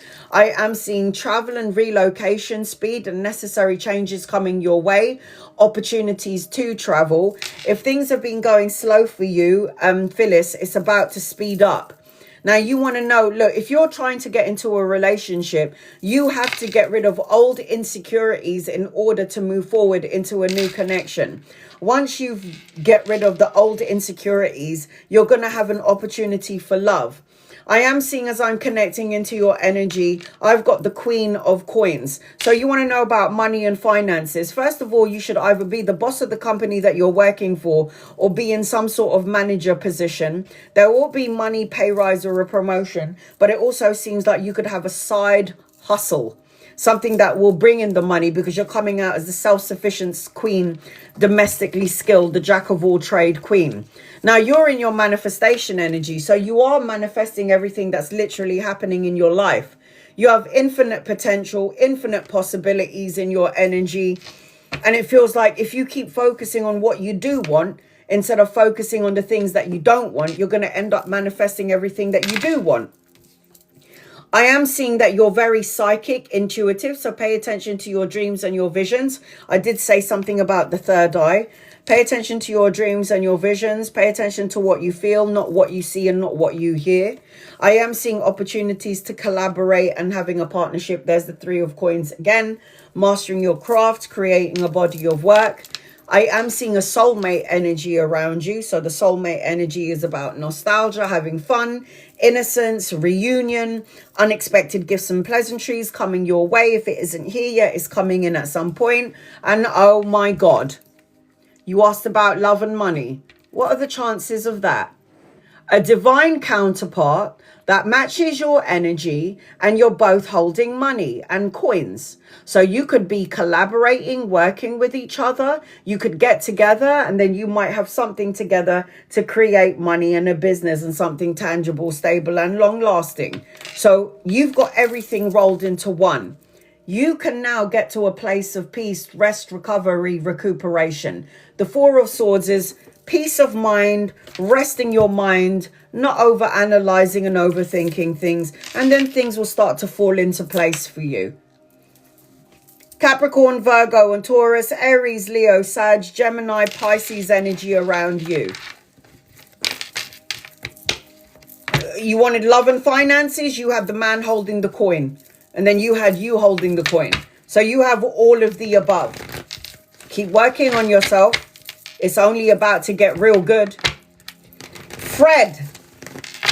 Angel guides, loved ones, what does Fred need to know? I hope that helps you in some way. Fred. I've got to keep an eye on the time because I've got a client. Fred. What does Fred need to know, please? And love and light. Fred. The first thing that I'm feeling, Fred, is love, emotional contentment. You're ready. Good. Emotional contentment. The love and support that you felt has eluded you. The hand of God giving you something that's going to make you feel at peace in the next coming months. And you could continue with this energy if you keep feeling and vibrating at a high energy frequency. I am seeing that you might be juggling a couple of things. A new job, the money, the pay rise, trying to find balance and equilibrium. You might be doing too many things and it's making you feel left out in the cold, not having enough, not being enough.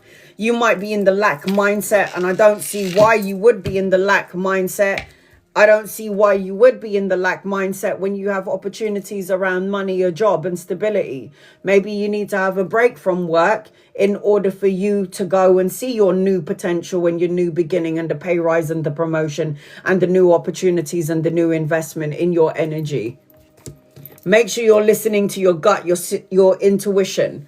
Your intuition is on point right now. And if you're not listening to your intuition, then you're doing yourself a disservice. Fred. Danny. Money, opportunities. Don't worry about money, Fred. It comes in. When you surrender to God, universe and divine, the universe is going to work in your favor, not against you. Danny. Angels, guides, loved ones for Danny. What does Danny need to know, please? In love and light. Love you too. Danny, the first thing that I'm seeing as I'm connecting to you is I feel like there's emotional healing being done with you. Moving on, restoring of the hope. It feels like forgiveness and letting go, Danny. It's like I'm moving forward into greener pastures. And when you move forward into greener pastures, all you're going to expect, Danny, is the equal balance of give and take. You put some money, time, love and energy coming out, you put love, money, time and energy into something or someone, guess what? It comes back to you. Slow and steady wins the race. Money, pay rise, promotion, a younger masculine coming your way. If he's not here yet, he's coming in at some point, and an opportunity for leveling up of love. If you're currently in a relationship, it's like, take it slow, have some fun together, create some more intimacy with each other. If it's not, it's like a leveling up of love later on down the line. Anchoring your reading, Danny, you've got the Eight of Swords upside down, Danny, and the Eight of Swords upside down is release, liberated, escaping, and a sense of freedom in your energy, Danny. Abby. Abby, Fab, nothing but love, Donna.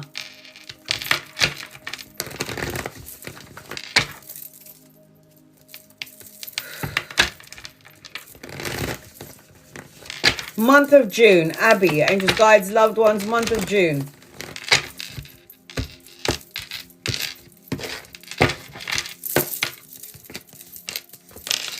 There's going to be an awakening around you in the month of June. It's like you're going to finally get some sort of clarity, make that final decision. There's a wake-up call coming your way, and it feels like you're going to figure out what your life purpose is. If you're not happy in the job that you're doing, you kind of need to look beyond the horizon.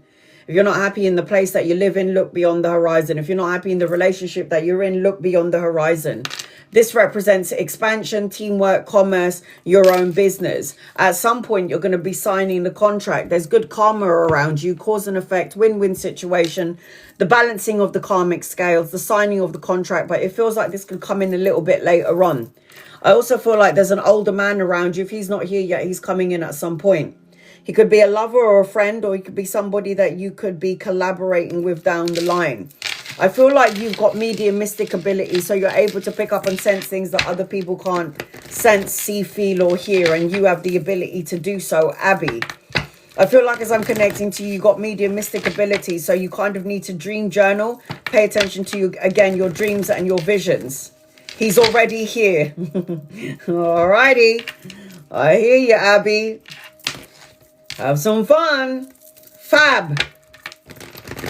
I've got Fab, nothing but love, and Donna. General.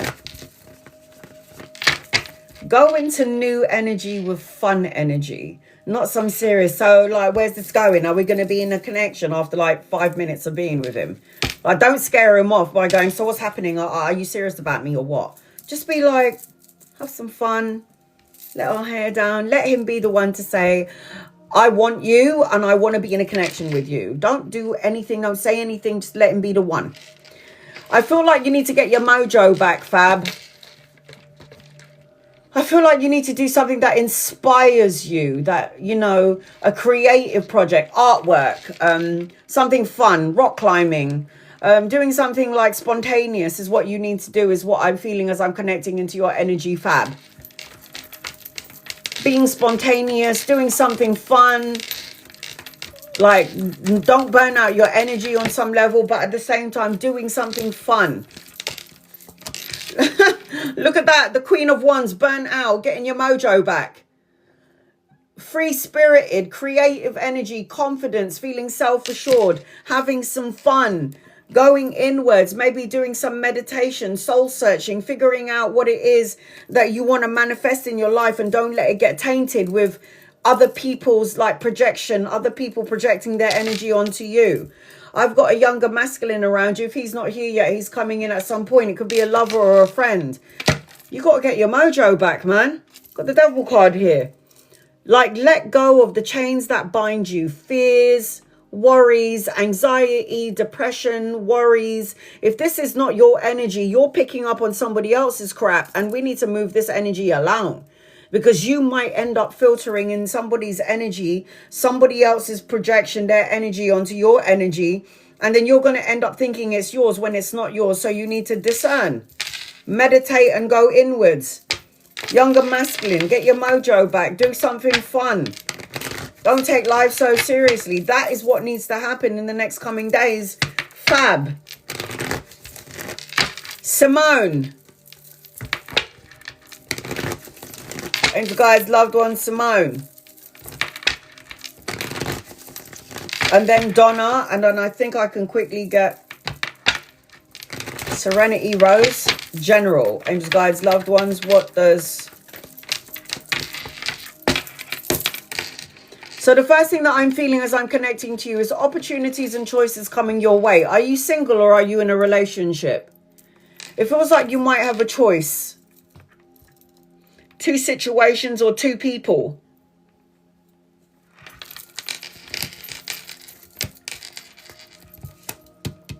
I feel like you've got enlightenment around you, because I've got the Hanged Man who's always sacrificing their happiness Friendship is no. There's a choice. You got a love energy around you. So you might have a connection with somebody right now, but somebody else could come in. There's some sort of enlightenment around you. The hangman is always stuck and stagnant, needing to look at the situation from another perspective, but then getting that enlightenment and now balance and enlightenment here with the hanged man. It feels like there's money and opportunities to collaborate, brushing up on your skills, learning something brand new, brushing up on your skill set. And there's also some sort of good karma around you, but this is coming in at some point. So it's like good turning point, travel and relocation, a new vehicle, taking a gamble, good fortune, taking a leap of faith. I am seeing that you do need to do some meditation or go within, soul searching, going within for that personal quest for truth and clarity. And it could be that you need to go within for that personal quest for truth and clarity because there's going to be the friendship that you're currently in, but then there's also going to be an opportunity for another connection or a love connection coming in at some point. I have got Pisces, Sagittarius and Virgo on the table. Donna.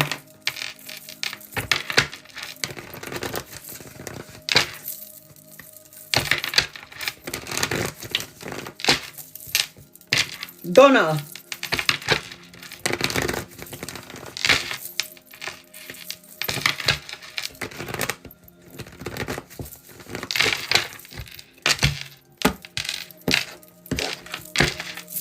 Serenity Rose, if you could quickly put in your comment. I did read for you earlier, but I think you missed it. I see a celebration and a soulmate around you. Unexpected gifts and pleasantries coming your way. The Three of Wands always represents commerce, expansion, travel and relocation, collaborating with 2 or 3 people. But in spite of all of this good stuff coming in and good opportunities coming your way and a celebration, be around people that love and support you and stay away from conflicting energy. Tug of war energy, conflicting energy. People that fire you up in some sort of way. Again, don't allow other people's energy projection onto you, making you feel a certain type of way. Make sure you're taking care of your health. There is good news, a message and an offer coming your way. There's something about past life energy. Somebody from the past could be coming in. If it's not somebody from the past, it could be a past life connection. And I have an older masculine around you. So if he's not here yet, he's coming in at some point. Right, Serenity Rose, are you here? Because I'm going to leave now. Finances, angel guides, loved ones, what does Serenity Rose need to know, please, around finances? I'm going to do my best to try and post up. There's a whole bunch of SuperFan lives, like 2 of them that I'm trying to post up, but I'm having technical difficulties. Really annoying. Finances. So the first thing that I'm feeling is you might be manifesting. You're so welcome. Thank you, Digital. You might be manifesting in fear energy when it comes to money and finance. Look at that. There's the money that's supposed to come in, the pay rise, the promotion, the investment, slow and steady wins the race. It's like, how can you manifest worrying? You can't manifest money and worry about money and then try to manifest in the energy of worry, because it will create a delay. So the card that's upright is the conflict, the challenge, the obstacles in and around money. Remember, I don't know if you were here earlier when I think you were. Like, you were one of the first people that logged into my live. And I said to you that the only important currency here in the physical world, the only important currency in the physical world is not money, it's energy. Energy is the most important currency in the world. If you are energy deficient and you're always chasing money, then money will always run away from you. You will always be chasing money. You don't attract it.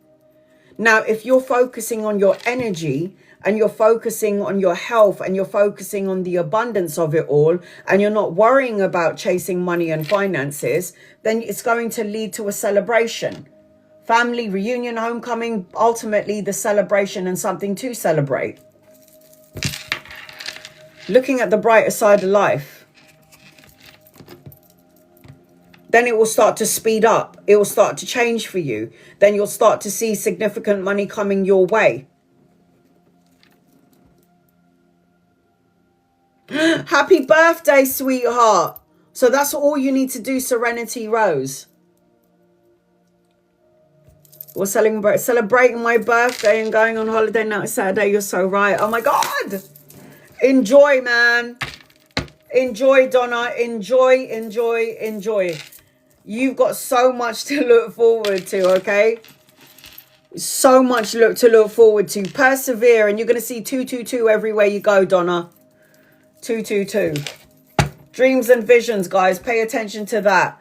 All right, I need to get ready for my client. I will be going live for my subscribers twice. I will let you know when I'm going live next. I was supposed to do tomorrow. I'm on the Red Dragon. I started last night. I think maybe tomorrow is going to be my first day of rest. And then I'll come and do my subscribers live 2 days next week. And I will post up when I'm going to go and what time I'm going on my live. I will try and post this up, guys. I love and appreciate you. Thank you for being with me. God bless you all. And I will see you soon. Bye, guys.